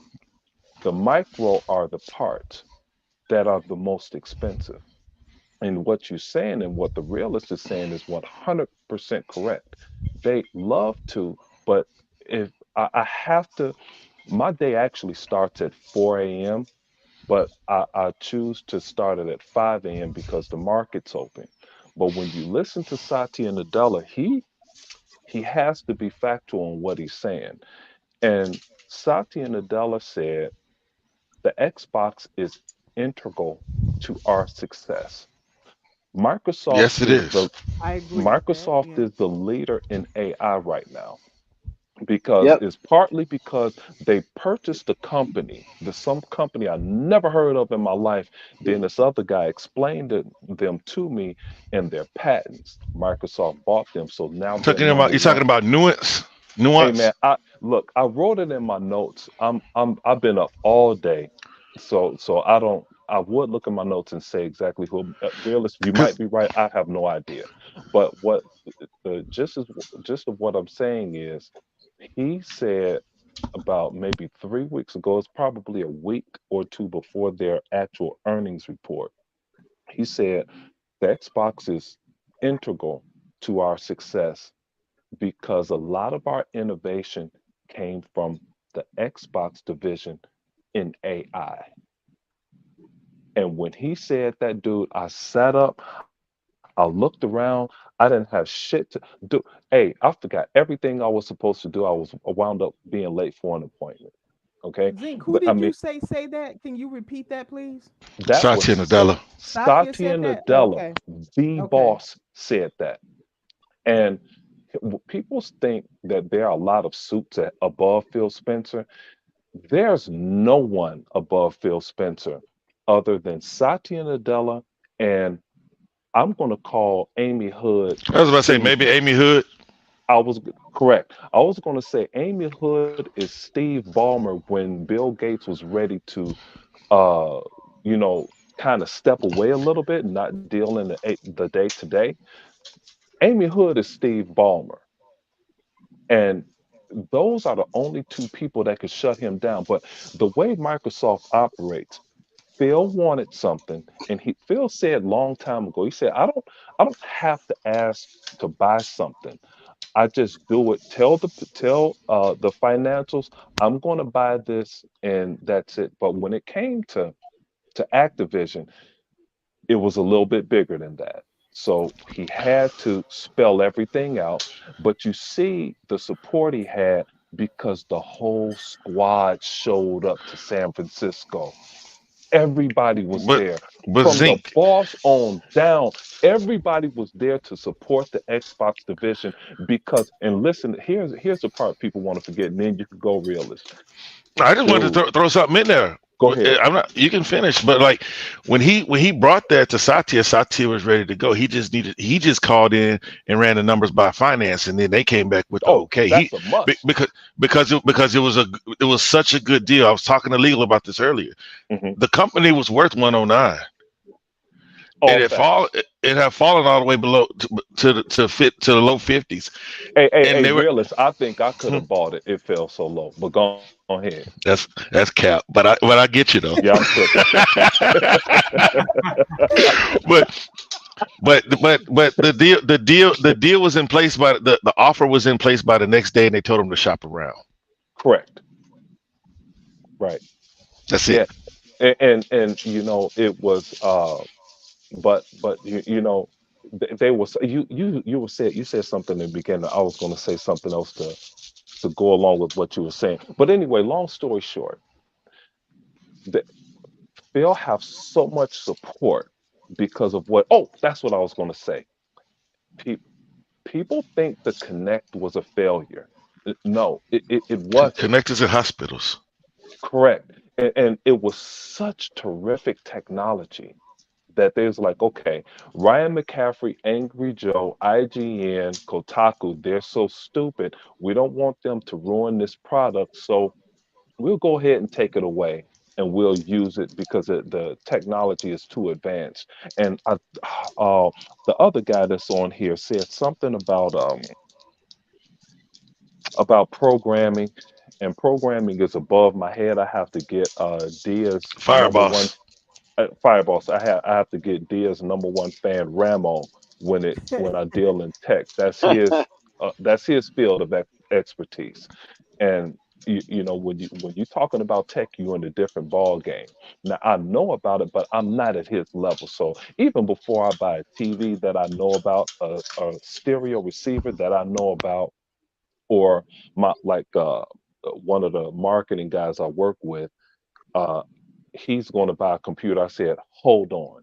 I said, I know what to get, but I'm going to check with my two boys, and you're going to get the right thing, and we'll go from there. He said, okay, I'll wait. So he's going to wait a week until Ramo picks something out. But anyway, you guys were on point, so on point, and people don't realize the innovations that came from the Xbox division. And then you could tell how fake the insiders were because they said, "Oh, I heard Jason Ronald is not going to be over this. The new Xbox is going to be the Surface team." Hey, bruh, the Surface team created Yeah, the I knew Xbox. that was bullshit already. Correct. The Surface team created the Xbox One X, and this other guy came on to shut somebody else down and said that Surface team has was a part of making the Xbox One S, as in Sam. Yep. Okay, and this was back. If you remember when Phil Spencer it was at an E3 or a gaming conference in 2016, and when the Series X, One X was coming out a year later in 2017, he said the Xbox One X's successor is already being created. And then it goes to Sarah Bond, uh, what she was talking about it wasn't Jez Gordon. Jez, I got confirmation that they've been greenlit for new consoles. Jez, shut the fuck up. Okay? Oh, you We're talk not about listening. Jazz. Oh my goodness. Don't let me rant I on that don't guy. want to Hey, listen to a single damn thing from him after that bullshit rant he had on on Rand's podcast where he went off over on It's happening. It's happening. right. The American Armed Forces. You sounded just like Right. him. Hey man, and when Dia is disappointed in somebody and says they trash, bro, you trash. And when Dia Yeah. called out Jazz, I'm like, yep, it's I on never now. believed that motherfucker. I Correct. never ever People believed that idolize motherfucker him, ever. Sega Man. They Right. But idolize Sega Was Man, him. Hold on a second, but man. but Sega Man, if Dia call you out, it's at a dip because we ain't shit. It's official. We ain't shit. We looking to get at you. But when Dia said, then it's at a new level. She's like, hey, I had enough of this. Because Dia don't even want to argue like this. Not realists, myself, the rest of us, we could do this in our sleep. But Dia is just a different dude. She ain't about all of that. But isn't Jez really a Nintendo dude? I think Yes. he is. Yes. No, I no, correct. no, know. no. That's you don't have World to of think. Warcraft. He and Jeff Grubb, which Jeff is Yeah. why Grubb. which is why I don't understand why the Xbox community puts so much faith in these guys. Same thing with Tom Warner. I was talking about Tom Warner. He's not an Xbox guy. He just so happens to have a source inside of Xbox, which pretty much puts him in a position to report on Xbox tech. You breaking up, realist. I'm sorry. I Whew, didn't. I'm glad it wasn't me. The Sega man cussed me out for breaking up. I ain't breaking up. My voice breaking up. Wait a minute. You're breaking up. Hold up. Realist. How am I botting? I'm at home on the Wi-Fi. No, man. Hey, realist. It's Mark Cerny. He got me. I couldn't even join Unlimited show, dude. You know. Oh yeah, bro. I heard you, bro. It looked like you were fight. It did sound like you were fighting Decepticons. Yeah, it did. It really did. Hey, really, he was like, ear, ear, It was crazy. hey, real quick, man. Shout out to my boy Go Paul, man. He called me a doomer. Shit, he a bad dude. What he say? Yeah, he is a piece of shit. But look, he called me a doomer. Look, you know, because one time legal, I had to do the show by myself. And when he left, and I said this, look, the console itself is an impediment. Okay, why is Fortnite? Why is Toon Blast, Candy Crush? Because everybody can play it. Everybody has a cell phone at this point. I have 4 children. One of them is little. 3 of them have cell phones. They're all under 14. Everybody has a cell phone, right? The little dragon game my son plays. You take away the impediment, the $500. That's the way Microsoft's looking at it. I've heard Phil Spencer say these things, but it's like sometimes I don't understand how some of these Xbox fans, like if you're a fan, you're engaged. If you're a sports team fan, you watch every play. You know all the calls. You can remember what happened at minute 222. But like some of these Xbox fans, they don't have their ears open and they're not paying attention. Right. Phil Spencer has said it so many times. I know you know the answer to this. What did Bill Gates want to do with the console, Zinc? What was his idea to do? What did he want to do with it? He wanted it to be a part of Microsoft's universe. Maybe I'm not asking you the right question. How did he want to distribute it? To everybody. He wanted to give the bitch away. Oh, I didn't know that part. Bill Gates wanted to give it away, but he said finance wouldn't go for that because software and content is king. He knew that the hardware was just a way to deliver the software. I heard it differently, but that's what the Xbox. Would you tell what part did you hear differently? It's a vehicle. It is the vehicle to sell the rest of their products, software and everything. He thought it was going to be a part of. He thought it was going to be a Windows device. Everything, and they were like, "No, bro, we can't do that right now." Hold on. See, please don't tell me you didn't watch Power On, bro. You know what? I watch Power On as a means of continuing education. Because those first 2 or 3 episodes is 100% what I learned in college. Them over and it is all fact. But I watched all 6 and I watched it twice because it wouldn't get out of my algorithm. I will not stop watching it. I'll watch it. So the reason why I say this, reason why I asked you this, when I say they wanted to give it away, and it's Bill Gates wanted to give it away, right? The reason why they were so hard pressed because Sony said they were coming into the living room, they were going to take over for PC. 100%. Remember all that, right? And then somebody brought the idea to Bill Gates that they can get another partner to come in and help subsidize the console to make the console even cheaper. OEM. So when they brought that to Bill, he was like, at that point, it's like, okay, how do we get the console in more hands, right? And Bill Gates' idea was, hey, let's just give it away. But of course, they didn't get. And he said this. He said, of course, they didn't go for that, and he gave a chuckle. But like now that part, I don't think is in Power On because I'm kind of conflicted both of them. But they were concerned about PlayStation being able to get the console so cheap that nobody could pass up on them, and that's what he came up with the idea that they should give them away. But at the end of the day, I'm not a doomer. I'm an Xbox fan. I'm riding it till the wheels fall off. But at the end of the day, us as fans, we can be in denial, right? You don't put games on other platforms that you're competing with. You don't see Nintendo doing it, right? But then we say, oh, Xbox is too big. Okay, but Xbox has PC. What's this game? Helldiver skipped all over Xbox and it's got 250,000 people playing. That Yeah. game ain't shit. Hey, It doesn't have to hold be. on. It doesn't. I don't think. I don't think check Fortnite this out. is shit. Let's check this out. Hey, real quick. IGN gave that shit a 9. Yeah, I'm they gave surprised they didn't Helldivers give it a a 9. Oh my goodness. I'm a reserve. but- I'm a reserve judgment if when it hits 9.99, I hold play on. it. Hey, realist, everybody, listen to this. I thought everything was about story. What's the Helldiver story about? That's a good How- question. Huh? I don't know. I got the audio realist, books. realist, you one of the principles on things like this. The goalposts move all the doggone time. And this is one of those examples of the goalposts moving.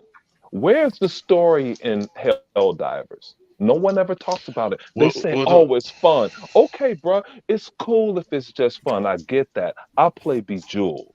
Okay? I get that. It's no story to me in Bejeweled. Whatever. But when you claim story, oh, I want to curl up and read a good book, man, shut up and keep things the same. Does Helldivers have more players than Power World? No, No, What? hell no. Long shot. No. Of course not. Hell no. But the thing about that game is right. It already had a fan base on PC. Yeah. Mhm. And so is like true. like people were playing what's the name of that game? Helldivers. People were playing Helldivers up until the day the new one came up. They had 5,000 people playing that, 600, 800. There's always somebody playing Helldivers 1. What is that? What is that real? Is that a or like a what kind of game? Now it's an over the shoulder third person, like not a cover shooter, but it's a third person shooter. I was about to say like Gears, but it's not like Gears. And those are popular on PC, so I can see why people are picking it up and playing it. And it's not a $70 price either. So because of But the Helldivers also has a book too, though. What? Oh, okay. It A has book on lore what? then. If it's got a book, What it's is the got book lore. about, realist? Where's Bach at? Bach probably read the book. I only got it because it was free. I only got it because it was free on Audible. I haven't listened to it yet. Yeah, we'll see about that. But no, we got to pay attention to what's going on in what Microsoft says. Like you got PlayStation and Microsoft easing towards PC, and you got Nintendo content to be over there doing their thing. It's working for them right now. Hold on, realist. I'm gonna push back on you because we don't have Microsoft and Sony doing the same thing because Sony don't have no games. What you talking about? No, you understand what I'm talking about, bro? Yeah, I'm sure. Because we already know, like, because a piece of me is going to ease my pain by saying you people need this. Y'all on life support over there. Here, Timmy. Thank you Here, for Timmy. not taking that off because none of us want them games over there. I'm not going to Dude, we did a little exercise last night. Legal said, "What game you want over there?" That show. he said, "What game you want over there?" I said, "Out watching Call of Duty. Give them nothing that they don't already have. I don't want to see Sea of Thieves over there." But Microsoft, look, the same way the MLB The Show is a test pilot, and it's about gathering data, right? Because part of them buying Activision was the data involved. Part of Sony buying Bungie was the data involved. So they're all collecting data on these things. Yes, If Microsoft puts Chai on Switch, what do you think they're gonna do? I mean, will we be happy with timed exclusivity? I'm not happy with it, and I personally do not believe that. That's the other thing. We keep saying that these things are not happening, but they're happening. No, they are happening. I don't have to be happy with it, but y'all got the wrong guy on the show today for that.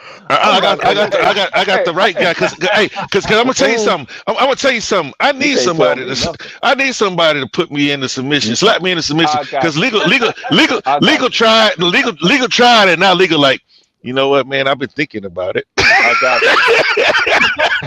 it. You're good, man. Hey, here, I That want Jedi you mind to trick on him. want you to go back to that show, and Uh-huh. when that lady said, "Okay, Phil, I heard what you said. I don't want you to beat the shit out of me, but could I ask you, is Starfield coming?" Phil Of course looked not. at her and he was like, "Hell no." No, well, he didn't say, "Of course not." He said, "Hell no." You got to do the proper translation, and that means, why don't you hold your breath and wait on that to happen? Exactly. Because it's Kind of not like coming. look at how long not me, right? Maybe Sega forever have been waiting on Final Fantasy. Oh, Like don't. it's No. not a it's it's not a it's not enough to make you go buy a PlayStation, Yeah, it hasn't right? been. Obviously, Yeah. you But haven't seen but my but videos. no, I don't, I'm just making because Hey, you've seen hey, the realist, I want to tell you huh. something. You got to be careful talking about Final Fantasy because Dia will check you. Oh gosh, Oh Oh no, yeah, hey, Hey, hey, He's look, that as an woman. all example. all I'm saying is, well, see, Dia's on PC. She playing integrate. She good, yes, I right? Yes. did. Yeah, that's So what I so so played. like so like i- if y'all did want to play Final Fantasy like that, it's not enough to make me go buy a PlayStation. Hey, but Dia, If but realist, did you remember when that one Final Fantasy guy came out on the stage, hugged up with Phil? We invited Phil on stage. He was kissing on Phil and everything, saying we're going to give him Final Fantasy 14 and anything he man, wants because if PlayStation you don't can't let me give us the finish, money. if you don't let me if you don't let You me talking finish, about the new rant. cause look, we already know.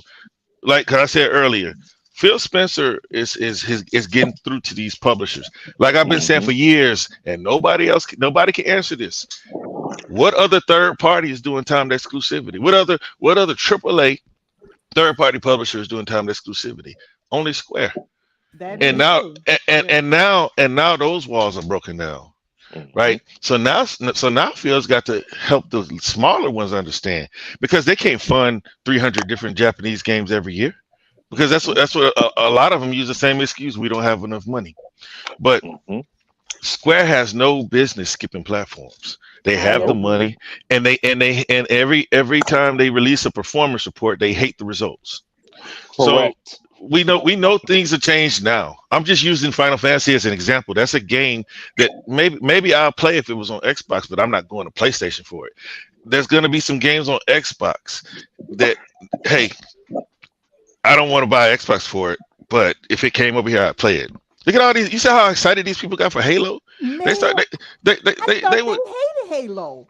Of they were course, like, dear. They was getting ready for dude. Halo, literally. I You know? started seeing ponies on Twitter saying it's gonna be crazy playing Halo, and Yeah. I started hearing Xbox saying, yeah, it's gonna be crossplay, and we can and we can go against each other. I'm like, Hey, Well, God listen. I don't dang, know man. who was I don't saying want to that. get Kick cut. them out of the community. I mean, that's sacrilege. There you Look, man, go, You dear. can't have That's no the but more kind of deal Halo. I dear, like. dear on Twitter, look on Twitter, it's so many to kick out. Cause see, It's even many. though Take it off. even though guys like my man Gogo Pole says I'm a doomer, I'm just projecting. Hold on. I'm just Wait. looking at, Realist. huh? Gogo Pole don't like you. No, No, he's Gogo just Pole, joking. Those two, yeah. he talks his junk, man. But he look, and this and you too. You know, you and that was another guy when I said that, man. Eventually, Microsoft's going to be in the cloud, right? That's what they want. Yeah, hey, But realist, man. I don't want to tell. I don't want to be the one to tell you this, Hey, but I got to Marco. be honest. We're gonna evaluate your ass after this show. Tomorrow hey, we gonna hold a spaces on your ass. hey, Yeah. you can hold the spaces or whatever. I'm Xbox strong. I ain't never been. I ain't never folded. Y'all never heard me. Y'all never saw me on Twitter say nothing out the That's way, true. That's true. because Yeah. I do my social media on Twitter. Look, I'm an Xbox dude. I care nothing about what PlayStation has to offer, but I see that Xbox has people that are influencing decisions. Yes, Phil might not have to go to them to make a purchase. Mm-mm. Uh, Pocket Pair says, "Come on, let's do it." Phil Spencer ain't gonna have to do nothing. He gonna come. He gonna go say, "Hey, I bought Pocket Pair." Those are the creators of Power World. So it's different. There's a reason why they're bringing games to other platforms, and like, why do you do it? They're not doing it for us, so why are you doing it for them? This is why I say they don't value. I didn't say they don't value console. I say they don't value the console the way we do as fans. Right. Well, Because yeah. the thing is, first off, it's an impediment. But my thing is, yeah, are you just trying to participate or are you trying to dominate? Because if you want to dominate, you don't give them shit. I Well, agree. And it's a little of both, but it's a little of both. But what Microsoft likes to do is play possum, and when it's well, time for them, they're the richest company in the world. Ain't no possum. it is. It's a little. It's an art to it. Like what Phil said in San Francisco, said we're an independent company that operates within Microsoft. Phil, you a It's true. liar. No, he's it's true, but he's a liar.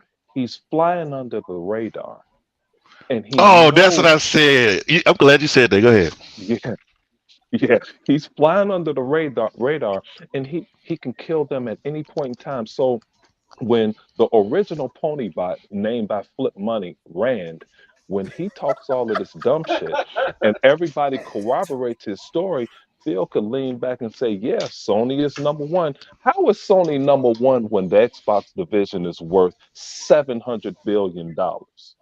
And It's the worth a lot third, now to push them past Windows. I tell you that much. they're past Windows, dear. And so how is Sony number one?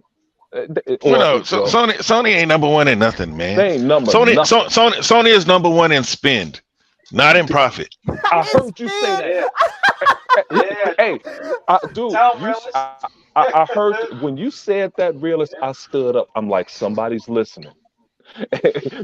These Yeah. jokers. Everybody say they need to spend all of their money on marketing. No, bro, because then you get bullshitters like Unlimited that say, "Well, these numbers, if you spend too much over here, then our profit margin is only going to be $2. That's not sustainable." With his accounting bullshit. So you just can't spend all day on advertising. You have to bring that return on investment at some point. You know, so and now obviously we know that it's not yielding the fruit that they look for, right? correct. Exactly. But see, and that's why I said Microsoft was smart enough to identify that fallacy, and they pulled back and let Sony compete with themselves, and that only left them in Square and other AA studios. So now what they're doing, they're not even doing time exclusivity. They have to go ahead and flat out outright publish, find games like Zero Blade or whatever the name of that game is, and What you publish mean, it. that girl with the body? No, and that's stuff? that's Stellar Blade. Oh, That's Stellar Stellar. Blade. That's Stellar Blade. Okay. But I'm talking about Dia that said game. that girl with the body. Yeah. You're a woman, but us men, when y'all ain't around, we call it Stellar Buns, Oh, right? Stellar Bud. But like, but look, I'm talking about that game after the PlayStation little weak ass showcase last year. You had Terrible. weak ass Xbox fans saying, "Why didn't Xbox get that?" They said that they're not under any time exclusivity deal because obviously they saw it before we saw it. If they shopped it to Sony, they shopped it to Microsoft, they shopped it to Right. Tencent, Yeah, and none of yeah. them saw the potential in the game. And Sony said, let me take it. And now in 2024, we see why. Yep. That Stellar Bonds was supposed to be on Xbox. Why didn't Xbox put in on that? That's You see a what I'm good saying? question. That's a good question. You see what I'm saying? Like every game to come out. That's why I don't like dudes like Umbra and Risk It. Like they cool. Speak Like I on don't it. I don't have a problem with them as people, but the things that they spend on the internet. Look, if Xbox didn't get it, they don't want it because we still waiting on Stalker, and Stalker gonna take a dump on all that. Oh yes. Oh yes. When yes. is that coming out, bro? Whenever September. I think it was December. It's September now. September. Yeah, it's this fall. September? Look, man. Let me look it up. I'll make sure. Take their sweet precious time, man. They in war. Yeah, I know. You know what I'm saying? And I'm not. And you got these dumb ponies Well, out they there. moved them out. They that group that's making the game. They got them out. Well, that's good, man. Because Munfish, the Russian company, the one they were trying to boycott, they made Atomic Heart. I like Atomic Heart too. I Yeah, don't know. but see, but yeah, they moved out to Bohemia to finish the game. Oh, okay. But see, the thing about what's the name of the studio that's making Stalker? I'm looking. Oh yeah, Because- it's September 5th. That's when Okay. it's coming out. Yeah. That's good. But so these games is coming out, right? Like you had Kenna that came out. You had a lot of games that PlayStation went out and they pay and they don't want it to go anywhere. See, and Yeah. Microsoft understands this too. And I've been saying this for years. Say it. Timed exclusivity does nothing Yes. for the game. I It agree does. And it with does It that. does. nothing for your pocketbook either. It does. It does nothing for the game. It's basically killing the game off because by the time you bring it to other platforms, we don't care about it anymore. And Mm. so it only does something for Sony. That's an Microsoft is excellent point, man. Microsoft, Microsoft, and Microsoft is getting through to these publishers. Hey, you're not doing anything for your IP. What happens when Sony's not around giving you money, and then you try to sell it everywhere else? Look at this. Don't look at it that we didn't have 2 million people go out and buy Crisis Core. Look at it as a fact of the matter that you skipped us all these years. Then you want to finally bring it to us, and we know nothing Yes. about you. Thank you Mhm. for saying that. Thank you. But like, Mhm. but man, it's look. I just want my man to know, man, because I rock with him. He's my friend on the thing, but he never likes it when I say they moving away from the box, bro. I'm looking at my Xbox right now with the Starfield wrap on it. All right, Yeah. That's a like incredible we wrap, have yeah. we Hey, have realist, this. they're not What's moving that? away from the box. Not in our lifetime, they aren't. You see, that's what I said. That's what I said. But because that's what I said that day. Like when y'all got on me, I was like, I don't think it's gonna happen in our lifetime, but eventually it's gonna happen. But my Yeah, problem with but not Microsoft, in our my lifetime though. okay, real quick, yeah. But look, I don't know when it's going to happen. I know that they view it as an impediment, and if they make, but see, what PC, look, it's so much to go over. It's so much to go over because PC is showing them that the market will support Yep. $5,000 Without. worth of equipment. Yep. You see what Yep. I'm saying? Right. The PC is showing them that the market will support a $900 handheld. PC is showing them that the market will support a $1,500 handheld from the like the what's the one, the One X No, player. no. Realist, that's the market that we are talking to. That's less than 3% of the whole But you community that but you would but you think guys just about told you something like guys that. just told me the kids don't want to play consoles and handhelds. They want PCs. It's true Who because told you that? Dia, they the just Dia, are they, handheld and the hey PC, Dia, that is what, yes, they're they not just told me. gravitating towards that. that's I'm Dia. telling you Dia said now, if that. you look at the world, Zink, stop looking at it just America and just Xbox. Look at what people are doing across the world. Okay, young people. Fluffy says, If yeah. if Microsoft wants to get 3 billion people, he ain't just staying here. And those people are not gravitating towards no Xbox. And I'm no offense, they're not really I'm talking about the young that's coming up behind the people now. They're not gravitating towards the handheld either. They're gravitating towards their phone. They play a lot Correct. on their phone or Correct. PC. There's some places Mm-mm. where they don't even touch consoles. The barrier to entry for a PC is too high. Just like the realists have 30 kids, they have Uh, uh, 20, 30 kids. 29, Oh man. 29 of the realist 30 kids have cell phones. Hey, So with Hey, all of hey, you, hey, Singing Forever, man. He on some bullshit. Hey, man. Unlimited say he want to get on the show. Unlimited say he want to get on the show, man. This nigga talking me about all my kids and stuff, man. Oh, man. hey, I'm so sorry, I I, didn't mean to laugh at that. I That love was all my funny. kids. but Want but to get but on? but that one kid that don't have a cell phone, I'll get that him. kid is just too young. That's all. That's the only reason he don't have a Look, cell everybody phone. has But a cell phone. but But at this everyone has point, a a cell phone. kid probably is assigned a cell phone before they come out the womb. All Correct. right, everybody has a cell phone. Correct. Everybody Right. be Not, playing not, those things. not Right. mine. I just bought them for mine. I hate it too. Hey, realist man, You old school, you bro. know I believe you because you saved my life. Because I was ready to jump out the window when Paris was over there talking all that Oh nonsense yeah, that and Paris nobody girl. knocked him out. I'm telling you, man, I was hanging from the window. All right, Yeah, and, man. and you came through for me and saved my life, dude. So I owe you. But the cell phone, the barrier to entry is very small. That's why Satya and Nadella said we have 200, what did he say? 200,000 users on our platform. 200 That's not million? an he says 200,000, 200, what, yeah, 200 million, he said. Right before their earnings call. That's an accurate number. That's because of the cell phone, not because of a Xbox console or a PC. That's the cell phone is a lot of that, and that's one of the things that's going to really blow But up what's the Call of largest Duty. market, Zing? I don't mean to cut you off. What's the largest market for gaming? The Tell me. largest market is a cell phone. That's right. It's mobile. And then the second largest market is a PC.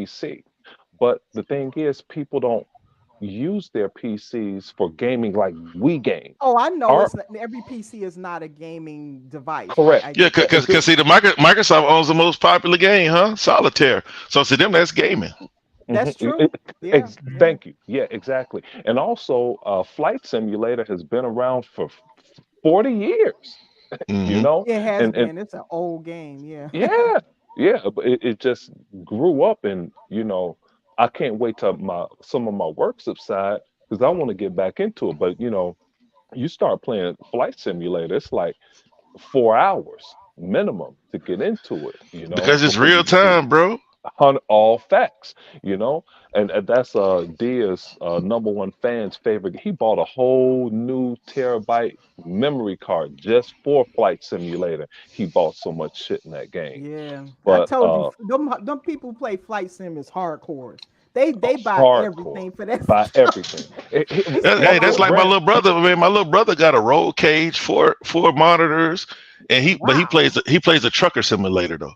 Oh, Hey, okay. He plays the Awesome. truck simulator. Oh, I bet you that's fun with all his If setup and stuff. Yeah, I yeah, bet you. it's fun to just sit back and watch. hey man, I have to get up early in the morning. Let me throw my last shade. I already commended the realists for saving my life. I'm never so, gonna so so stop saying that. so now And you're then gonna beat me up, huh? hell no, dude, I can't. It's a force field around you because you say I owe you my life. So, but back to Dia. Hey, Sega man, has she Yeah, yeah. played uh Gears with us yet? Is she gonna play with us? Nope, not yet. Hey Oh man, my God, Sega man, you're on my side. Don't be on Zeke's side. hey, realist man, you gotta watch out for Dia, man. We gonna hold the spaces on her too. You know, Don't God, hold the dog, man. Here, spaces on Hey, me. Oh my hey, God. hey, I excommunicate any one of y'all weak ass Xbox fans before I let y'all excommunicate me. See, my Uh-oh. thing is, cause see, my thing is, I want you look going back to what y'all was saying earlier, how y'all was rooting for sister, what's her name, Sarah Bond. Mhm. Look, man, I says oh, that's yeah. We need she can Phil hold her Spencer own. out. Look, hey, we need Phil Spencer out of there. What? I think his mission is accomplished. He was the Trojan horse to come through with Hey, that. go To come Poe. through it. Hey, to come here. Hey, listen. To come through with that No, sweet I ain't smile. listening to nothing. Look. To come here with that sweet smile and say, "Yeah, we're here for everybody." I want the man in there that says, "Let's spin him out of business." That's what I want in there. I ain't for He's everybody. rooting for Matt to take over Yeah, the I root spin. for Matt Booty. yeah. I want Matt Booty to come in there with that You know attitude what? and You say, know "Let's what? spin him out of business." Hey, Gogo Poe, man, give me a call. We're gonna talk about the realists. This dude's hey, talking about hey, getting rid of hey, Phil hey, Spencer. hey, let Phil Spencer be in an advisory role, but I want the man in there is ready to crack some skulls. I'm tired of this everybody thing. I don't want no games on PlayStation, man. That look, man, as a console warrior, what can I do? I gotta just say, man, you bitches ain't got no games. That's all I Hey, can hey, say. dear. Hey, dear, you hear this? Yeah, Hey, I'm dear, not. shoot. I'm not on that. I don't want Phil gone yet. I don't think Sarah's Nah, ready yet. look, man. I love Phil Spencer like everybody else, but I ain't with this togetherness What's this stuff. butt? I'm What's this not butt either. stuff about? I ain't And with you this know together. what? I ain't with this togetherness stuff, man. Because he's like, Oh, and like he got us over here talking about. Yeah, he's here about the industry. They're thinking about the entire industry. Man, think about Xbox. You are the Yeah, industry. You're the you hey, have you largest to. know publisher in what? the world. You do Sega have to forever think about did. the industry though too. You can't think of just the Xbox. You do have to see where the whole industry is going. You Man, know what? Steam ain't going nowhere. Sega forever did call me and tell me that he saw you on Jeff Grubb's podcast. So I see why you thinking like What? that. Well, Yeah. I gave him a super chat. I gave him a super chat too. What? Jeff Grubb. That's what Gogo Post said. Hey man, I Uh, gotta get up, man. Y'all, hey, so will somebody get unlimited yeah, on the man. show? Yeah, we got Unlimited, time. hey, get unlimited. Didn't unlimited want to get on the show? I Yeah, sent him yeah, a I told him earlier when you was talking that junk, man, about my kids. That was All right, hilarious, man. Hey, man. y'all have a good show. Yeah, What's man, I up? wish you ain't had to go to work in the morning. No, I Cause, don't, man. Go ahead. no, because honestly, bro, I just really want somebody to tell me, man. I need somebody to talk me down because like it's looking like they trying to share. Well, It's well, look, it's look, it's look. So, and another piece of me says they're paying 4D chess. So when the next acquisition comes up, they can't say that they're hoarding all the IP to themselves. I'm Hey, kind of leaning on that too. Like that it's more it's more moves than what we see. Bec- You can't because just say because that the, at correct. because certain the value. one thing he did say, Gia, was that when we do it, we do everything. Everything we do is for a reason. And then when he finished off, he said, when you see the games, it's gonna make sense. Yeah, he did say that, and that was pretty cryptic. I was like, Well, everything he says is cryptic. That's why we got to decipher. yeah. Hey, He you know what? Hey, Gogo Poe just texted me and he said, "We'll work on the realist. He'll be okay." So, hey, so hey, we'll whenever y'all work on me, I'm gonna be on my Xbox. It is what it is, man. that's cool, man. He said you're gonna be all right. You know, We you. gotta make some sense of this, man. We gotta put our heads together, and Hey, we gotta get through this cryptic message, man. Because uh, why it are we color sister. sharing?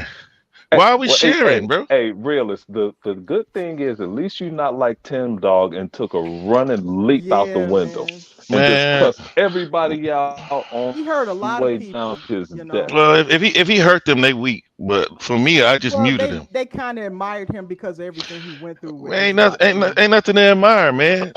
No, Listen, man, the listen, dude. That dude thought he had a friend. man, you know Man, what? Hey, you make it sound like some damn Woody from Toy Story shit. You got a friend in me. I mean, look, man, Tim Dog, Got the old guy on the guitar. Skid down the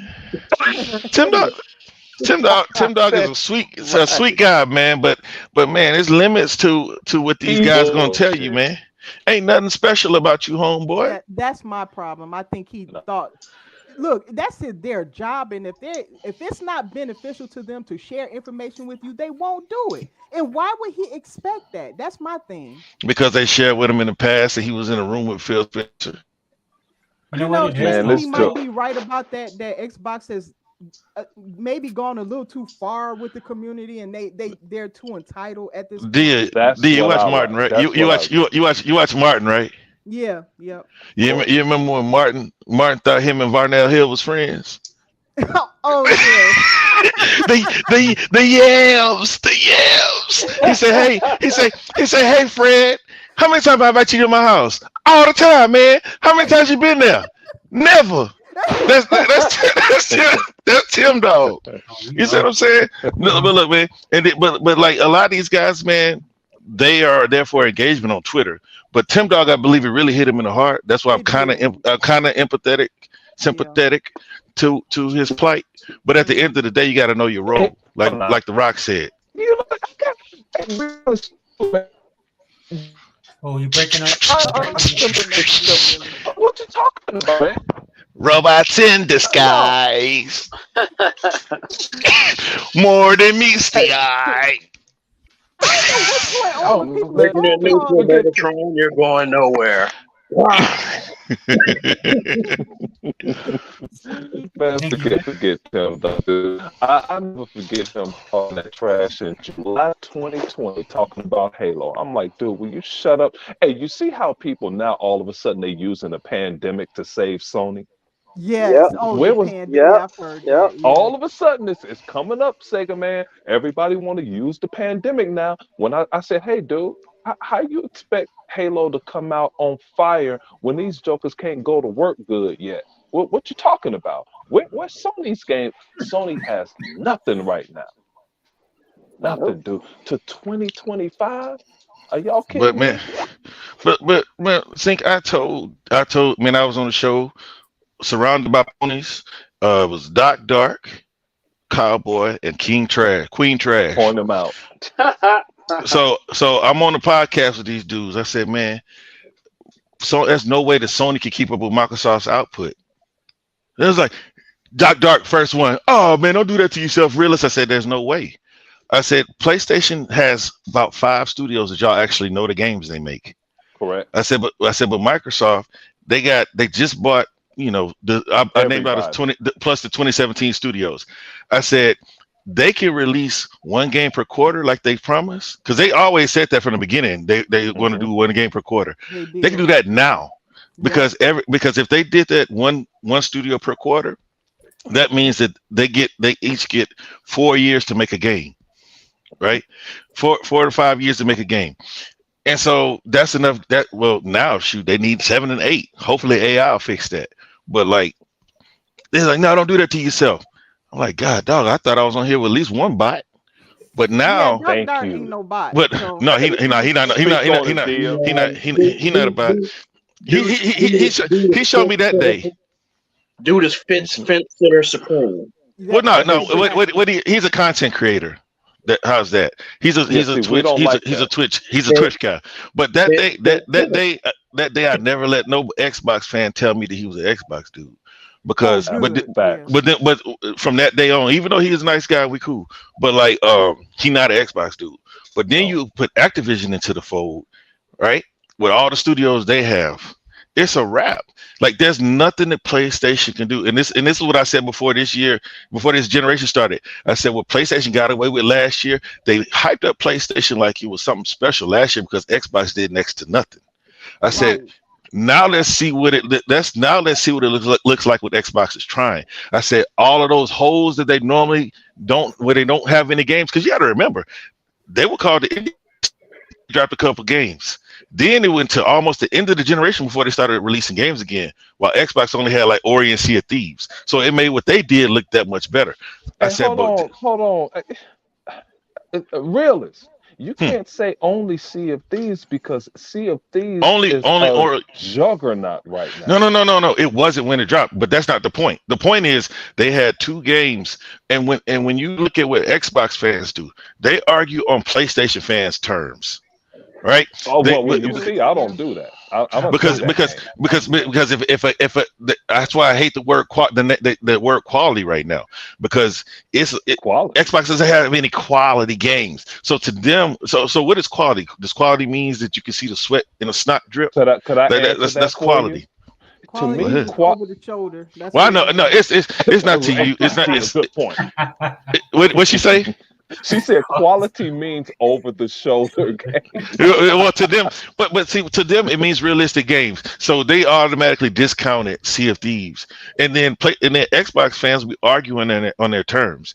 Now, when I say only Ori and Sea of Thieves, that's two games compared to them bringing out these so-called quality games back Like to what? back at the end of the generation. They had Last of Us, they had Horizon, they had Ghost of Tsushima. Unlimited, I sent you the link. Man, I don't care what Unlimited, I sent nobody you the say. link on Twitter. Sorry, guys. Unlimited, I sent you the link on Twitter. I sent everybody the link before I started the show, and I just resent it to you. Sorry if I missed it. I'm catching up. Ghost of Tsushima, dude. That gameplay, I'm gameplay. That don't impress me. One-on-one fighting in a cornfield, I'm not impressed by that at all. Do you like Assassin's Creed? No, Assassin's Creed Oh. is more than that, man. You going across some buildings. You doing Ghost of some Tsushima work. is not the same as Assassin's Creed. We're not going to pedal bullshit. Ghost of Tsushima is not Assassin's Creed, but it has the same formula. And if you like Assassin's Creed, you like Ghost of Tsushima. No. That's false equivalency. Just because one thing. How is it a false equivalency, dude? Because it's like saying, man, if you like, hey, did you like the recent Friday the 13th movie? Yeah. Well, no. Well. I mean, you like Freddy Krueger? They're both movies. scary, but we're not talking about scary. We're talking about a game to basically copy the formula of another game. And it doesn't do it as well, and it's not as. I didn't say it does it as well. I didn't say it was as fun. I said it's a solid game. I liked it. You know what I compare that to? To compare Ghost of Tsushima against that game is like comparing pole position to Forza Motorsport today. That's an accurate comparison. There's no way Ghost of Tsushima can compare to any Assassin's Creed game ever made. Okay. Ever. All right. I'm gonna let you look, man. You either like it or you don't. Or compare Outrun to Forza Motorsport. So RC Pro, what's the RC Pro Am? But look, man. Or Excite or some shit. Look, man. All I'm saying when it comes to Ghost of Tsushima, it takes the same formula. Same thing with the other game that everybody said was trash, Horizon. Hey, you know what? Didn't you can call use it? the same. What's you can the use name for that same- game? It's your name, ain't it? What? Horizon Forbidden Entertainment. Yeah. Unlimited came up with That game disappointed me because I thought I was going to like it because I tend to love open world games, but I was No, that game was bland. But like it uses the same formula as well. You climb up high, you get a vantage point, and you open up the map. Yeah, And then that's exactly why I was that game is disappointed. I awesome. thought for sure that game of all the PlayStation games was going to be for me. Then I was like, oh no, I can't play this boring bullshit. Of course you couldn't play it because you couldn't get far without falling to the map. That did happen, didn't it? I forgot about Right. that. Hey, that's what I was going to say about the quality. All of their games are buggy, super buggy, but they gloss over Because that. I keep telling people that damn dated ass decimal engine is falling apart at the seams. Oh, you mean the Decima well, I mean engine? that is an old engine. You mean the Decima engine that everybody says so great that made that Kojima's game? I was just about to say Death Stranding. Absolutely nothing in the world. But you gotta understand, bro. They don't play their games. They don't. When it's like a glorified Telltale game, right? It's like they made it pretty, and people get all about the graphics. But I tell any PlayStation fan, once you get past the graphics, then you start to dig into the gameplay and see it's lacking. It's nothing there. And because like I like zombies, that's the only reason I was able to finish The Last of Us. But I couldn't rock with God of War because I don't like the story. The gameplay is boring. If you playing a game just to get through the story, you're doing it wrong. Because I play games for fun. Yeah. Because when I came up, games didn't really have stories until the RPGs came. But yeah, man. My man said because he came in here, man. He said Xbox is on PC, unlimited. He gone? No. I'm sorry. I was listening. Would you say he took it away? You said. Let me see. Was it a Right comment? there, right there. Oh. He said. Yeah. He said. I need nicknames for my kids. You said something. You said. I'm just Well, no, because what I saw, because Sega Forever had it on the screen. He said Xbox is already on PC, and Sony is trying to catch up. Yeah. Xbox isn't using their way into PC. No, they're not. But see, that's what I was going to say earlier, and then I'm gonna shut up for a while. My problem, I want to know if Xbox wants to, because they're not number one in anything right now, right? Or maybe job site what are media. you talking about? What are they number one in? The Xbox? Mm-hmm. No. I mean, each business unit. Which business unit is number one, leading the pack? Which business unit for the Xbox division? No, for Microsoft. Period. Windows? Everything. No. Well, I mean, they're the de facto monopoly. No, because this is what I'm getting at. Hey, they're you're not talking to the wrong crowd, man. You better talk to Gogo Pole after this is over. We don't play Man, this. Go to bed. It's getting late. You on Central Time too, huh? Hey, I'm gonna go ahead and go to bed because Unlimited will be able to take over. Dia's school. Sega Man is mad at Dia because she hates us. So yeah, I'm good now. I can go to sleep. I have to get up in about 10 minutes, fooling with y'all. All right. But hey, man, All right, man. Good night. being on here. All right, man. Thanks. All right, brother. All All right, Zink, brother. But no, just going back to what I was saying earlier. Like, do they want to just be a participant, or do they want to dominate? Do they want to be in the background, or do they want to take over? Because they got all the ammunition they need to take over, right? Because when you go to PC, man, these guys, they don't look past Steam. And then when you get on the Microsoft launcher, there's a lot of games that they don't even have for sale in there. So what are they? So what are they gonna do? Like when you're on all platforms. So are you only caring about Game Pass? Yes, but right now I don't think they're done. I think they had this. They're not even done acquiring. I don't think they're exactly. No. They already said they weren't done. Right, they're not done. So I think once they're done buying then I think they might be ready to strike in that way. If that's their plan, right? I don't know their plan. Honestly, I can't predict what they're doing. But I think that because they are still acquiring whatever it is they're doing, they don't have all their pieces yet. And I think they know who they want to acquire. I think they have Honestly, I made it hypothetical, but I hope they buy Pocket Pair. I do too. I said go ahead and do it. They're small.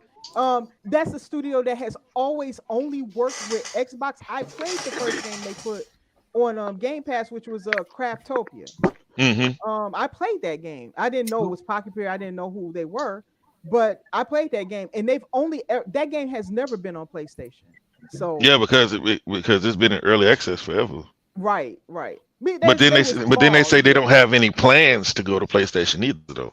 No, they don't. They said that. Yeah, they said that. Yeah. So if you don't have any plans, man, go ahead and come home. But my thing is I don't want no freaking Power World on the PlayStation. I don't either.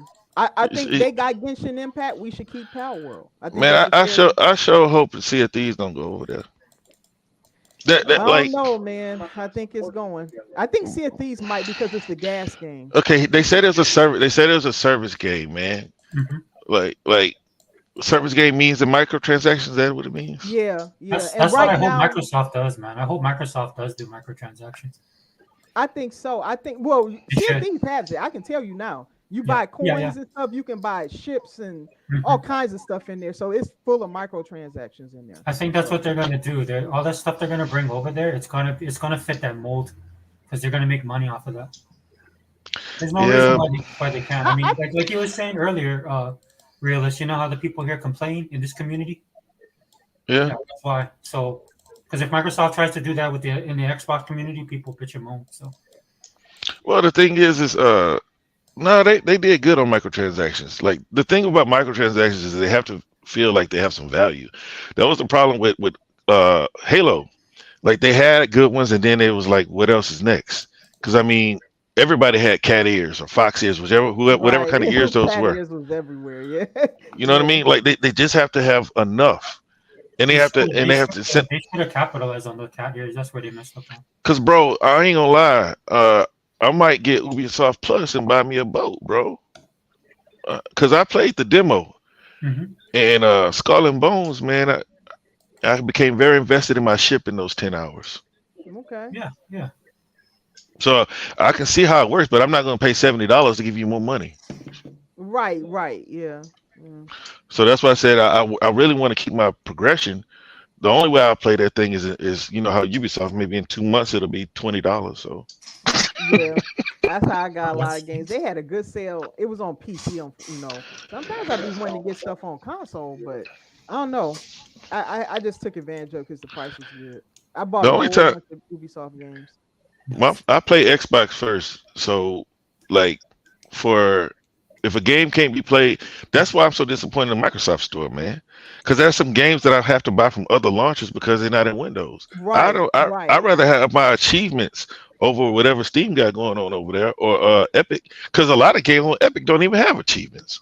Yeah, Epic is like. And by the way, I'm with you on that. Sometimes I be looking at the Microsoft store like I'd rather have this game in the Xbox ecosystem, but I don't find it. So because Steam has almost everything over there. So because I got me an Ally, I got me a Legion. You know what I'm saying? Like I'm into I got my handhelds, man.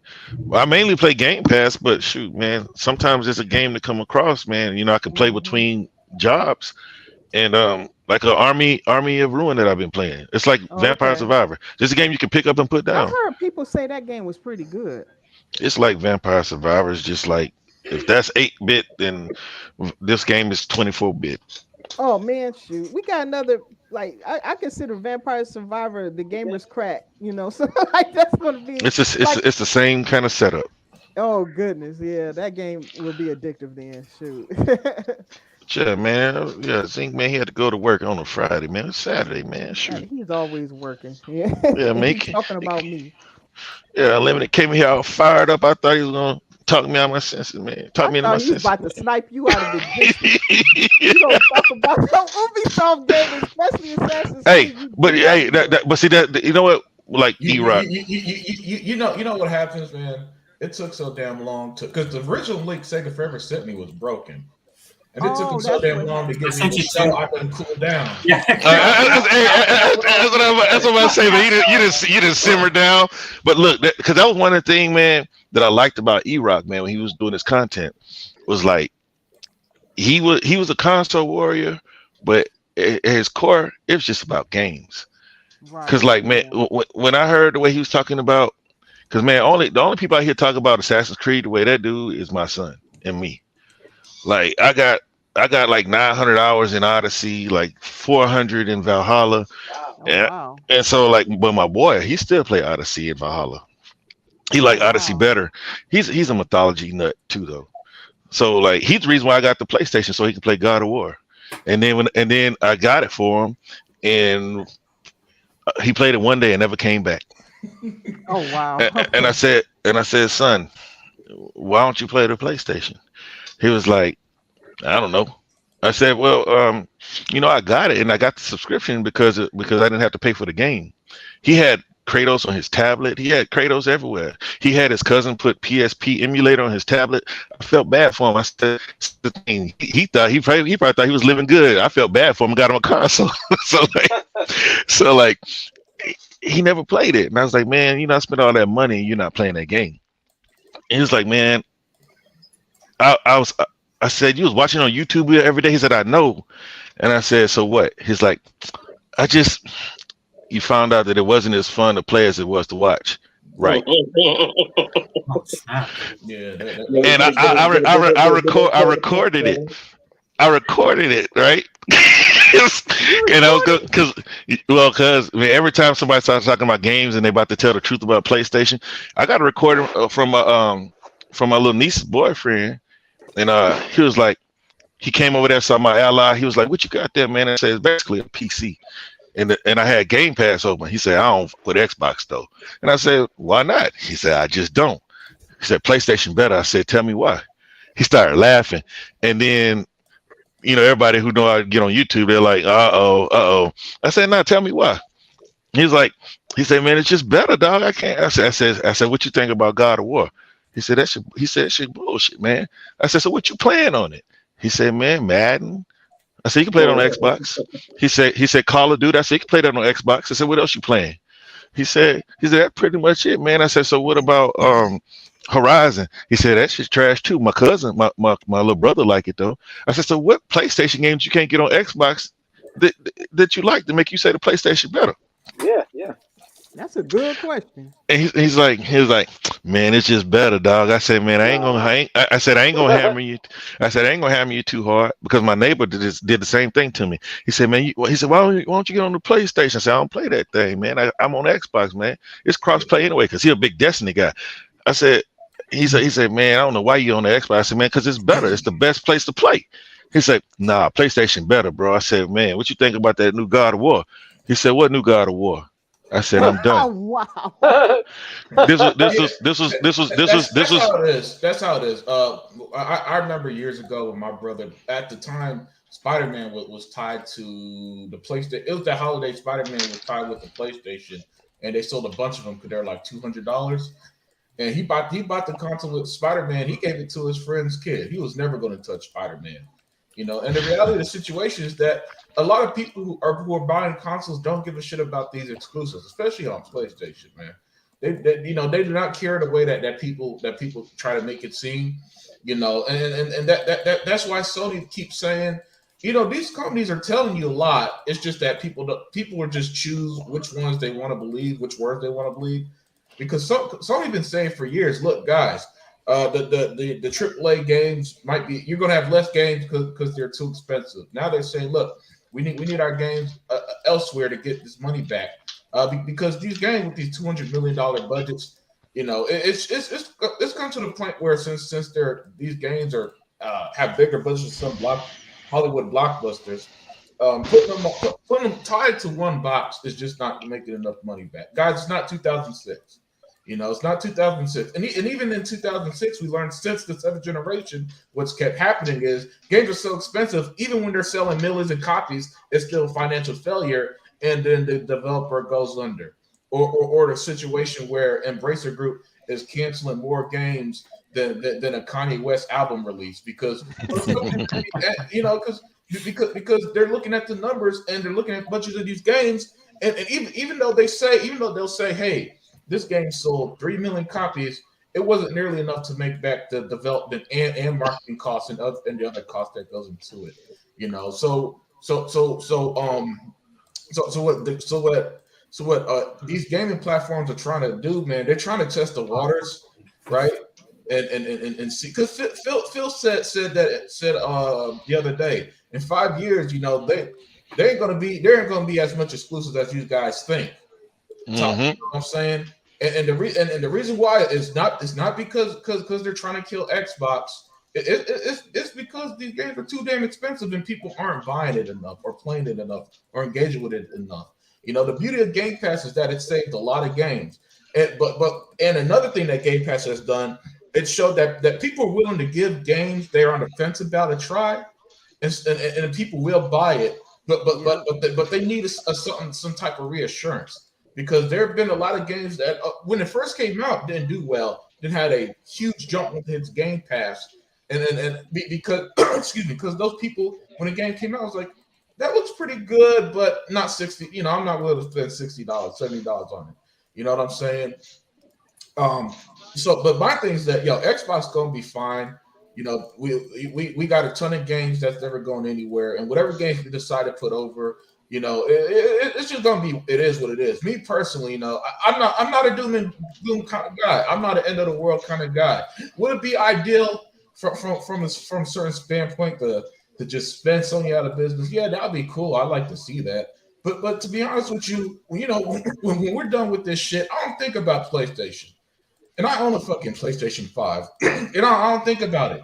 I like, first and foremost, what I care most is, as a consumer, where's my dollar going? Right now, I feel like Xbox gives me the best bang for my buck, and it's not even close.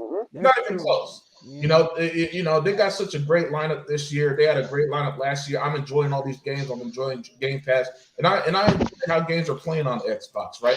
So okay, cool. As the consumer, I'm good. Now, as a brand, how you putting your brand out there? I think they're doing a hell of a job. Again, this year, Avowed I've been waiting for years, and Hellblade and all this other stuff. Great stuff. Indiana Jones by the end of the year.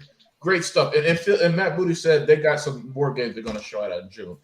And yet somehow in this time and age, everybody's more upset at Xbox than ever. But sometimes you just gotta let shit play out. And I don't know if you guys noticed, the last 11 years has been nothing but doom and gloom. And am I the only one who thinks Xbox has been perfectly fine, has been held great even?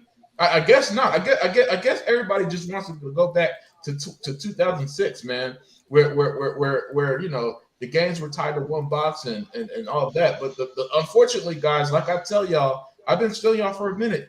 It means a lot of people seem to just ignore how unsustainable things are right now. Everything has a bubble. There's been a housing bubble. There's been a tech bubble. And there's currently a gaming bubble.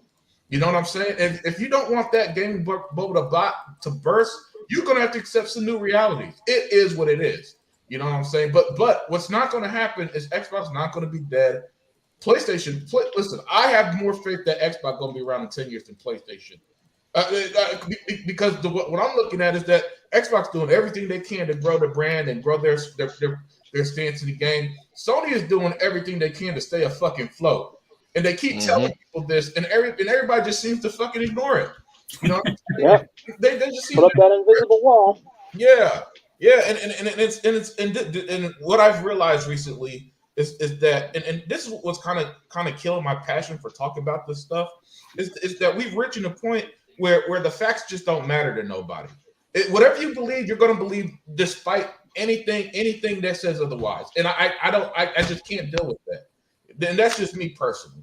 You know what I'm saying? Because I know Sega Forever, man, he just be chilling, like just laughing at this shit. I'm at the point I'm getting a little annoyed. So I'm like, guys, what do you guys need Phil Spencer to reassure you literally every day? Hey, good morning, Xbox. Put out a tweet every morning. Hey, Xbox, but remember, start PlayStation.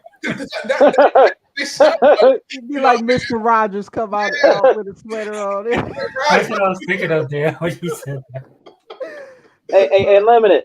The Phil Spencer can use Alexa, to say, hey, PlayStation fans, just to let you know, this morning. Good morning. The PlayStation has 15,400,000. Damn. Oh, this dude he had Alexa for real, man. Yeah, she heard me talking. But anyways, yeah. What if we use that and to remind him? Yeah, man. I mean, they're one of the leaders of AI. Just use AI. Have Phil set up AI on his Twitter account, and every morning just say, "Hey, good morning, Oh Xbox my fans. gosh. That'd be so Starfield's not coming to PlayStation, right?" Just do that. You know what I'm saying? Oh, that would be. Oh, that's awesome. You know, because really, look, that show the other day ended up being a waste of time because I'm looking at the same people upset, and they out here telling me, "Oh, you enjoyed being lied to." No, I don't enjoy being lied to. I watched that over and over. I try to pay attention. I try to listen carefully, and I just gonna come to the conclusion that's out there in front of me. I'm not out here trying to be a fucking mind reader. You know what I'm saying? I'm not Miss Cleo from back in the day. There's no 1-800 number to call for call Phil and like, hey Phil, what's your prediction of the future? They've been saying forever. Look, last year was great, but we didn't see growth, and they want growth, and every company wants growth. Now I'll say this. There's this myth of infinite growth in companies. For some reason, I don't know why they keep thinking that there's infinite growth. Now don't get me wrong. I think there's still room for improvement with the gaming space, but they are going to reach a point where you're not going to get any more people after a certain point, and I don't know what they're going to do after that. But that's for another day. But still, man, I sometimes feel like I'm the only one who's just like, oh, cool, let me enjoy the ride and see where it goes. And let things play out as they may, because so far doing that has been working for me. I mean, I got a great collection of games. I'm enjoying games we get now. You know what I'm saying? Power World ends up being a mega hit, and people are, and it's like, and it's for some reason the people are more and more upset, and that's what baffles me. I think game is just too damn good. For people to be as concerned as they are. Now there are some, to me, the concerns that we should be having is what will the future of mostly or almost only digital looks like, and the our crisis, rights and stuff. yeah, and the crisis that's going on with this bubble that's clearly ready to burst. Just because people demanded so much from games, they want the latest and greatest, but the problem is, that stuff is extremely expensive to pull off, and people. And let me put this way: if it came out tomorrow that the next Assassin's Creed or the next Gears of War or the next God of War went with the lower budget and had a downgrade and graphical style, people would be pissed, right? They'd be pissed because they're like, we got these expensive, powerful boxes and it's not taking advantage of it because at their core, they don't really care how much the game costs. You know what I'm saying? Unfortunately, the companies do. Like Phil said, we still got a business to run. And at the end of the day, business wants to make profit. You know what I'm saying? They want to grow. And they gotta find. And what's happening is that they're learning. They gotta find different ways to grow than the way games grew in 2002. Because back in 2002, a good studio used to be able to crank out a sequel in 1 year. And boom, it made money just by selling 1 million copies. Now those same studios need 7 years to make a sequel, 5 to 7 years to make a sequel, and 1 million sales barely scratches the surface. I mean, for the love of Christ, I gotta stop saying that because I heard that's saying the Lord's name in vain. So forgive me there. Is it really? Yeah. I heard. I recently learned that. Well, some people say don't say his name at all. Yeah, and I think to avoid using his name in vain. But this ain't a Christian podcast, despite my belief. But what I was saying though is these companies are learning that the truth of the matter is, and people just gotta accept it, man. The path to success is not the way it was in 2002, where a studio could put out a quality game a year and it sells millions of copies, and boom, you're good. I would love if we had a situation like how Def Jam Vendetta came out in 2003 was brilliant. Fight for New York came out in 2004 was even better. But that's just. But if you want 4K 60 HDR, you want games to run smoothly on these boxes with the complexity that's now in modern technology. Good luck. I mean, look, guys, we get mad at every year, and everybody complains it's the same fucking game because they have to copy and paste it in a 10-month development cycle, right?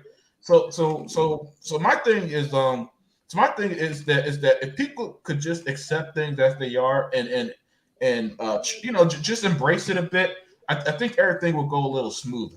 I think that it'll go smoother and let gaming figure out the crisis they got going on. Because if y'all want to see if you really want to see something bad, guys, if or when that gaming bubble bursts, say goodbye to a lot of your favorite developers. You better get if you thought the end of the 360 era when we were losing the likes of THQ and all that stuff was bad, if or when this current bubble bursts, you better become retro gamers now because y'all gonna lose out on a lot that y'all are taking not advantage of. What's that word I'm trying to? Granted. Huh? For Granted. granted. Thank you. Y'all taking it for granted, and that's just kind of where I am with everything, But realist, man, everything's gonna be cool, man. Everything's gonna be fine. Yeah, I get it, man. A lot of us, wants to live in the world of Peter Moore, which would be awesome in itself. But gaming just isn't going that route.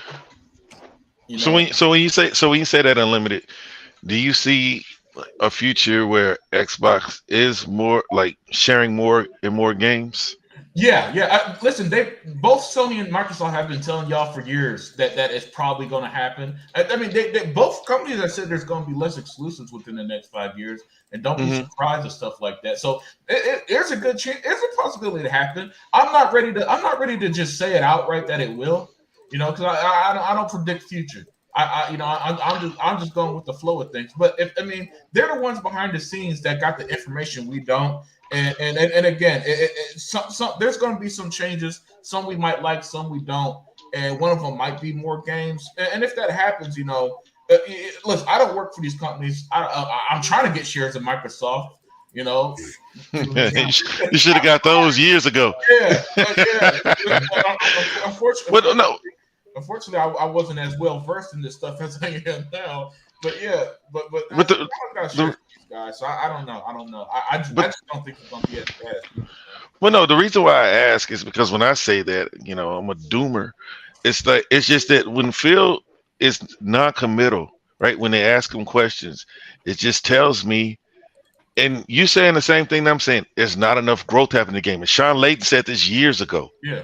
There's not, especially in the console space, around 300 million consoles every generation. It hasn't grown yet. Mm-hmm. So what do? They've both moved towards PC. Right, that's why I said Nintendo's a special case. They're the only ones that are outselling third-party publishers on one platform. But PlayStation and Xbox have to do something different. Xbox started remedying with Game Pass. They wanted as far as I can see, they wanted Game Pass to grow more. But like I said before, you can give somebody access to 500 games, but if they only want one, those 500 games are of no value to them. Right. But but like all the metrics that they show, how people who are in Game Pass play more games, try more genres, spend more money on games. So in order for them to get those people, they have to find a way. They've tried dollar subscriptions. They've tried Doritos cans, I heard, or whoever makes canned chips. Who makes canned chips? Pringles. They've tried Pringles, I've heard. So they've tried to at least get people interested. They've included it with the finance offers with the consoles. So I think that they had success. And I'm pretty sure the majority of the subscribers are from console. They don't give you the breakdown. But if you can have the best value, but at some point we have to find a way to get these. We got a lot of gamers, right? We got billions of gamers. But these gamers are all playing games to keep them occupied where they don't really need to play another game. Yeah. Roblox. That's a great point. And remember what Matt Booty said. And back in the day, the platform or the box used to be the end all be all. But now they're finding with games like Roblox and Minecraft, it's the games that They people. are the platform. Yeah, They yeah. are onto themselves. Yeah, Yeah. again, and I've noticed this too. I mean, just looking at the best-selling games every year is the same shit. I noticed that too. Like there are a lot of gamers who they are happy playing the same 4 or 5 games every year, and they're never going to touch anything else. You know, and so Call of Duty and Game Pass, I think will do wonders for them because those people are going to see that, and I think that there'll be a lot of people who don't mind paying X amount for Game Pass just to play Call of Duty. But what happens when like you have a group of people that only play Call of Duty, right? Yeah. So are are we banking on them to save now and spend more over the long term and then realize that they've been wasting money? Or are we banking on Call of Duty bringing them in and then they fall into the fold like the rest of the metrics show? So we'll see. It's But gonna be a combination. It's gonna be everything you said is gonna be a combination. There are gonna be some who do it. There are gonna be some who don't. There's gonna be a lot. It's gonna be the same like when these 4 games released to the platform. It's gonna have initial boost for the first month. Then it's going to my prediction that it's gonna have initial boost. They're gonna tout some number for the first month. Then it's gonna plateau, right? Like that's what I think is going to happen with these games. I don't think that I don't think that any expectation of Sea of Thieves is going to go from 34 million players to 90 is going to happen personally, you know, and that's just because it's kind of weird because throughout everything, throughout all pretty much all our medias, people are getting more and more stuck into whatever they like and kind of that's it. And it's getting a little harder for everybody to get them out their box. For every Barbie movie that makes $1 billion or Oppenheimer, which made good money, most movies in the theaters just if you're a Marvel fan, you're going to see it. If you're a DC fan, you're going to see it, and that's really it. You know what I'm saying? That's kind of what it's boiling down to. But I do think enough people, you know, who they only play Call of Duty if they make the jump, I think that they are going to explore more because of the easier access to it. I mean, because Game Pass has already done that for a lot of subscriptions, so it's going to do it for more who join. But again, everything we're talking about here. Hey guys, I got a bail. I'll catch y'all later. Thanks for holding. Okay, boss. All right, I have to go. It's 3:00 for me, so. Thank you for having me. Sega Forever. Well, we in Texas, bro. Yeah. It's quitting time, man. It's tough. I'm quitting time for Data and Fire Boss. You see? First lady of Xbox. Yeah, Fire Boss was falling asleep, so I was like, I got to get going. So yeah. It was real. Yeah, Dad, don't forget to check your account, man. The payments for this job is coming from Sega Forever. The overtime pay was nice. Yeah, he trapped me into the time bubble. I couldn't get out. It's coming from Hawaii, so it might take a while. Okay, you guys take care. Have a good All right, Dad. All right, Dad. Yes, Sega Man gonna be next to leave. Sega Man probably sleep already, man. No, I'm here. But all right, Sega Man. Because look, the reason why I'm asking, man, because like I say that we're gonna have to get used to a new future, right? Yeah. Man, and it hurt my feelings. That's why I keep bringing it up. I just want to see, like, am I looking at things wrong? Because it's always just a start, and you don't boil a frog by just throwing them directly in the water. Same thing with like PlayStation and PC. Like they want to bring the whole slate. He told them they were going to bring the whole slate, but since they're doing it slowly, they're starting to believe that it's not going to happen. Right? Why they're doing it slow, I think it's a combination of that and them not having the manpower to get it done sooner. Yeah. Because you don't do better with sales by waiting 5 years to sell a game. Bringing a game to another platform after everybody's already watched whatever spoilers they're going to watch, read all the reviews they want to read. I don't think that the interest level, the hype is not going to be there. These timed exclusivities are killing titles. I expect to see less of that because of that reason, not because of any like other influence as far as money is concerned, because they're losing money. I don't think that the money can be substantiated anymore because I think that Sony was getting by with just using Xbox because most games can't run on a Switch anyway. So we'll pay you for the Xbox consumers. Now you have to factor in the PC, and now they have numbers to look at and say, okay, if we had released this sooner, it might have done these numbers. Because Final Fantasy VII didn't come to PC day one either. Final Fantasy 16 is not on PC. Like, you should at least put your games on a console and a PC. You don't cut out that many markets. You're not helping the title that way. That's why I expect to see less exclusives. But like I said, I mean, both companies have both said that it's probably tending that way. And it's just one of them realities. You might prepare for. I mean, it's either that or let the bubble burst. You know what I'm saying? And so choose which one. Would you rather play games that are on other platforms, or would you rather just these companies go out of business until have your exclusives? It's up to you, really. Up to you. Not literally you specifically, but you get on, man. Yeah, I would prefer that the industry stay healthy, and that's what I'm saying. Like, Xbox, they got a lot of money, but at some point they got to make some money too. They can't just keep spitting up money. Microsoft's got that kind of crazy money where they can go burn $68 billion, but eventually they want to see growth on that investment. Yeah. And what a lot of people don't understand, they don't understand that stocks are not cash, right? They bought that all cash. They bought ZeniMax all cash. Mm-hmm. So the way people are viewing it is totally different, because the word on the street was, once they said they were buying ZeniMax, they said, who's next?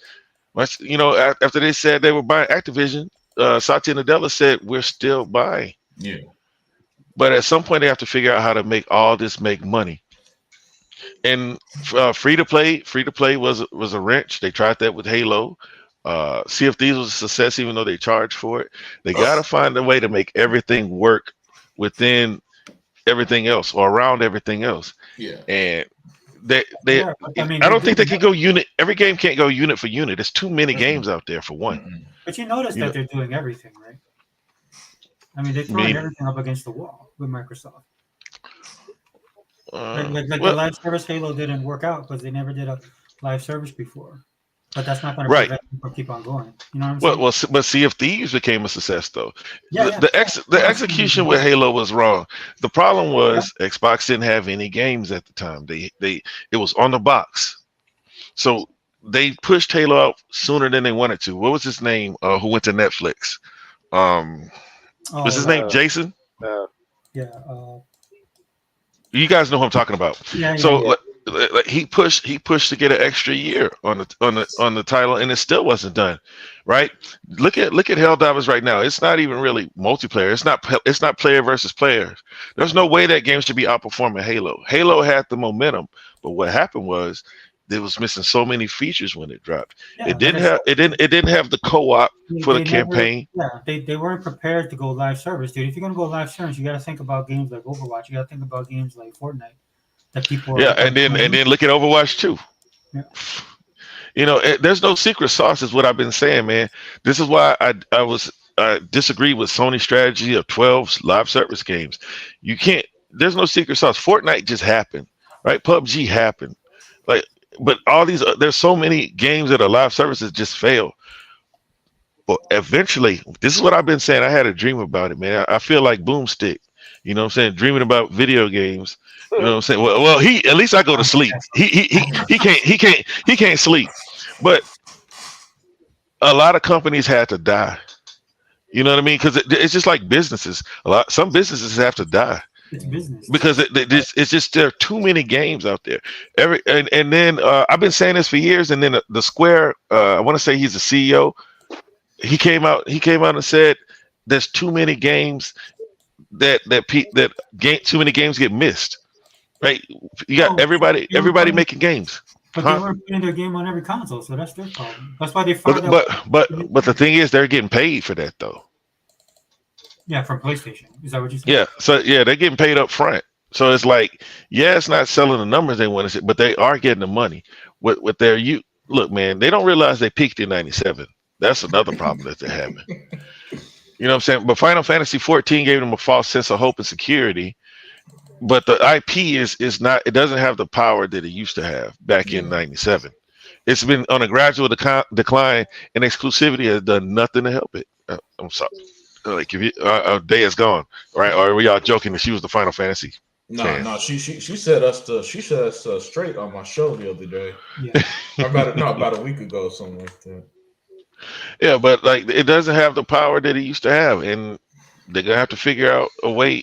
Look, just put it everywhere and see what happens. Mm-hmm. And it's gonna take time. And stop giving us scraps over here. Like don't skip 5 different titles and then give us Chrono Trigger.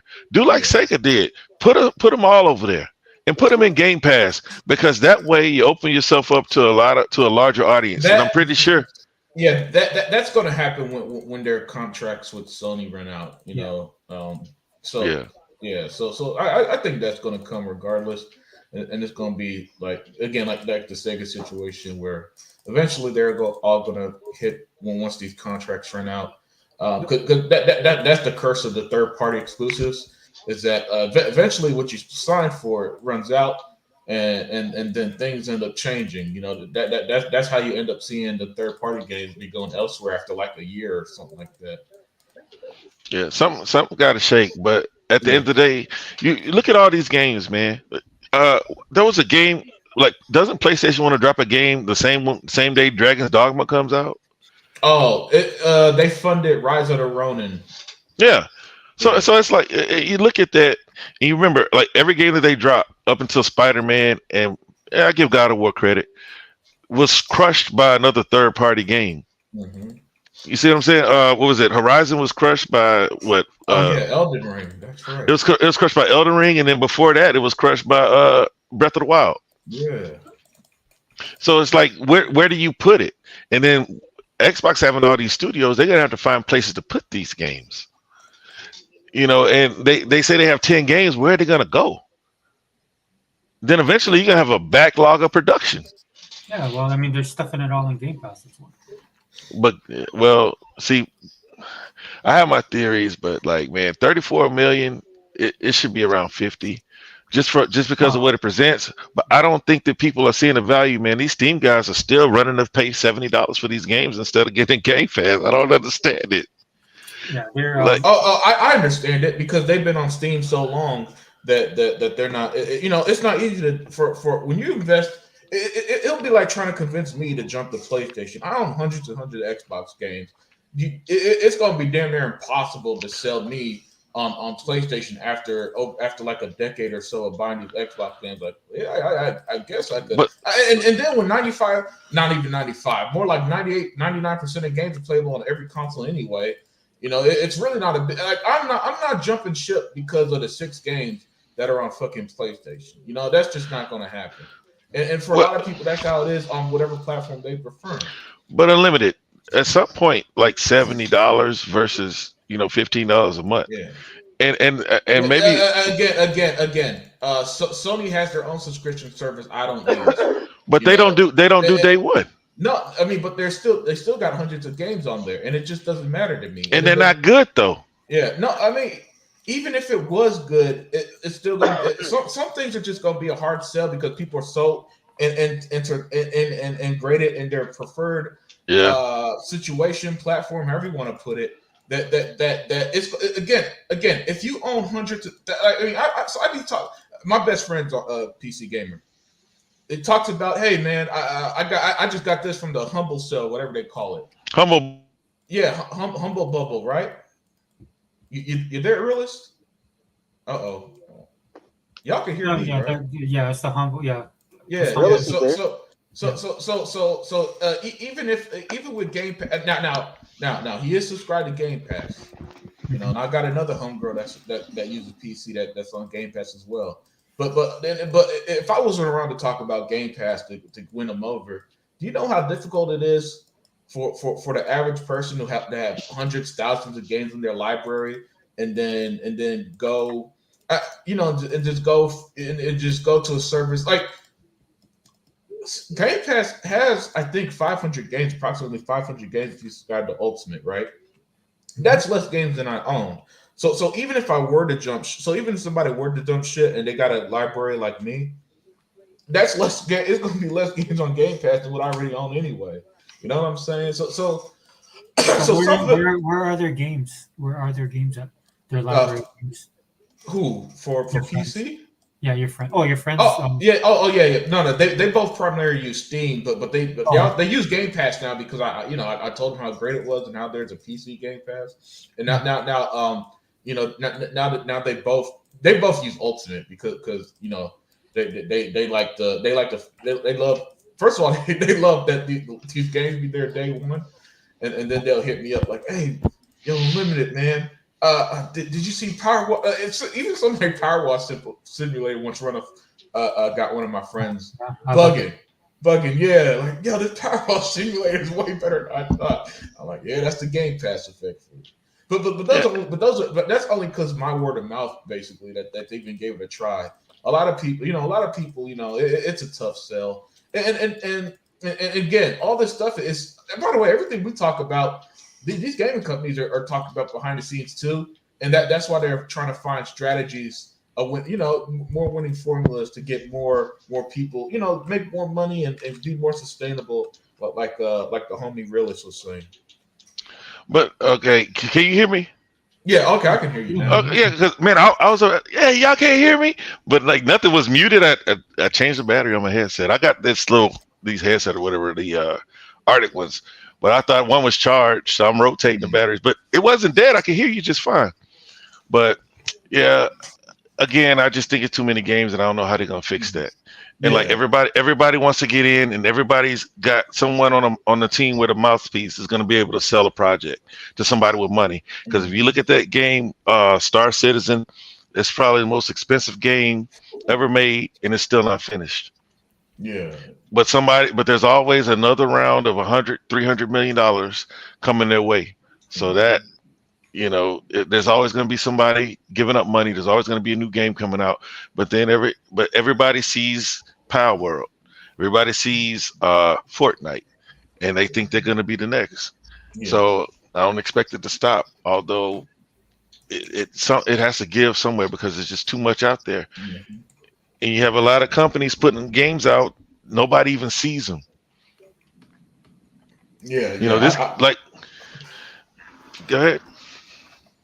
Oh no, I'm sorry. I was listening. I was just typing something. So what is your concern about all the games? No, it's just there's too many games because pretty much there's too many games, not enough to make profits on them. Because I used to say not enough players, but we can't even say not enough players. It's just like because everybody's on something, they're just not. Yeah. They're not spending like us, right? Yeah. Like a hardcore. Oh, go ahead. No, I was just gonna say a hardcore gamer will buy games just because they're on sale. Mm-hmm. Casual gamer's not gonna do that. Yeah, but you just put it right there because there's no gamers anymore. There's no gamers like us, bro. We're a dying breed, right? Because like when I think about games, I think about games in not the general. I think about games in every aspect, right? So when I open up Game Pass and I talk to some people, like where I work, dude, these guys don't play games like how I play games. They don't look at games that way. Mm-hmm. Right. So for me, it's like when I open up Game Pass, I'm like, man, I can't believe they got shoot 'em ups, dude. They got fighting games, right? They got RPGs, JRPGs, Day One, all that stuff too. But you have to like games to be that way. To me, that's the bigger issue, and that's where for me when Microsoft created Game Pass, that was the point of Game Pass. So for me, like when somebody actually gets into Game Pass and then they utilize it, and then you have that story where the person tries a game that they haven't tried before. Right, that's basically what Microsoft is trying to do because they're trying to grow that fan base. Because a lot of people are not gamers, bro. I mean, I'm just being straight up. This is why you have so much pandemonium on Twitter, and I find it hilarious and funny and entertaining. Right, because it doesn't bother me because I know that these guys don't play games, or they're not gamers in the sense how we grew up as playing video games. You know what I'm saying? This is like when I listened. I knew Unlimited was for real because. People say all they want to about Unlimited, but about the games that Unlimited plays, and he goes and plays the games, and he loves them, right? Because he's a gamer. Yep. You're not going to let somebody else tell you, what you like and what you don't like. You just go play it. So. Yep. That's why I really don't like talking junk about games because somebody liked it. You know what I'm saying? Yeah. But I used to say, man, Xbox is basically trying to train people how to be gamers. Through Game Pass. That's clever. That's clever. I like that. That's what Sarah Bond, when she was talking about it, you saw her face light up, right? Because she's like, what people are telling me is the experiences they're having right? Like I never would have tried this game before, and I tried it, and so it's just like when the comic book stores had free comic book day, right? They were trying to suck people in because they would lose. They didn't have the young. All the people reading comic books were my age at that time. I was in my 30s, right? And so that's why they came up with that because they were trying to grow. Because the younger generation doesn't do that. You know, I mean, it's an uphill battle because a lot of the younger generation now they can't play games like we play games, dude. They just can't. The most of them, they don't have the attention span or the patience. Well, a lot of these kids are into like what they consider pop culture is like YouTubers and stuff like that. Yeah. So you throw in a character that they like, and they forget that they're playing the same game they've been playing for the past 8 years.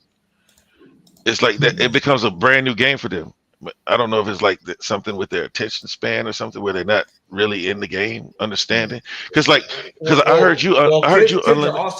Kids are also beholden to their parents. They don't got the resources to actually buy games like we can. Man, these parents are buying micro bucks, whatever they call it, V bucks. Yeah, V bucks. Yeah, because my boy, we were in the store. I just bought him $10 of V bucks. I said, "Son, I don't like doing this because." When I came up, man, you bought a game, you had a game. Yeah. And then his mom will do it. His mom will give him like $20, however long a season is. She's giving him $20, and I'm like, I'm not doing that.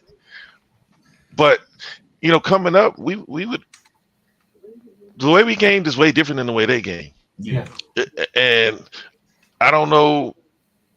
It's like maybe I don't want to be a part of that gaming culture, and maybe that's what we're afraid of, that they might start making more games like that than the games that we like.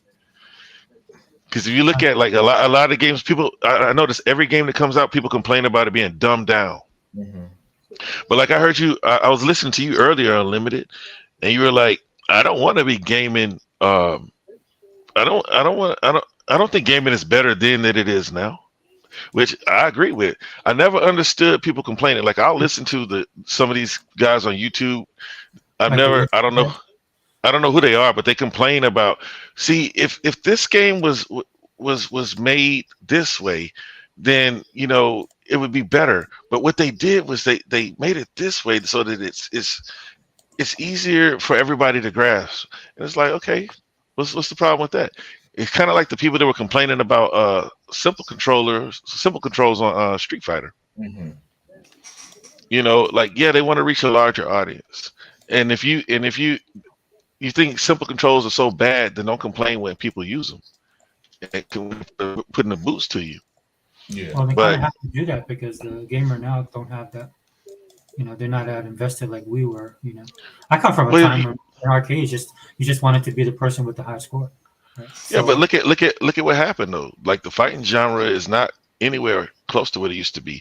Like back then, you could just have Street Fighter on a Super Nintendo or Genesis, and you're cool, or Mortal Kombat. Like the fighting genre now, if you look at Tekken, man, Tekken's not at the top of any list. I looked on Steam because people were telling me, no, not people. I saw it on Twitter where the guy said, Helldivers has more concurrent players than Halo's Peak. And Phil Spencer, it's okay because Phil Spencer's playing Fallout 76 with me. It's like Phil Spencer can't do anything about it anyway. The only thing Phil Spencer can say, look at what they're doing. We got to beat that. And we just got to hope that they go out and try to beat it. Yeah. Even then, when again, sorry to cut you off there. Yeah, you're good.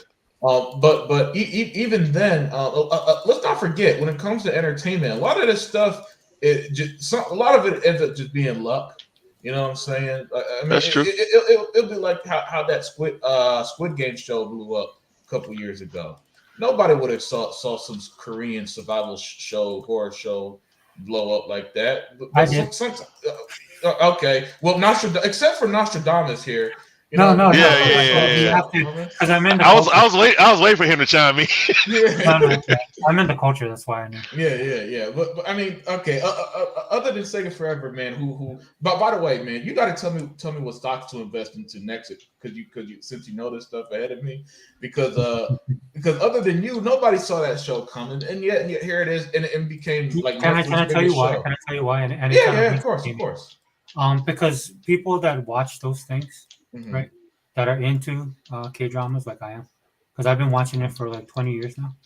That's how long it's been. It's been around longer than that, but only recently has it started to pick up. But there's a subculture, and that's kind of how gaming was before. Like you talk about fighting games, right? Fighting games came from the arcades, and then it transitioned into the home consoles, of course, right?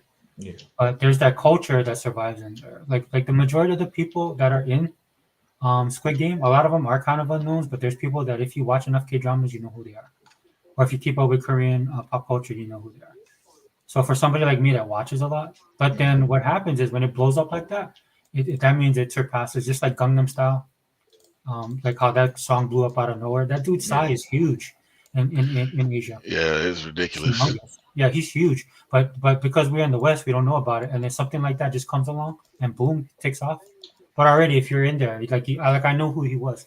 Right. Like I know all the companies in Korea, all the K-pop companies, all the people that are in charge of it, all the groups, all the members, right? So for me, like that's what I mean by that. But that's like kind of how gaming is. If you're in gaming, some of this stuff doesn't surprise you when it happens.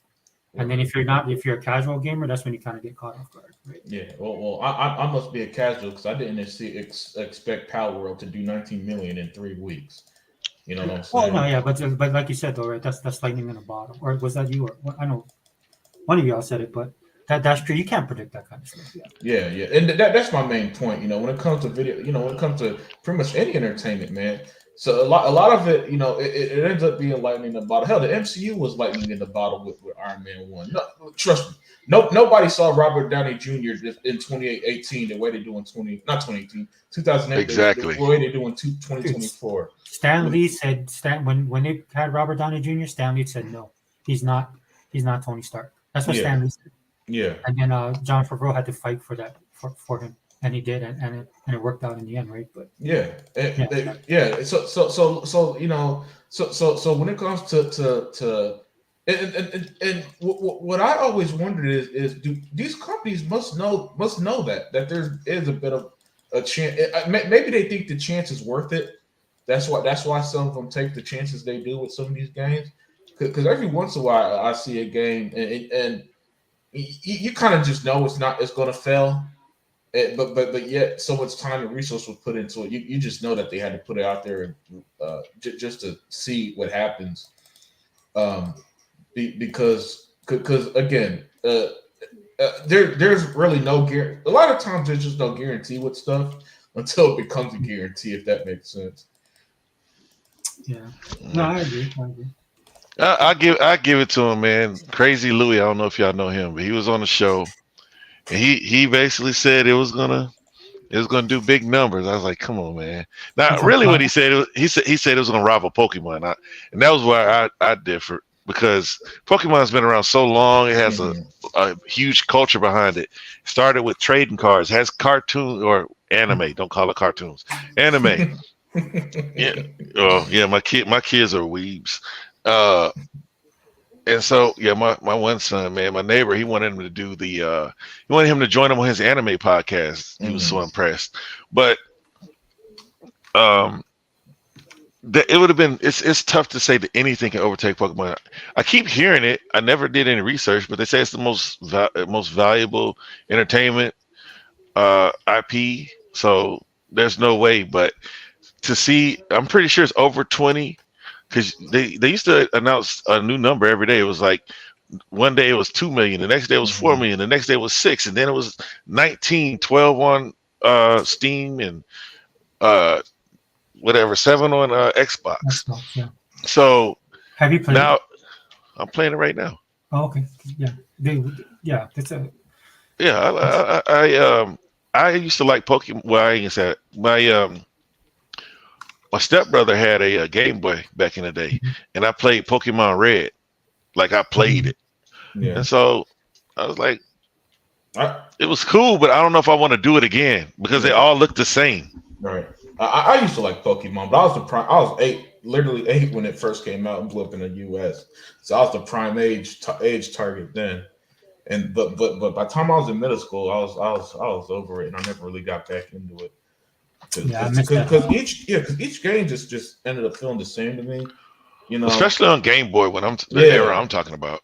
Yeah, and then what I don't like, and I still don't know how they get away with this scam, is that they keep selling 2 versions of the same game, and the only difference is that there are 6 Pokemon. Like 6, it's only something like Hey, like what's the you know, tagline? What's the yeah. tagline? Unlimited. They Gotta haven't- catch them all. Yeah, gotta they, catch they, them they all, haven't man. they haven't used that tagline since 2003. So don't tell me that's For still real? the thing with I kid you not. They haven't used that tagline since 2003. okay. Yeah, so they haven't cared if you caught it all in 2 decades, and they still sell 2 versions of the damn game, and people buy it too. And I was like, I mean, and then they'll complain. Well, it's the same. Well, I mean, what did you think? Well, you bought the last one. Why would they? They're not going to improve until you make them change. Yeah. It's like because Archie was the first one that I saw that looked like a new game, and I played that game. No, my daughter was telling me that's a problem too, though, right? Because people that are you have a unlimited. It kind of reminds me of the Superman problem, right? Mhm. It's such a generational character, Yeah. you know, that you gotta appease a large fan base. So my daughter was telling me that they did do some up, you know, they're trying to change it all around a little bit, and people complain about that. So, so I you know, it is what it is. Right? But the thing is, they keep buying it though. Like oh yeah, what was the first one? Sword and Shield. Mhm. Like that was the first one they released on the Switch, Mhm. and both of them went over 10 million like in a few weeks. Yeah, the most recent one, I don't remember what it's called. Violet or Scarlet or something like that. Apparently, that was the best selling one in franchise history. Alexander, do you know Alexander in the chat? Are you still there, bro? I think you might have dropped out. And is that the one that that people said was broken? Yeah, and it's the best selling one in franchise history. Hey, what's up? Well, the Switch is on fire anyway. It's just like I'm really interested to see what this Peach game is gonna sell, because like I played the Donkey Kong game and or whatever the name of the game is, where it's like it's kind of like old school Mario, like the OG Mario, where you're like in a little competition. Yeah. Hey, what's up, Mike? What's up, Mike? Mike, I turned Mike into a follower of Sega Forever because he'd be on my show. Yeah, Mike's on. Yeah. Welcome, brother. Hey, you're up late night on a Friday. You know what I mean? Like, especially me. Like, I don't really listen to like the mainstream guys with 50,000, 100,000 subscribers, because they'll say anything for engagement. Yeah. You know what I'm saying? That's why I started. That's what I realized too. I mean, even when they're wrong, even when they're lying, it's they just go hard in it. And it's like, nah, screw this shit. Yeah, because I don't listen to Colt, but I keep hearing people say that he said something egregious. He and Mag, but I don't know what they said. So it's like I don't doubt it, but I did see the clips all over Twitter where with his mouth open, like, oh, if I'd have known this, I wouldn't have said what I said or whatever he said. But it is what it is. What it is. But I like I said, it's how I found all you guys, man. I just put Xbox in the chat, man. I mean, in the search bar, found Don King of Xbox, and then that's how I found the rest of y'all. I kept hearing Sega Forever. I said, man, F that dude in his channel, man. I don't know. I don't see a freaking Sega Forever. You know what I'm saying? And then one day, you know, because eventually I got invited on the legal show, and then I see Xbox, and I saw All In with some cars. I said, man, I see that dude a lot. Who is he? He said, oh, that's Sega Forever. I said, what? And that's when I finally found your channel, because man, I said, bro, I looked up Sega FOR EVER, Sega 4 EVER, Sega 4 EVA. I looked it up everywhere I could. I was like, man, F this, man. I don't even know if he really has a channel. Maybe he closed it. You know what I'm saying? So, and then I finally found it. Then I found out you the late night Xbox DJ. We not so like are you like Xbox, but like you an Xbox guy? Because I know like sometimes you say some stuff like, man, what do you really play? No, you're on Xbox, right? Yeah, just like my channel. I think he literally only plays on Xbox. No, that's all. Yeah. I remember one time he threw me off. He's like, man, nobody likes Xbox. I was like, huh? Wow. Xbox? No, he said Xbox don't really have any fans. I was like, nah, man. Yeah, but I got it later. You know what I'm saying? We talked, bro. You know, we talked about it. you know, we talked about it here. You know what I mean? You see We it now. talked. These people is weak and fragile, dude. They're not. Oh yeah, well yeah, yeah.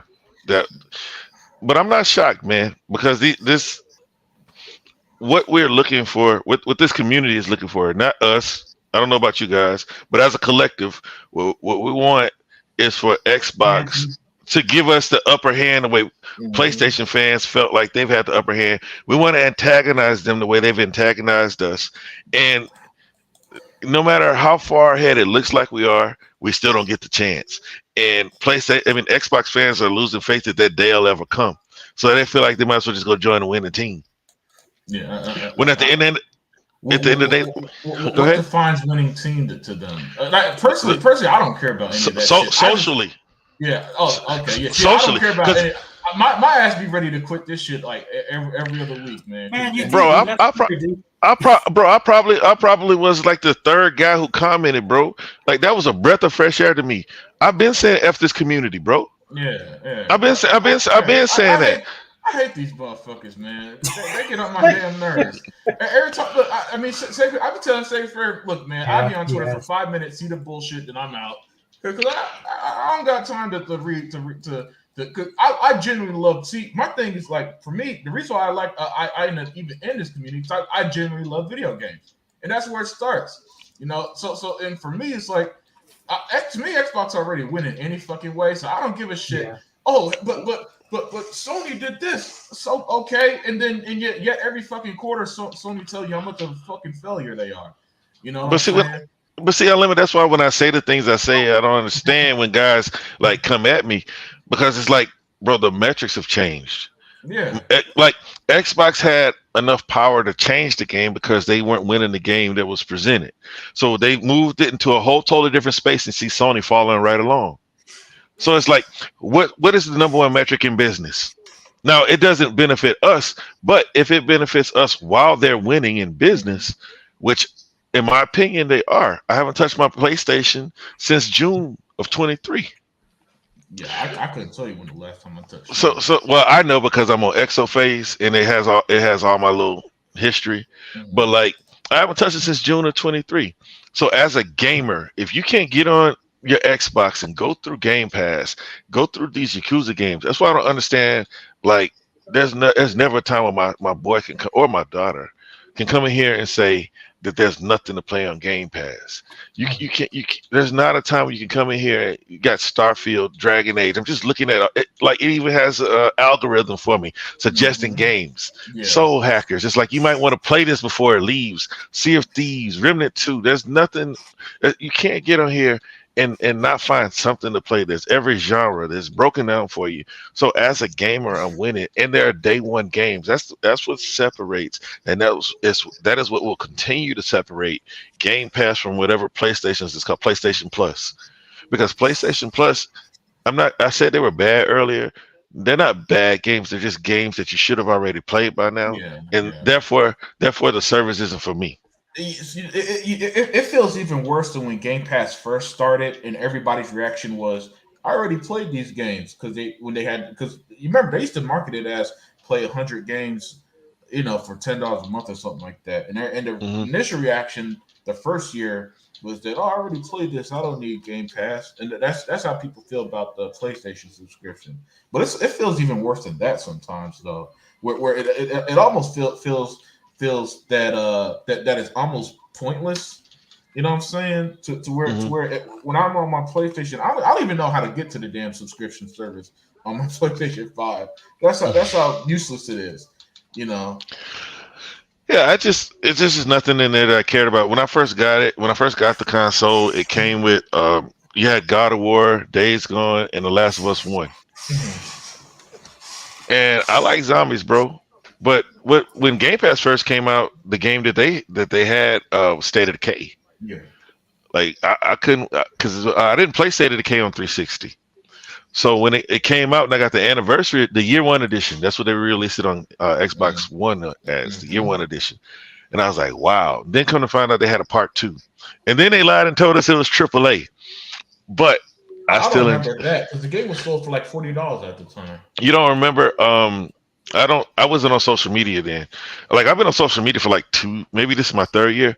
So, but back then, it was on YouTube, and they said it was AAA.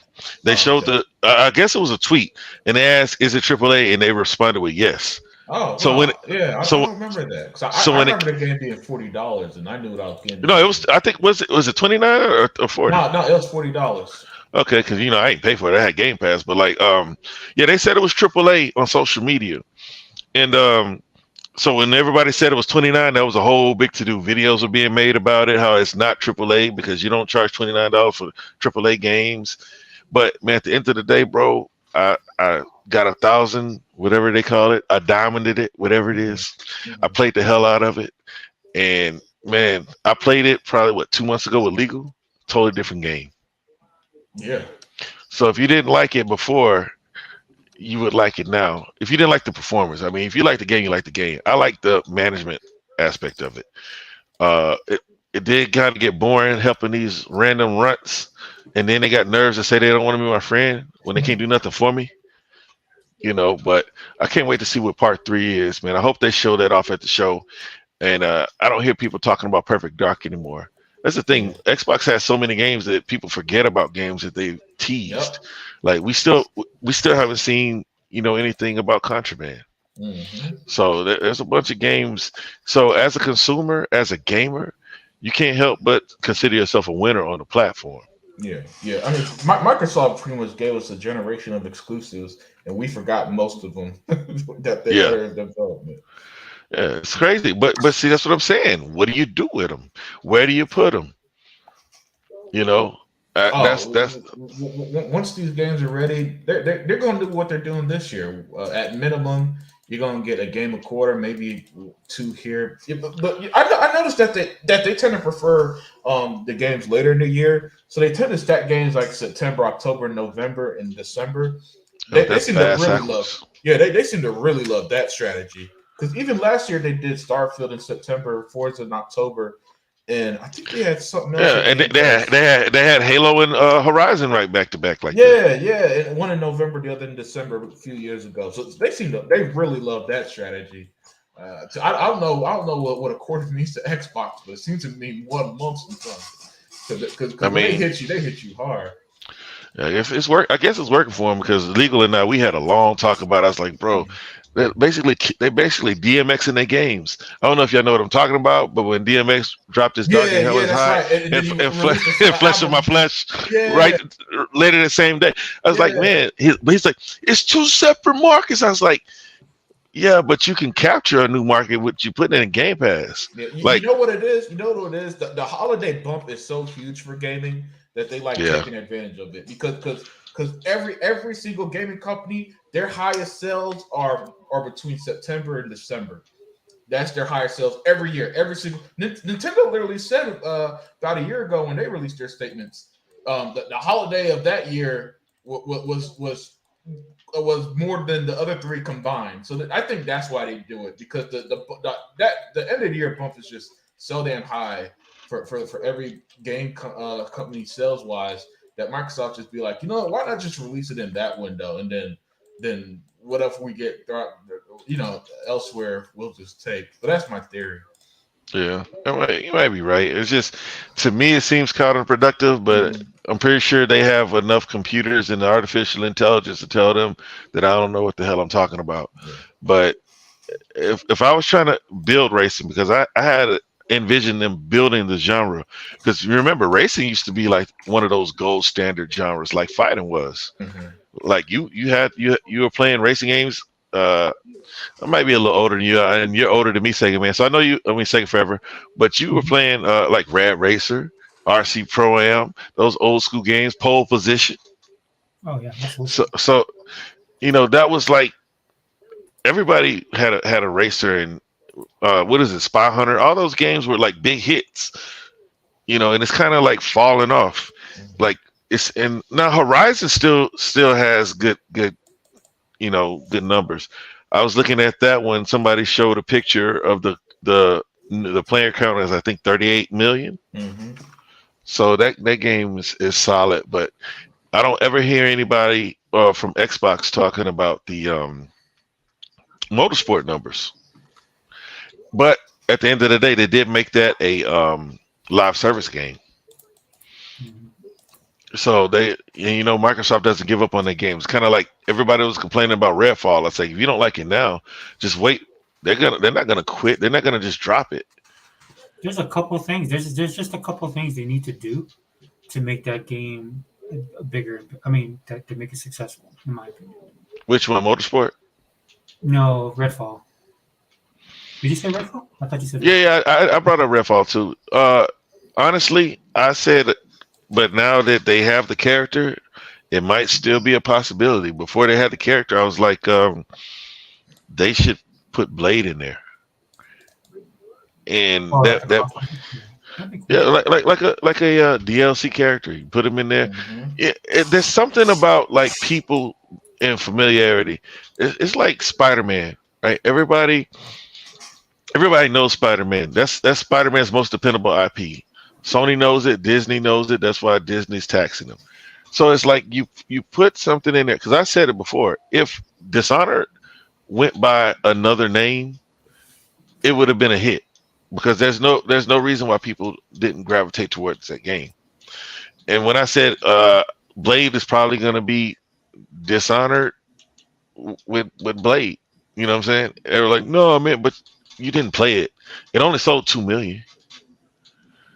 Because if you played it, you would know that there are so many different ways to play that game. Yeah. A lot of people didn't play Prey. Prey. You know what? Another thing I noticed: gamers don't gravitate towards games that challenge them to be creative. Yeah. Well, another thing I noticed is that quality doesn't equal to sales, like everybody keeps saying. No, it doesn't. Dishonored's my favorite arcane series by a mile. I love those games. Yeah, I'd have to agree with you. Like, I wasn't the biggest fan of Prey, but I can acknowledge that game allowed you to attack areas in any way you wanted to. Mm-hmm. It's just it wasn't for me. I might give it another try. I bought it because it was on sale. Because a lot of people didn't like Rage 2. Man, I loved Rage 2.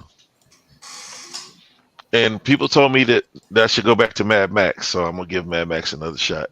Yeah, that was a good game too. And Vodka, I was addicted to State of Decay 2 as well, man. I couldn't put that game down for a while. Bro, could you imagine if they had like a better multiplayer co-op? Man, that game, this next one, I think is going to be a big deal, man. I think it's going to be what Sony wanted Last of Us factions to be. Yeah. And not just as a bot. It's just because you're dealing with one of the better multiplayer publishers, right? Well, they have to be the best at this point, because you got Activision, you got Coalition, and you got 343. And I don't accept anybody complaining about 343. I think that if 343 had more time, Halo would have been a much better product. But their multiplayer with enough time, their execution is right. So a lot of people had problems with Redfall. It's like Microsoft's going to take that and say the next one is going to be better. This is a learning experience for all of them, because Bethesda at the time was basically forcing their studios to do multiplayer games to try to make more money. That's the first time they did a game like that too. So. Right, that's what I'm saying. That game at its core, it's got everything it needs. The world is awesome, character is awesome, everything in there is good. It's just the world, the characters, the AI was kind of funny, and the production value was low for a $70 game, but I didn't pay $70. Yeah, it was 70. Yeah, it was 70. Probably still is. But it's just people have certain expectations. And I kept telling people that $70 is not some type of quality marker. $70 is about to be the cost of admission for any with a so-called AAA game. And you see some AA games going for 60 now. I said, and you're gonna see AA games for 60, and $40 is gonna become the new $29.99 when it comes to sale prices. And when you look at Sony puts their games on sale for $40, try to hold that line as long as they can, then they bump it down to $29, then they try to sell it at $70, play that game. But Their game's going to sell super fast, man. Sony tried to hold the line because see, Yeah, No, they held it for like a week, and then because I saw, I mean, I was picking up some games because for me, I got the PlayStation tax. I only buy a game when it's $20 and under, and man, some of them that were released in 2023 by the end of the year were on sale for under 20. I'm like, cool, I'll give it a try now. So they be going on sale fucking fast over there. bro, my Sony, what is it? PlayStation was like my Switch. When the Switch first came out, it didn't have any games really. Mm-hmm. So man, I bought Farming Simulator. I bought Farming Simulator, and I bought what's the other game? RBI Baseball 19. Because I just wanted to have something to play on it. Because after a while, my wife would start talking junk to me. There's a lot of stuff she'd be like, "You need to sell this. What you gonna do with that PlayStation?" I was like, "Man, I'd take a loss if I try to sell that." You know what I mean? They gonna try to give me like $200 for my PlayStation. It's like, I mean, I don't want it. I don't want to take a loss on it, but I've considered even just selling it and let eBay do what it does. But eBay is charging 10% on top of that. All right. But yeah, man, I can't wait for State of Decay, man. And Redfall, I didn't have a problem with Redfall. I put 42 hours in it, beat the game with 2 different people, and I would go back if they had like solid DLC and new characters. That's all I need. And Sega Forever, the RNG, what do you call that? The randomization on the little blue areas, whatever they call that technique when they create new areas. What is it? What is it? The Starfield that they were complaining about Starfield doing? Procedural generation. Yeah. The procedural generation in the little vampire zones was wonky. A lot of them would be the same, and then sometimes they'd have places where you can get stuck and never get out. Because I recorded one of them. Because like the what do you call it? I'm gonna call it the board. Old school. The board didn't generate properly, so you get stuck walking through mountains, or you walk through things. But all that stuff can be improved. But again, they needed time, and I think that Microsoft is getting to a place where they don't have to rush anybody to put out a game that's not all the way done. I mean, the thing with Redfall, though, they did. I mean, it was kind of cool of Phil to take the fall for that, right? But they want their creative teams to be creative, right? They want them to, and regardless of what happened, there's all that they're saying that some people left and they weren't happy about the stuff like that, or they're being pressured. It just wasn't. There's just certain things about the game because I played it a lot, and maybe not as much as you think. But the only problem I had with the game, there was some bugs and stuff like that. The only problem I had with the game was that I could tell it was incomplete because you would go into certain rooms. Because if you played a division, right, when you played a division enough, when you come in, you're just sweeping the room, right, to pick up all your stuff. And then sometimes when you play Redfall, you go to pick up the item. It should have been picked up, but you can't pick it up. Certain type of items that should have been picked up, right? You couldn't do it. So that just told me, okay, you probably didn't have time to finish it. And then the other problem I had is I go into certain houses and the vampires wouldn't activate. Those were the 2 major things I had with that dude. I normally shut down those like complaining people videos that come up in my algorithm. Yeah. But they did kind of like take away the rewarding feeling when you capture a legendary. Like I had a legendary level 2 and I had to hold on to it, and then it didn't have that much value. You know, normally you don't start getting legendary or whatever you call them, epic gold weapons. You don't start getting those until end game. But man, I found this nice one, and I held on to it. And it's like, man, there's no way to upgrade it. I never got another one. I kept getting a lot of legendary shotguns, but that to me that was minor, but it was a valid complaint. I think when you do the vampire zones, like you could tell that it was made for. So I know that you had to connect with people, but they just should have made it multiplayer. Right? Because I think that game, that's what I was hoping they would do. I mean, I'm talking multiplayer like Left 4 Dead. Like just drop in and then you hook you up with people and then you go do. But I think it would have been better that way. Yeah, no, that's what. But with the same amount of people have played it, that's the thing. Because like the game is designed, you can tell like the vendor can bounce the sniper to the top of the building. Yeah. It was made. You know, it's supposed to be synergy, but hey. So I know that they kind of want to keep it like an arcane game, right? And but they were experimenting with that multiplayer aspect without going full multiplayer, and that's why what I was hoping for. I kind of stopped playing the game because what I'm hoping is that they're going to implement full multiplayer. I don't think they've. Well, I would call Pete Hines, but Pete Hines What left. what you mean Um, full multiplayer? What is that? What do you mean? yeah, I just want to be able to drop in and play with people, like in the Oh game. oh yeah, that part was broken, bro. But Well, yeah, we were I having think that's so what they were much fun. fighting over. I think that's what they were fighting over because the guys who created the game, Arcane, kind of makes the game a certain way. So Uh-huh. you're able to hook up with people, right? But you gotta go through all this. I don't want to do all that stuff, dude. I just want to be able to because that's how I play my multiplayer. I don't really because a lot of people, dude. I live in Hawaii, man. Most people are sleeping right now when I Hmm. start playing games. So it's easier for me to just go on a lobby, right? And then there's people there, and I just jump in with them and play with them. You know, I mean that's the way I normally do it. But I was hoping they would implement something like that in that game. That game has the potential. That's the only thing I was telling people because people's like, "Oh, you're just covering for the game. You're not, you're expert and stuff." I'm like, "No, dude. It has nothing to do with that, dude. I'm speaking as a person that plays a lot of games for that, dude. One of my favorite games on Xbox was the original Left 4 Dead. Right? I But that's played the that. same way I feel about people that talk about the Order 1886 is a good game. I played You that game. That game did you was like it? that game is buns, man. Mm. Like the That graphics game are is cool. Buzz. Buns, ass, whatever you want me to say. Okay. Okay. Yeah, that game is not good, man. Like the shooting is painful. You know what I'm saying? Like I didn't like it. The story might be great. You know what I mean? Because who made that game? Supernova or something? Supermassive? I don't know who made it, but it was along the lines of that.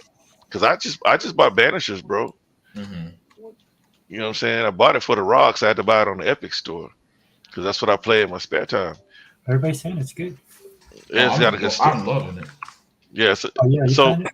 so is the Yeah. combat is the combat bad? No, the combat's pretty fun. How the combat's fun.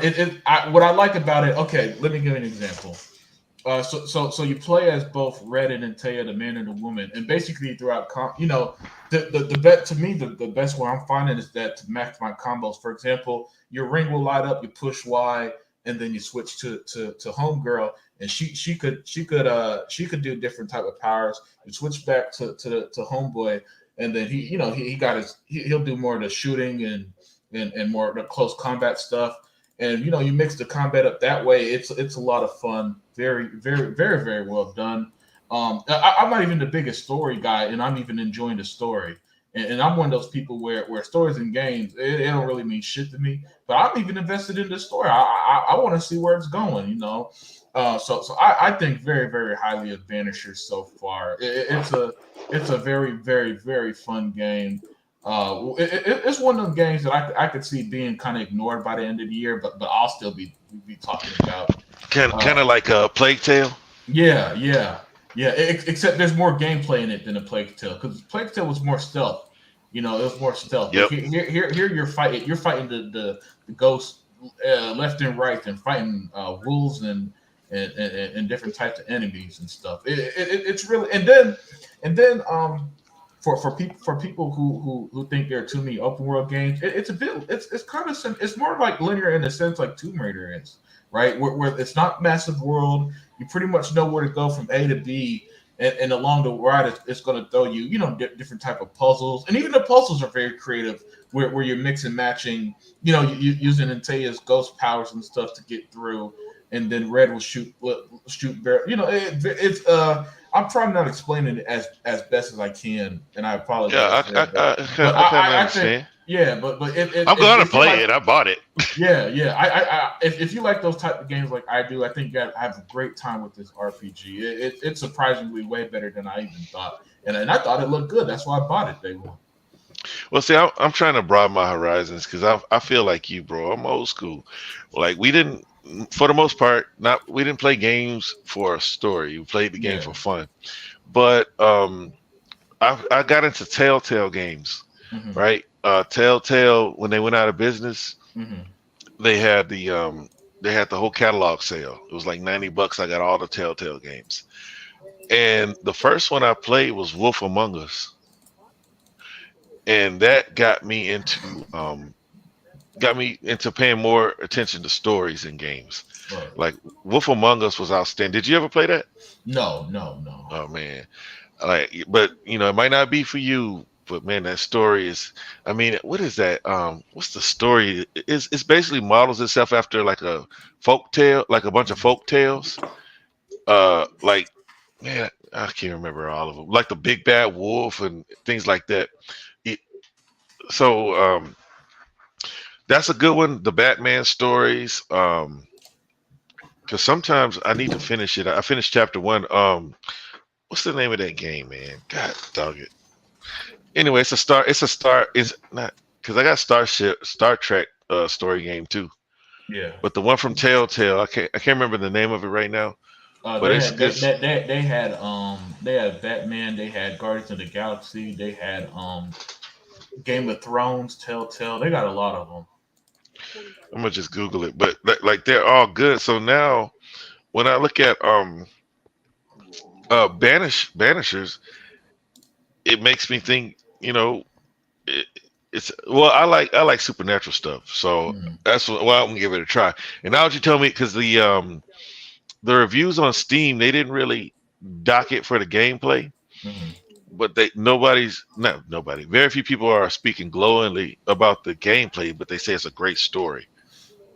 Yeah, no, I And think the gameplay is very fun and very well done. In the story, again, not a story guy, but yeah, I'm interested to see where this goes too. well, that's good to hear because I Yeah. already bought it because they had it on what Aniva Hmm. for like what $35. So I went ahead and got it. Yeah. And for me personally, I'm a gameplay guy first. So if the game ain't fun to play, I don't care how good anything else is. I ain't gonna like it. That's why I ended up liking games that people tend to hate because the game will be fun, and then it might not have something else that people care about. And I'm like, dude, I had a great time. So you're just not gonna convince me that a game like Mafia 3 is bad, for example. Because listen, the level where you were killing the clan members, that sold me that. I was like, yeah, okay, this game's amazing. Bro, This that game, I need to go back to the game. That game was just so big. I made the mistake of playing that game after I beat Sleeping Dogs. mm, Because Sleeping Dogs is a big game. yeah. And then I jumped into that game. I was like, nah, I need to get something else. And I just never went back to it. But I bought the remaster trilogy. Oh, okay.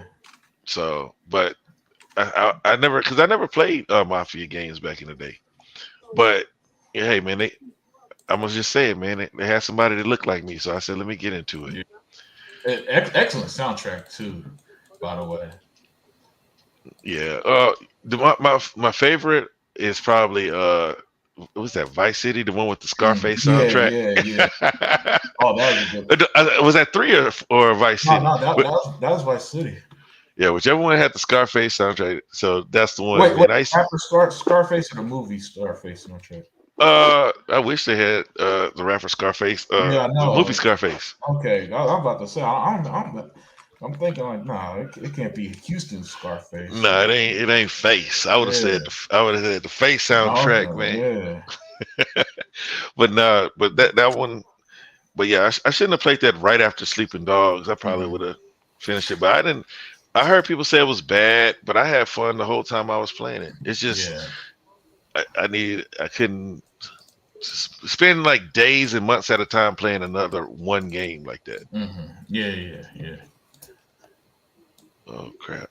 Yeah, some of these games are pretty long.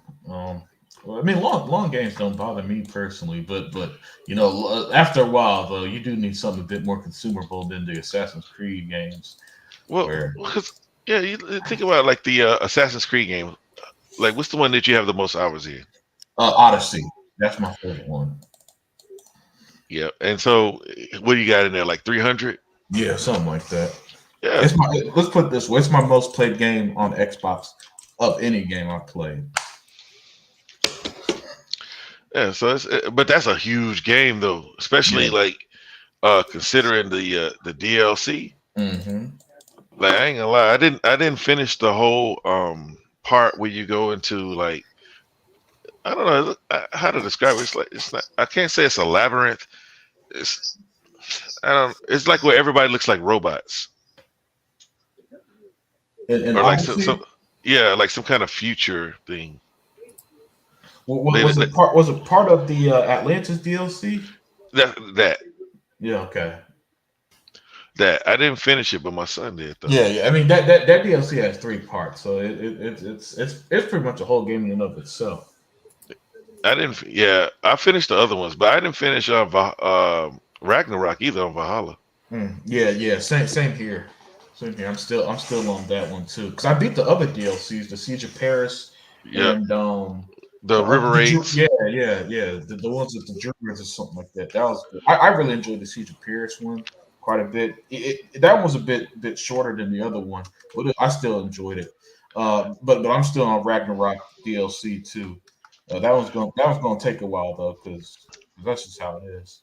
Bro, I feel the same way E-Rock said, man. I think that was y'all's show yesterday for yesterday, since it's a new Mhm. day, where it's like, hey, man, I don't have a problem with more content for my money. Yeah. And I really don't understand like people's complaints. Like these people are complaining that they're getting more for their money. Oh, Which I could tell. Sega Forever answered it about an hour ago. It's because they're not gamers.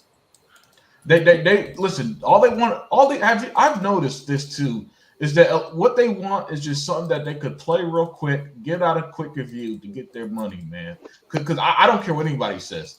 For a lot of these guys, this shit is just a job to them. In the same way how sometimes you wake up like, man, I don't feel like going to work today. That's how they treat games. Like, man, I got to talk about this Xbox game, man. I don't want to do this shit. And the only difference is that they can put out their stupid ass opinion and we can't, you know, because I can't be at work. They're like, man, hey, tell my boss, hey, man, fuck this job and type shit, man. because I heard somebody say this. I'm pretty sure it's unsubstantiated, but it makes a lot of sense. A lot of these people, they're not gaming journalists. They're just journalists, right? Yeah. And they're journalists who couldn't make it in their preferred field. Yeah. So then they went into gaming, and it kind of tells. You can kind of tell. But the whole gaming media, the way it's done, it's changed so much, man. It used to be they used to be a reliable source, Mm-hmm. right? It used to, And you know, and it used to be done by people who actually cared about the you know gaming instead of all because the negative about stuff blowing up is that you get a lot of people in it who only see the financial benefits to it or whatever benefits they could get for it. It doesn't matter if it means growing their platform, getting it on their resume so they could go work where they really want to. So you get a lot of that in gaming now too. Excuse me. and then you got a lot of people that just talk about it because it's popular to talk about. That's why we got all these OnlyFans girls, hey gamers with their titties out. Like, man, you can't even play games. You know what I'm saying? What's that? I mean, she fine, a white girl, but like, she can't play no games. She's making like $1 million a month talking about gaming, but she ain't a gamer. Yeah. I mean, and gaming is affected with a lot of that, and unfortunately, a lot of them got bigger platforms than we do. So Exactly. so they could just keep saying whatever nonsense. Because I think there was 108 Dragons. He was like, man, I can get on there, man, and nobody really checking it out. It's like, man, because you ain't got no titties. That's why. At least not the right kind. Yeah. that woke Sega Man up. He was like, titties. Where you guys? Hey, he's a man, man. Be careful. he's a healthy man. Yeah. Yeah, Sega man. Hey, when you started this show, what would you lead with? Let me see. I wrote it down so we wouldn't forget. You did. Oh crap, dude! I lost it. Just talking so much. No, so what I wanted to talk about, right? Because we had the business thing, the podcast, and then we was gonna go into the community being weak, and then I just kind of wanted to because I said earlier on Twitter when Phil was talking about putting these games out. One of the thoughts I had when he said that. So I'm not negative like other people have and everything they were saying. Like for me, I think if I was a Sony guy, I would be more worried because what Phil said at the thing was preempted by the dudes from Sony, and I don't think that was not by chance. So for me, I'm looking at it like, dude, Sony's in trouble. I wouldn't be surprised they go third party, right? And then they're gonna put their stuff on Game Pass. That's just me. That's just me. Or they're gonna sell their games on Xbox. Like, Well, those are, at the end of the day, they're gonna take the money, right? yeah. It depends. It just depends on the situation. I People think don't they realize prefer. how much money Microsoft actually has. And they've shown them with the purchases and stuff that they've been doing. Nobody, when that list released, and ABK deal or a trial, when they had that list that released that wasn't supposed to, or maybe it was dropped on purpose, I don't know, but they didn't redact it, and it basically showed all the businesses that Microsoft was thinking about buying. What people didn't take into consideration is because nobody's really looking at it, right? Is that a lot of the names on those lists? If you look at some of those names, those guys are actually supporting Game Pass right now. So Microsoft doesn't necessarily have to buy every company, but they can go to these companies and say, "Hey, we can work with you on this. We can pay you this much. You put these things in." Right. This is why you have a lot of support from Humble Games and Focus Entertainment. I mean, you just go on Game Pass and look, and that's when I saw that list. Dude, I was blown away by that. Same thing with Sega. They could be working with all that, so I don't think anything's off limits, especially when it comes to Sony. Dude, they're hurting, man. People don't want to admit that, but Sony's hurting. Yeah, Because yeah. oh, go ahead. I was just gonna say, anytime Sony gets ignored this hard, you know that they're covering something up.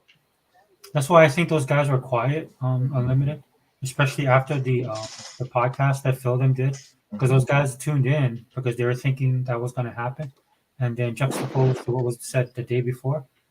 I know some of those guys understand what's going on. Yeah. I mean, this is why I don't sweat it, realist. I don't.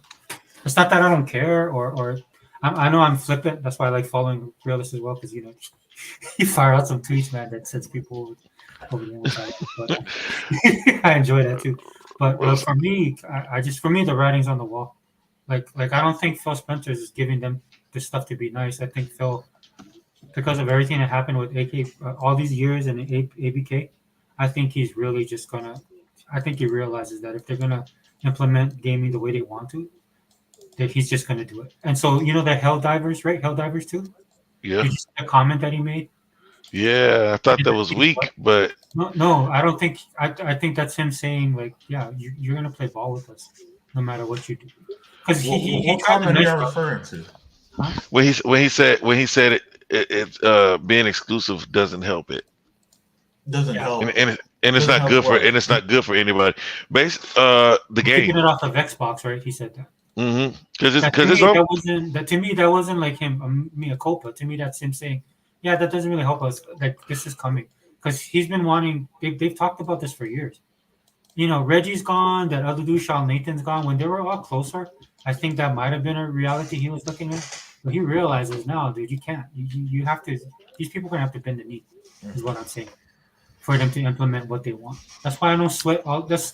If I'm being honest with you guys, and I could be wrong, but this is just my mentality. This is why I don't sweat any of this stuff. That's why I didn't lose my mind, right? Because I think it's not even 4D chess, man. I just think Microsoft has a bigger plan. Everything I look at indicates that. You don't spend the amount of money, hire the amount of people that you hire, right? Promote these 3 people, right? With the promotions that they got. Right? You don't make all these moves just to bend the knee to other companies. They're gonna make these people bend the knee whether they like it or not. Well, you already know they're gonna have Sony bending the knee. Yeah, Sony's gonna. I'm telling you, this is what I was telling people when they were losing their minds. I said, dude, this makes absolutely no. In fact, I ranted about it on a video, right? But I was like, this makes absolutely no sense to me. I'm not trying to do. There's no logic to this at all. And then I said to people, I was like, what would make more sense to me than what you guys are telling me if it's Microsoft actually bought Nintendo and Sony. That makes more sense to me because they would have complete control of everything. Why would you buy all this stuff and create all these teams and build Game Pass the way that you want just to cater to 2 other companies that you could destroy at any time? What people don't realize is that Microsoft is fully backing these dudes.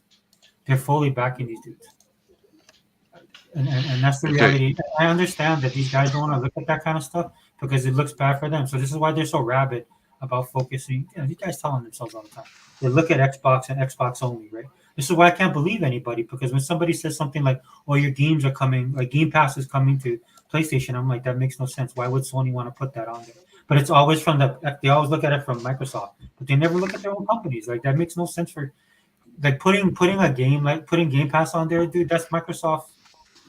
Microsoft would be making money off of their consoles. Yeah. Okay. Well, to Unlimited, it says, when I look at Helldivers 2, I'm pleased with the success on PC and PlayStation, and congratulate the development team.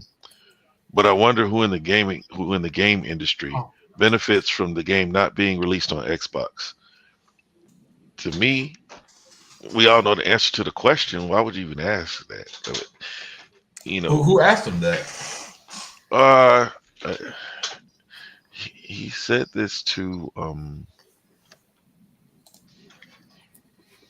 let's see if we said it to.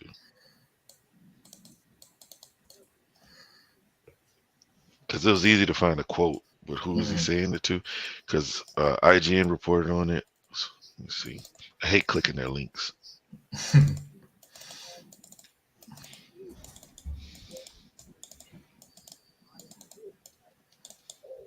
Yeah. Oh, Steven Totillo. Okay, yeah. I mean, it sounds like Phil's just saying what they say to Xbox all the time. I mean, what's the benefit of having your games just on Xbox when it could be everywhere? Well, Phil's like, I mean, yeah, the game's gonna be good, but what's the point of it just being tied to PlayStation and PC? Thank you, Unlimited, because I was definitely going with that's weak as hell, bro. But it makes sense. Hopefully, that's his attitude when he said that, because we know who it helps. I mean, but the thing is PlayStation fans aren't the ones that carrying the game. That's my thing with it. Yeah, well, hey, Phil don't say nothing just to talk, man.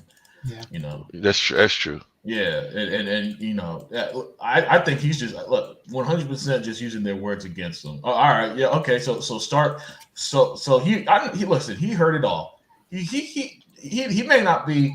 He listen. Phil's a busy man, so he's obviously not on social media 24/7. But I know he's like me. He'll pop in maybe once or twice a day, see the nonsense, and I know for sure he's seen the rhetoric of why should Starfield or why should this game just be locked to Xbox and it'll do better on PC? Well, he's being asked these questions and he's saying, well, I mean, what good is it that Helldivers 2 is just over there?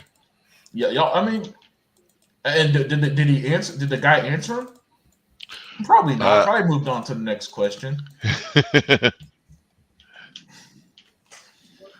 Hey, let me answer a Google poll. Phil watching, I think there's some backroom deals that Sony continues to play dirty, and Mitch will do the same. Yeah, so this is what I mean. Like that guy that they have, the interim Sony guy, that dude is a different animal, Google.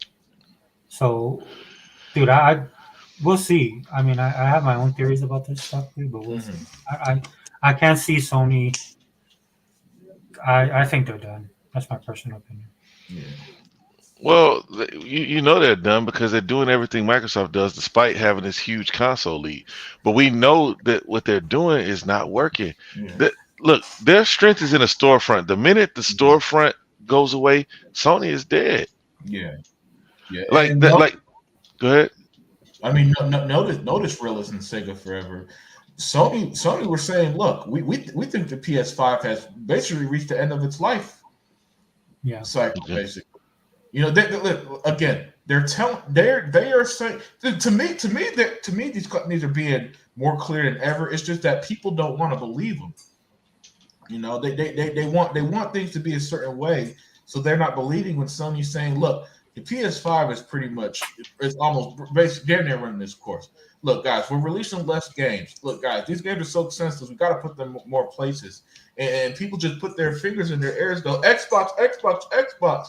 For some reason, but everything that's why on my show I like to have shit on screen because they tell you everything, but for some reason people just realize I don't know why they just don't want to accept it for some reason. All that's going to happen is that everything Sony's saying is going to come to fruition, and people going to pretend to be dumbfounded. Like as if it came from nowhere, and I'm just sitting here like, dude, did y'all read the articles in 2020, in 2021, in 2022, they've been saying this shit for 4 to 5 years now. Yeah, I mean, it doesn't benefit them, on Twitter to acknowledge it. It's best for them, like on Twitter, to just act like it was never said. Yeah. But we know, and that's my thing when I say what I say, even about my preferred platform. It's like, man, I can see it, man. Like that, it's just a taste right now. But if it works, how do you go back to the people or the powers that be, the people, the money people, and justify not doing it? Not doing what? Okay, let's say they put Sea of Thieves over there and it blows up. How do you justify not putting other titles on there? That's what I'm saying. It's like I don't see how this thing doesn't get bigger. Same thing with PlayStation. Like this, the game is look. I hear it, but I'm gonna just go with it for the sake of this conversation. It performs better on Xbox sales wise. MLB The Show. Mhm. There's no way they could go back if they own the IP at this point now. Especially considering, man, I don't know if y'all ever look at those graphs, man. Their spend is ridiculous. Like they made 28 billion and they profited too. Like what other business has those types of margins? For which game? For what are you What's talking that? I'm talking about as a whole in Okay. PlayStation. I mean, because the one who's really eating is Apple, right? They don't have real R&D in anything when it comes to gaming.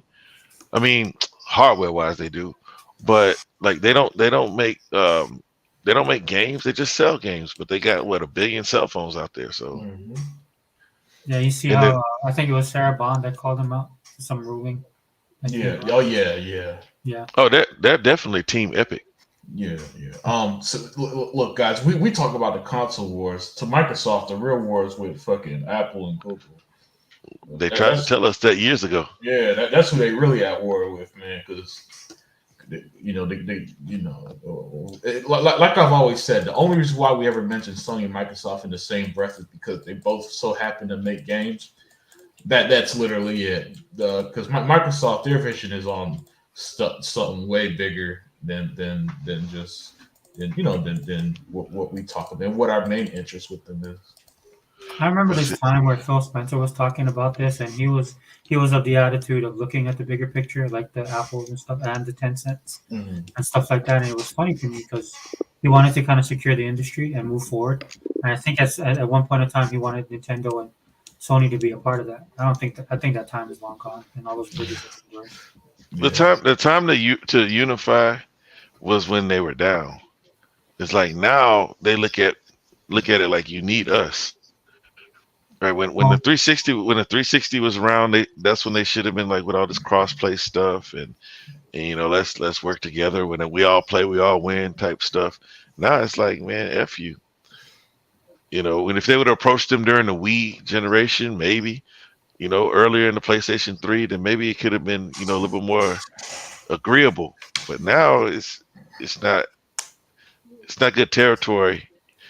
But eventually, PlayStation gonna have to bend the knee. But Mm-hmm. there's nothing that they can hold over Nintendo because Nintendo depends on their own. yeah, I Hey, remember if Phil I did would. say Yeah, lifetime achievement his will be buying Nintendos. yeah, he said that's what I was about to say. Never say never. That's Yeah. look. If there's anything that we should have learned, especially with this generation, just never say never. That's kind of how I see things. You might think something might never happen. Well, you know how many stuff I was told over the years was never going to come to Xbox, was never going to happen. PlayStation would never put their games on PC. Never. They you know what I'm saying? Everything. Pretty much damn near everything I was ever told was never going to happen ended up happening. So even with Nintendo, never say never. Dude, I always say nothing's off the table, especially after AKB. I'm like, dude, I never thought it'd be a time that somebody would back off. That's why I tell people all the time, nothing's off the table. So again, when you see these people losing their mind and you talk to them, I'm like, dude, you guys have the wrong mindset. You The guys are only reason looking at Microsoft. You guys are looking at like at Xbox. So that's why sometimes, a lot of times, I'll just say Microsoft because that's the reality. When that thing leaked, where they said Microsoft games, I was like, yeah, I'm fine with that. the only reason why I say it's off the table is because of the way that they acted with the Activision. the Activision deal. Cool. It was so tough for them to get that deal through, being third place in the console market, and all the regulators did was defend Sony and speak on Sony's behalf. Well, it wasn't to defend Sony. It wasn't for the gamers, and it was for them. So Right? their agendas. Yeah, that's all the FTC does, man. You have a bunch of people in government right now, and I work in the government, but you have a lot of people in government right now. It's all about power control, right? And that it has nothing to do with consumer friendly. Because this is why a lot of gamers woke up during this FTC trial, because a gamer like the stuff that they were saying, the gamers are sitting there goes, no, this would actually benefit us, right? They'd be more people could play the game. It'd be cheaper access, easy access. All this stuff, right, made sense to the average person. Right, so when you looked at it, when you started looking at it, it's like that's why a lot of people they actually know who Lena Khan is. What's his name? Zink. Zink always goes off on Senator Warren now. Like I don't see a show he talk more about Senator Warren than he does Fatal. Senator Warren said some dumb shit, man. Well, How is it? How is the acquisition the cause of layoffs? And it's not like Microsoft is the only one laying off. No, so that's what I mean. It's not about they don't care about. That's called political gesturing, Willis. Where they don't actually care. It's just a political move to say some shit and seem like you support some side you don't actually. All ideologically driven. Nothing is for the people. Nothing's for the worker. Nothing is for none of that. And so that's what that case showed a lot of people. So it's not about. It doesn't matter who Microsoft buys. It's just that it's Microsoft. They have two. I said this on our podcast, dude. They have two giants right now. Dude. You have tech and you have big government. Right. And so I say this all the time, dude. It's like Dr. Doom and Loki team up. They take out the Avengers, but they can only be one. They're not going to share power, right? And that's what's happening because the government realizes because the government's not smart enough to know anything about tech, and tech is a threat. So they want to regulate it now. They want to limit it now, especially when you have the people in power that are in power now. So that has nothing to do with video games at all. And so to me, I'm like, look at Microsoft, and I'm like, I hope you're smart enough to realize that it doesn't matter what you're gonna do. So just Katie bar the door, man. Just go all in and get whoever you want. Because you could buy like a small in. They're gonna be all over you guys, no matter what you do. That's just the reality. Because they're still trying to get them now, right? They're still bringing that, like you said, that 1,900 people that they laid off. Right? They took that to the court. They said, oh, look what they did. They broke the pound. And Microsoft came back and said, I wasn't worried about the case at all because I understand how the government works. They're stupid, right? And so the thing with Microsoft had all their stuff, right? And it kind of worked out to their advantage because a lot of stuff, to me, got exposed when it came to Sony, especially. Like they got exposed big time. All the crap their fans have been talking all these years, which we see, right? We've seen for years. It was not a surprise to me. Surprised to a lot of people that was watching that case, and they were like, "Oh my gosh, look what they said! Look at this! It didn't make as much." So, well, that just shows you how desperate they were, though. Yeah, they're very desperate because that was their bread and butter. I knew this, man, because I was playing COD on 360, and what ended up happening, I remember this because I was playing COD on 360, and everybody did go over to PlayStation. So that's why I tell you guys all the time. They brag and stuff like that. I was like, dude, the majority of the stuff.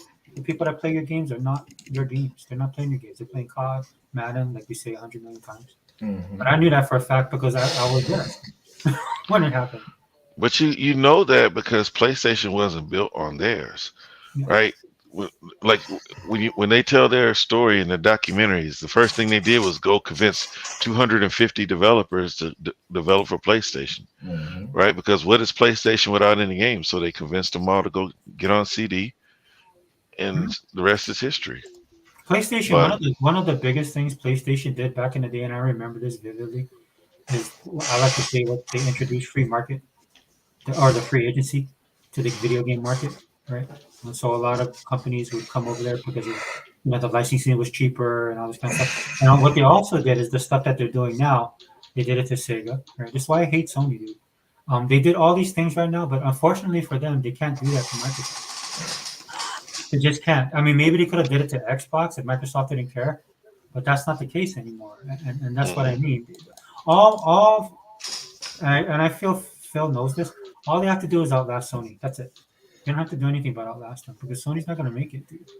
in every aspect of their business, because what they used to do back in the 90s, right? If they were faltering in one thing or another, because they were so dominant in movies, music, and then electronics, right? That's why a lot of Mhm. people would ask themselves, "Oh, why don't we get those same games we got on the PlayStation?" Well, they could cover that with the amount of money they made in other stuff, right?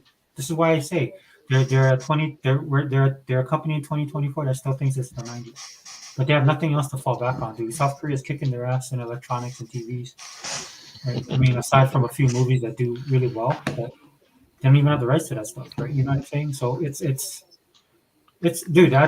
And I'm only saying this because I was a huge fan back in the day. I mean, to me, the writing's on the wall, and I know people disagree with me on that, but Well, all that they're having challenges. Gaming a lot. Like I keep hearing people talk about their finance, but I still don't think it's as big as gaming. well, their Like the finance company. problem. I can tell you this right now: their finance problems is tied. You know, because there's Sony is still a Japanese company at heart, right? No, So I mean their finance and crediting department, like or business. Yeah. Okay. Yeah. I know what you mean. can you say? Can you explain? Uh, Sony Financial Group, basically. mhm. Oh, okay. I'm sorry. Yeah. Because it's still PlayStation is their number one business, but you know they're trying to diversify. If you notice, they've been following Tencent wherever they go to. Oh, Tencent goes to From, they go to From. Tencent goes to Kudokawa, the parent company. They're right behind them. They put billions of dollars into Epic 2 years in a row. But somebody else just bought into Epic too. Can't Disney. remember who that It was. was Disney. Oh, Disney. that's right. Disney. I forgot about that. And that pissed me off because I'm like, dude, you guys couldn't even do it. So this is your big answer. They're stupid. Man. What's wrong with Disney buying into Epic? What's your problem with that? Well, they can stick their money wherever they want to, dude, because they're going bankrupt. It's like, take care of your own house, man. Fix up your business, dude. You need to fire like everybody over there. Y'all throw around bankrupt. How are they going bankrupt? Dude, they're hemorrhaging money, dude. Their stock is like below 100. Yeah, but that's not money. I'm just telling you, Yeah. brother. They're not profitable, dude, and they're being challenged on all fronts. Right? Their Yeah, animation. they've been being challenged on all fronts since the No, pandemic. not like this, bro. Trust me, I'm a Disney fan. No, I'm I'm not not talking about. I'm not talking about just movies. I'm talking about Disney World. Like Yeah, that was a huge blow to them. Yeah, Universal is kicking their ass. Yeah. Yeah, they're trust me, bro. I know this. I'm a No, I, Disney fan. I trust you. I'm just saying that I'm not just talking about movies. I know they were having a hard time out there, and I also know that their movies are falling out of favor. You know, for their what do you call it? Being woke. Well, A lot of people. even if you put the woke aside, it's just they can't write. Yeah. They hire these people that do fan fiction to write their stuff. That's why none of their stuff makes sense. You can make a woke movie, you just got to make it good. You know what I'm saying? You do like plots. Everything's all over the place with their movies. What movie did they have that was a flop though? Well, you have to define flop, right? So A flop? A movie that lost them money? A bomb? No. So some people like some people online will say, well, they made hundreds of millions of dollars. I'm saying, yeah, but it cost them more to No, like because see, like Hey, sorry to cut you off, guys, but I'm about to head out. Okay, all right. All right, Unlimited Man. You guys have a good night. Thanks for hanging in, man. Yeah. I tried my best, man. But, yeah. Hey, I was waiting for you. I knew you were about to tap out. Yeah. Look, Sega Forever. No, I got a time limit most of the times, man. I stuck around here and there to the end, but most of the time it's like after a few hours, I gotta go. All right, but I'll catch the rest of the show later, man. But all right, man. Man. Hey, call Second Man. Call Second Man. Tell him to get up. Yeah. Nah, hey man, I'm about to go to sleep too, man. Well, just talk about titties, then he'll hear you. Titties, you up now? No, I'm about to go to sleep, bro. Hey man, it was nice hanging out with you, man. Yeah, thanks for stopping in already. Man, I need to get you on the Unlimited Truth soon too, man. Man, when you invite me, I'll come on, man. You said that before. I'll come on. Yeah. I don't even be seeing you in the chat sometimes. I think. In the chat, a lot of times, I'll catch you after the show. Yeah. And then sometimes when I'm live, if I listen to y'all, most of the time y'all on it, I'm still at work. Oh, okay. So like I won't be doing too much typing unless I'm off. Yeah, that's cool. All right, Hey, but I'm I'll gonna hit you stay up. down. I'm gonna stay down with the underground, man. I'm gonna be there. Yeah, If I ain't there tonight, I'll be there sometimes. It'll be a yeah, time. yeah. But I All right, catch all y'all stuff. all Even right, this man. one. Yeah, Yeah. Yeah, this one is so long. You this one better is catch so this when you long. hold the record, dude. Yeah. You Yeah, hold we the record. did. We You and did. Dale. All right, man. But Dia said you ain't gonna catch her again. All right, Unlimited, man. We about to kid out too. Yeah. All right, Unlimited, man. Thanks, All dude. right. All right, see you. Man, Unlimited put in their work this week, dude. He was on a Hey, podcast. I mean, but it was a hot week, man. I mean, Yeah, it was. It was. and he's irritated. I mean, as am I. I just don't have a platform to go curse people out all the time. I mean, because I would.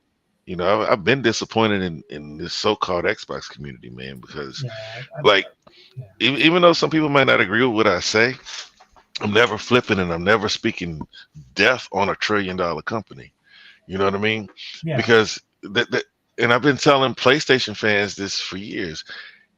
If you think that $100 billion company that's probably not even worth 100 billion anymore, right, is gonna is gonna win a war of attrition with a company 30 times its size, you're crazy. Like the war of attrition will not be won by Sony if they're just saying who's gonna last the longest. It's just not gonna happen. But anyway, man, it was a good show. Good hanging out with y'all, man. Yeah, bro. I know you tired. Yeah, bro. You know what, man? Just every Friday, dude. I just shoot you. I should have been doing that. Yeah, you did. Then you know, what I'm saying Honey used to too, man. Y'all were like, man, I don't know, but I don't know what y'all said. Y'all probably said "f that dude," man. I was like, all right, it's all good, man. I'll still listen in, man.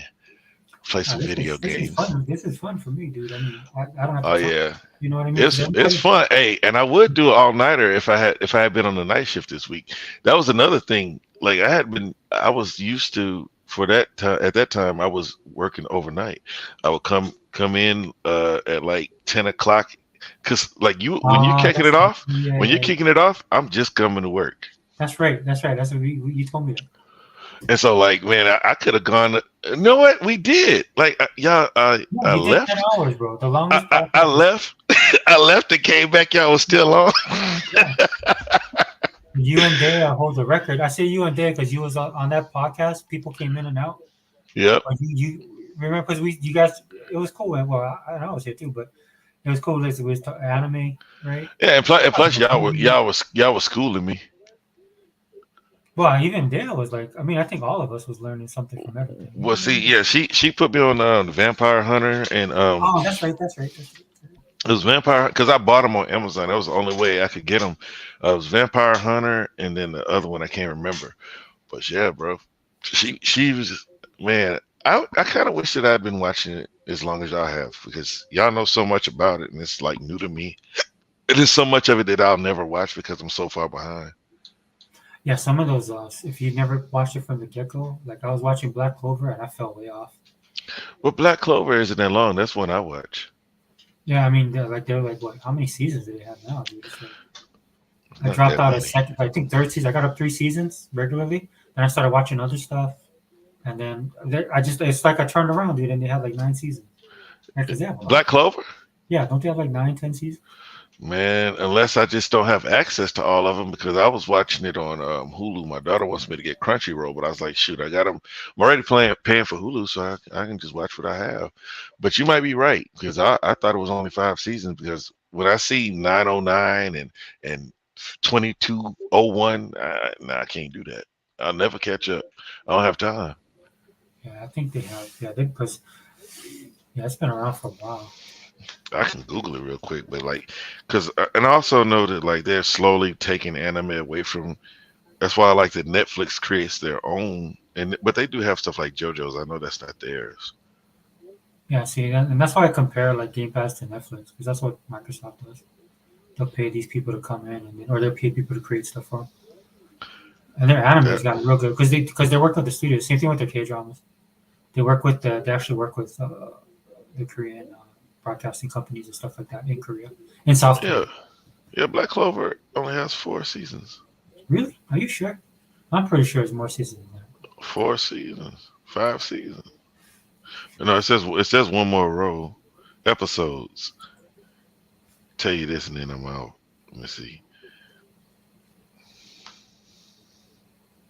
Because when I looked at it, dude, I was like, bro, this is nuts, man. Look at how much stuff. Season 4. Yeah, just 4 seasons, bro. How many episodes in each season then? Man, a lot. Because I'm looking at it now. Because a season can be just Episode. No, they don't all break down the same. The first season is, man, 51 episodes. Second season,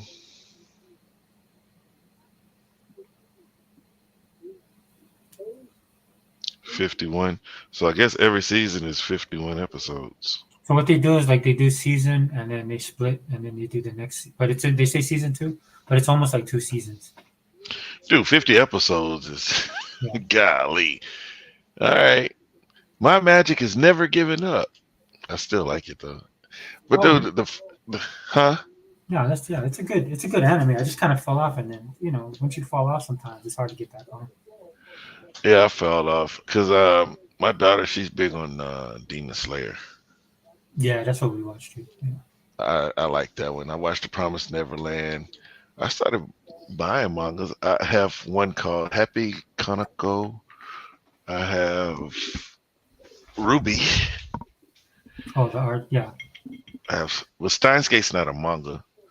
And then I have Reincarnated Sword. Awaken. Now the one I got my daughter all the books. I really want to. It's Mashle or Mashal. I don't know how to say it. Muscles and Magic. Yeah, that's the dude that's super strong. Muscles and Magic. All I know is the dude. I just trust the guy because I don't know anything about manga. And I have another one called Time Stop Hero. Oh, okay, yeah. I remember that. Probably the only one you ever heard of was Steins Gate and Ruby, huh?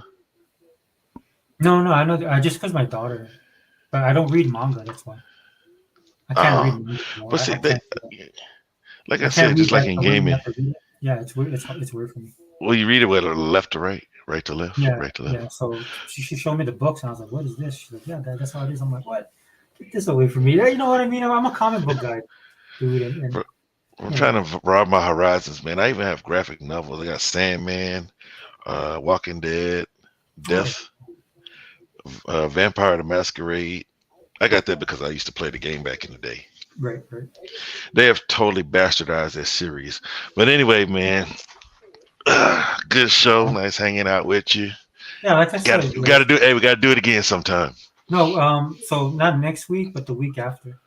All right. And then if you're in the chat, if you jump in the chat, just let me know. Like some people were like surprised because I did like a bunch of videos. Bro, because you do a lot of impromptu shows. Yeah, that's what it is, dude. And then people be like, and then when you go on, like I figure it's not gonna be long, and you don't intend to do a long show. It's just something you want to get off your chest when you do those impromptu shows.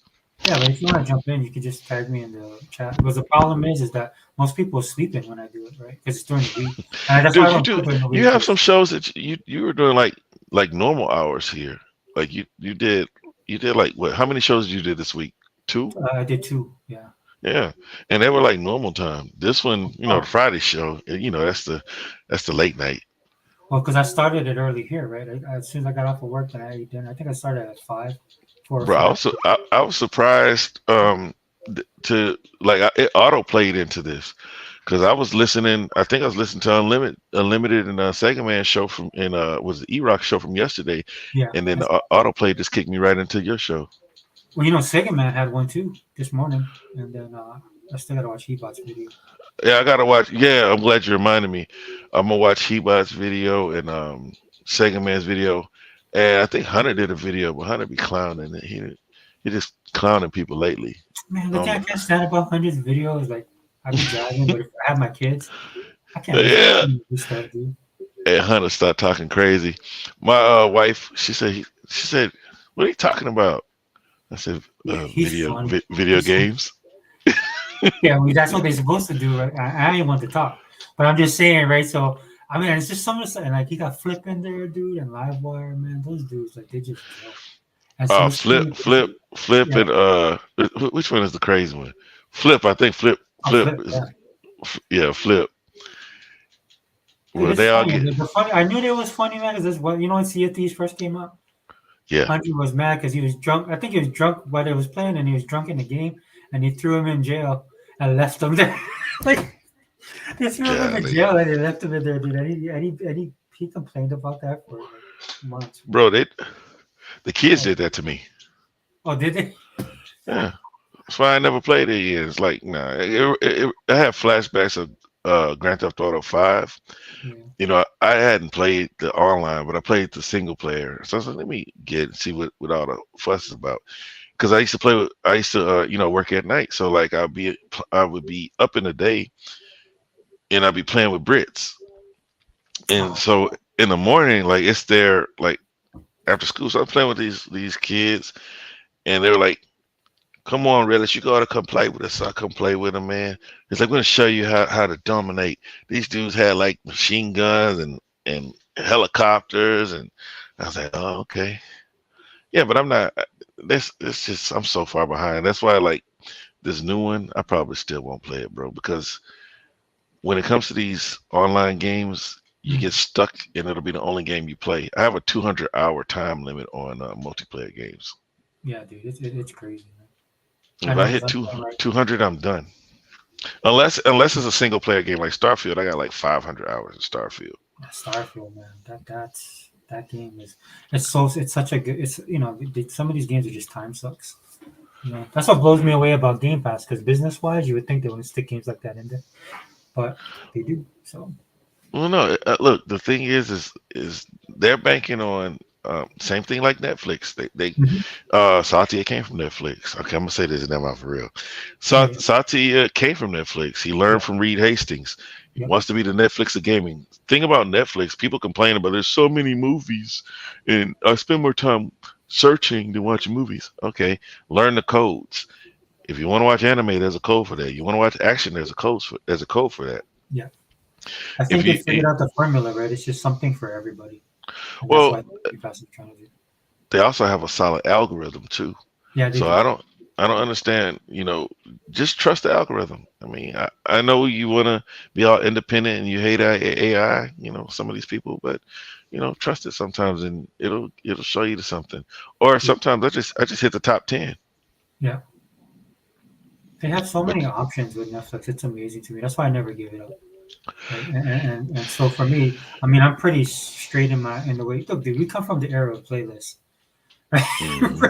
We used to make our own playlists and stuff like that. So navigating Netflix is not a problem for me. Bro, and my Netflix is up to $25, so Yeah, I, mine I is can 15. I consider it, but that's the only one I watch. The family watches Hulu. Mm. I'm watching Halo now on Paramount. Yeah. But the only reason why I had still have Paramount, I was supposed to cancel it, but I paid for Paramount a whole year and didn't even watch it. But it's here for Halo, and then HBO. I have HBO hit. I paid. I got on a special the first year. It was like $99 Mhm. for a year, and then Yeah. they hit me for $180. I forgot. Oh no, that's good, dude. At least you're getting a deal. Like my Paramount's off from A like buck eighty, man. That's a lot, especially for something I don't watch. what do You you know what I'm mean? saying? Oh, I don't watch HBO. yeah, I don't watch any of that stuff. Nobody watches HBO. That's why I wanted to cancel it, but it came out, so I just left it. But yeah, Netflix is my favorite streaming service. When people complain about it, I'm like, man, I don't know what the hell y'all are talking about. I mean, I'll listen to Never- people, and it depends on what they're complaining. But what I tell them like so some of my friends are like, oh, some of the shows on there are pretty provocative, and so I'm like, So, yeah, I know, I don't watch those shows. I just watch the stuff that I like. And then some people brother, say, isn't it too expensive? If they raised it to $22, and I tell them, bro, I remember paying cable like over $125 for cable of so hundreds of channels I never watched. So see, we don't have cable, but I pay like it's like $180 for the internet. yeah, But with the cable, it was 400. yeah, And I pay, like I said, I pay for Paramount, hmm Netflix, Disney bundle, Epics, oh wow, jeez, MGM, dang, and dude. It's still not $400 a month. My wife has it. Well, see, that's the problem with subscriptions, and that's why people don't like subscriptions. I only have Epics for because my wife has a Sony TV, Mhm. and she watches this one show called From, but it's $5 a month. I Mhm. forgot. And then MGM has Godfather of Harlem. I I don't even know see. how much MGM costs, but yeah, that's how they get. That's how you get stuck in subscriptions. That's why I'm leery of them because everybody wants to put you in a subscription. Everything, everything. I just need something for one use, and then they say, "Well, try to do the subscription." No, I don't want a subscription. But if you give me a week, I'll take it, and I'll cancel it right now. I think the thing that keeps me in check is that time is limited for me, right? So I know I won't have enough time, and so I only have what I have Paramount because of the my phone. I had Disney Plus. I canceled that last year, and then so basically all I have is Netflix and Crunchyroll, and Crunchyroll is going to go up. Hey, hey, what's that one that you can read stuff? My neighbor was trying to tell me about it. Did you get? Um, I think it's called Jump. Oh, I don't know, dude. Shojin Jump or Oh, something like Shonen that. Jump. Yeah, Okay, Shonen Jump. yeah, Okay. Yeah, he showed it to me. I was like, oh, that's cool, man. But I don't like reading off my phone.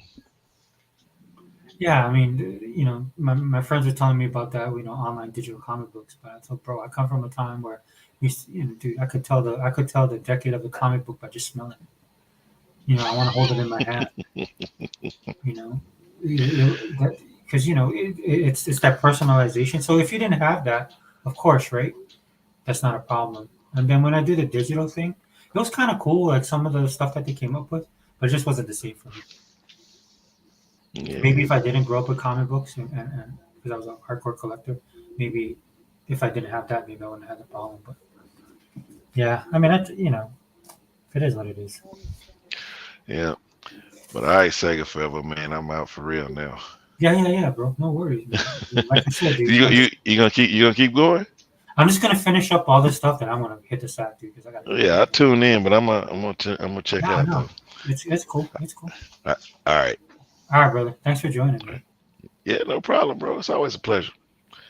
All right, I was ready. I was ready for Zeke to get on me, man. He ain't have enough time to. Dude, But man, man, I, that's your superpower, bro. The fact that you could bring Zinc into this podcast. As soon as I saw him popped in, I was like, realist. I mean, look, I love Zinc, man, but that was a win for you. That was a W for you. I look, thought I bro. was like, damn, you brought him in here. I just really want to know if I'm the only one looking at it that way. But then my man came in all on fire, but he agrees with me. And at the end of the day, we both agree, man. Xbox gonna be just fine. But all Yeah, right, man. we can have different perspectives on stuff. That's not. Yeah, but see, we both see kind of like the writing on the wall, and Xbox is gonna be better off for it. And we got to start judging by a different metric other than consoles. Yeah, I gave up on that a long time ago. You know what it is? Is anytime a pony tells me something, I just go the opposite direction. It's that simple for me. It's just like, That's the smartest move. yeah, it's that simple. Okay. All right, Sega forever, man. All right, brother. All right, bye bye. All right, take it easy. Thanks, realist. Second man, you still there? I think my brother's sleeping, but that's cool. I'm gonna wrap it up, guys. But I do want to go through these chats, man, and I'm sorry. We'll catch up now. Coco said, if COD fails to draw the fans to Xbox or Game Pass, then the market really isn't worth it. Dude, I don't know, bro. Me and you are the same, dude. I think exactly the same way you do. Right? I mean, if to me, did I even go this far, bro? If Game Pass isn't successful, I'll be honest with you, brother. I think gaming's in trouble. And the reason why I tell people that, Global, is just that, when I was younger and we had something like Game Pass and you were a gamer, man, that would be all you would need, honestly. But of course, as gamers we were back then, I mean, the only thing limiting, especially me, was money, right? But of course, we're collectors too, so you would buy stuff too. Sony still has Taylor. Oh, really? Do they have Taylor Swift? Dude, I have no idea why. I mean, I have nothing against her, right? But I was watching a video of her because she was just all over the place. So I actually sat there and watched a video with her, bro, and I was kind of like, dude, man, why is this girl so popular? And I watch a lot of K-pop, K-drama. My kids right? Well, they're kind of growing out of it. It's because they're not in, like, my daughter's not in high school anymore, and then my son's still there, so he's still, but they're not as hardcore as they used to be because it was just so popular here. And then I would think I put any K-pop group up against. I don't know. I was watching her video. She looks awkward to me, like her dancing and stuff. Like I remember her from when she was younger, and to me, I just thought she was just a singer. But I guess she's an entertainer, all around entertainer now. She dances. I mean, hey, if you like her, dude, I'm not. I didn't care about all the Travis whatever and her. I mean, it is what it is, dude. I lived through Benifer and all that stuff, right? I mean, that is. I don't care. It's just that when I was watching that, I was like, oh man, I didn't get it. Oh, dude, Gogo. I'm sorry, I missed this comment. Could have put that out there. Sony selling the banking group. Not surprising, dude. Again, like I said earlier in the podcast, man, Japan, their deflation is really hurting them right now. Their economy is not good. They got some pretty serious issues that they got to deal with. Disney already. Hey, what's up, Vodka? Yeah, man, I did catch this, but I didn't get a chance to read it. Disney already restructured. It'll take 2 years to see it. Oh, did they really? I've been keeping up with it somewhat, dude. I just got kind of tired of it. I'm not gonna lie. Keeping up with everything, I just know they weren't gonna change, and they really have nothing that I want to watch. And the biggest story I've seen came out is they're gonna do Moana 2, and it wasn't done in Anaheim. It's actually done by a studio out in Canada, and they were saying it's not so much that it was done in Canada, but the quality will suffer, won't be as good, which is sad if it's not, man. Because I thought that the first Moana was really well done, especially the stuff they did with the water. Though when I say that I like Coco better, some people are like, "What? You're Polynesian, man? Why don't you like Moana?" I say, not that I don't like Moana, dude. I just found the story in Coco a little bit more to my liking. Like the whole thing with the family, I thought was cool. The colors that they had in there. Plus, it's a different type of I'm Polynesian, man. I know all the folk tales and stuff. So it was kind of cool to get the Day of the Dead thing. I thought that was cool. Right? Something refreshing, dude. I love the mom, dude. The mom was so funny. And just the whole background of the dad being the actual. Well, I'm sorry, spoiler, but the dad being the actual guy who did the songs and the music. Yeah, so I love that. I love that movie. The woke has been subsidized by the Soros group. Yeah. They're pushing it, man. They're pushing it hardcore. I think people are waking up to it. I think people should have woken to it a couple years ago, when, especially if you're, like if you don't touch on this stuff on the politics and stuff like that, dude. Just the fact that if you're into entertainment and you realize how bad this stuff was, or you were lying to yourself, or like any other, people with influence and people trying to get clicks and views and stuff like that. That I understand.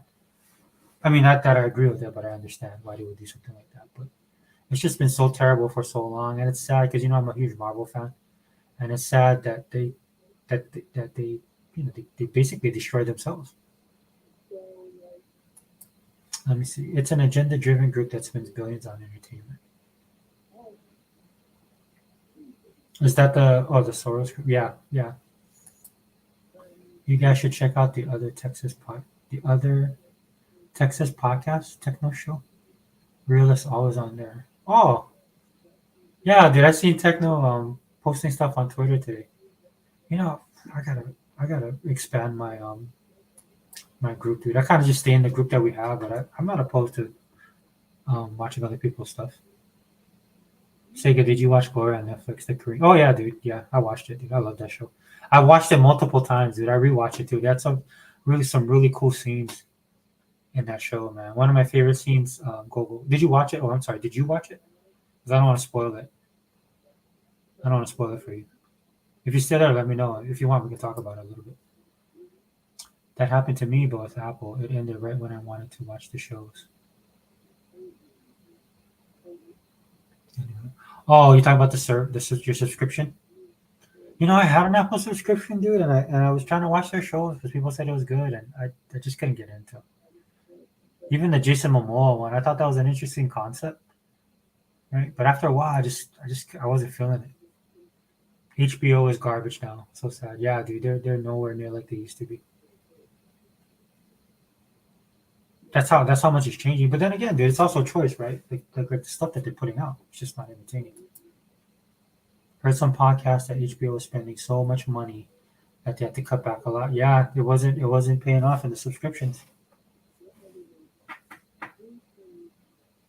You know, this is the you have such a behemoth as Netflix, right? And then everybody's fighting. I find it hard to believe that anybody's going to be able to dethrone them.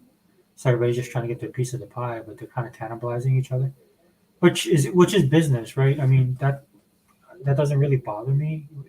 What bothers me is that they spend so much money, like Disney puts all this money into the show, and the shows are horrible, right? And in a real world, right, these people will get let go or fired. Thanks for nothing.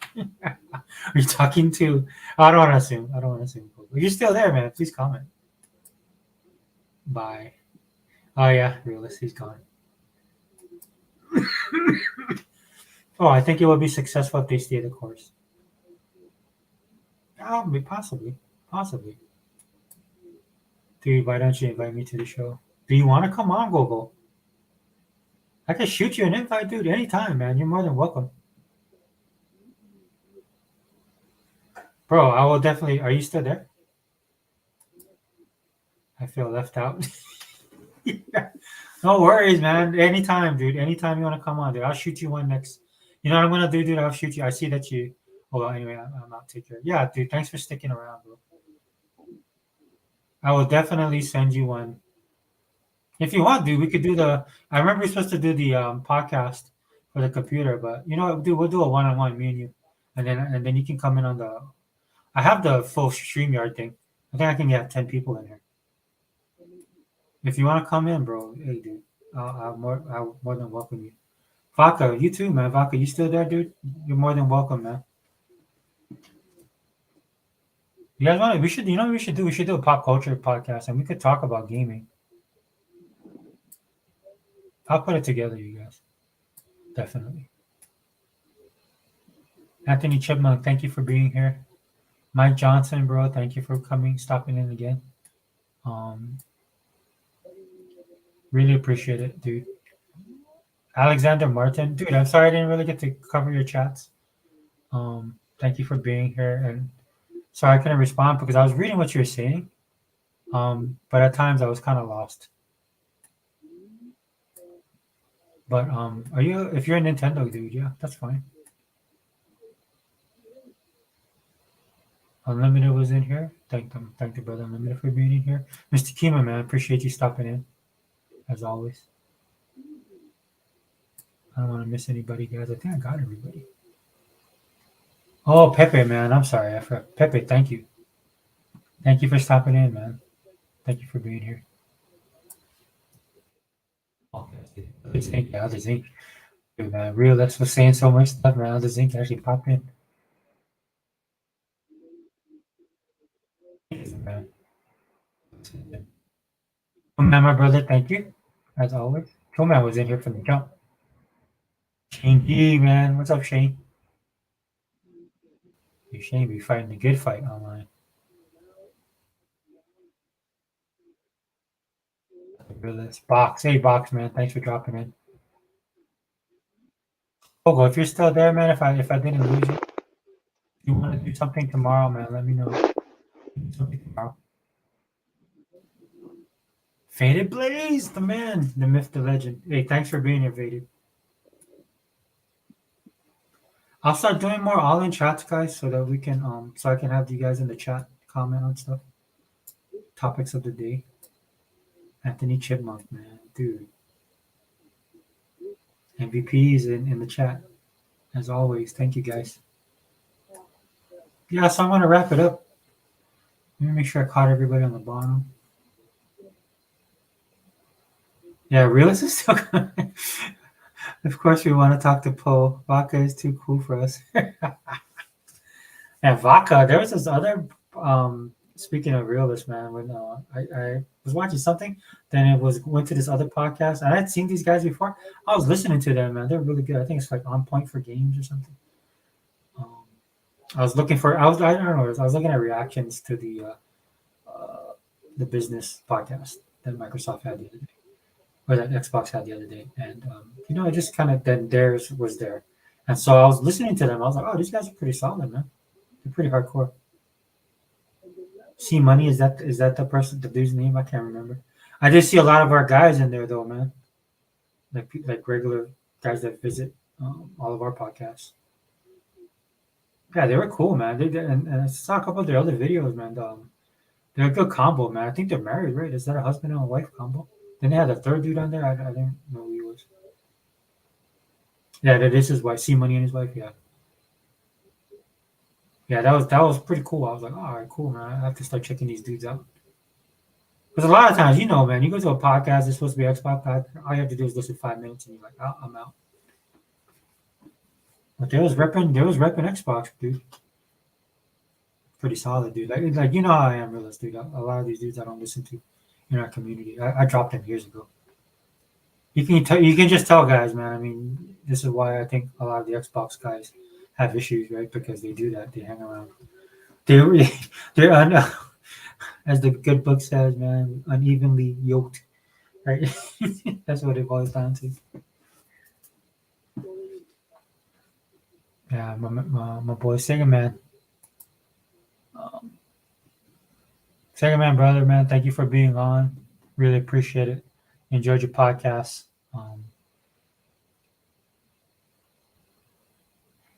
0400 over there. I'm out. Yeah, they're a real Xbox channel. Yeah, thanks, Realist, bro. Appreciate it. Yeah, they're good people, man.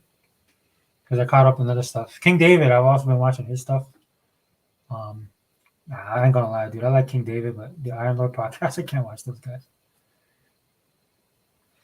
King David is cool though. And I don't have a problem with the main dude, except that he's always hanging out with Matt. What's that guy? Matty Plays. That dude just, I don't like that guy either. There's a lot of the people on that's supposed to rep the community I don't listen to. I don't need to, man. In this community, man, is all we need. And if any of you guys want to come on the podcast, let me know, dude. I'll drop a link and you can just come on, speak your mind. As you can see, dude, we talk about anything and everything.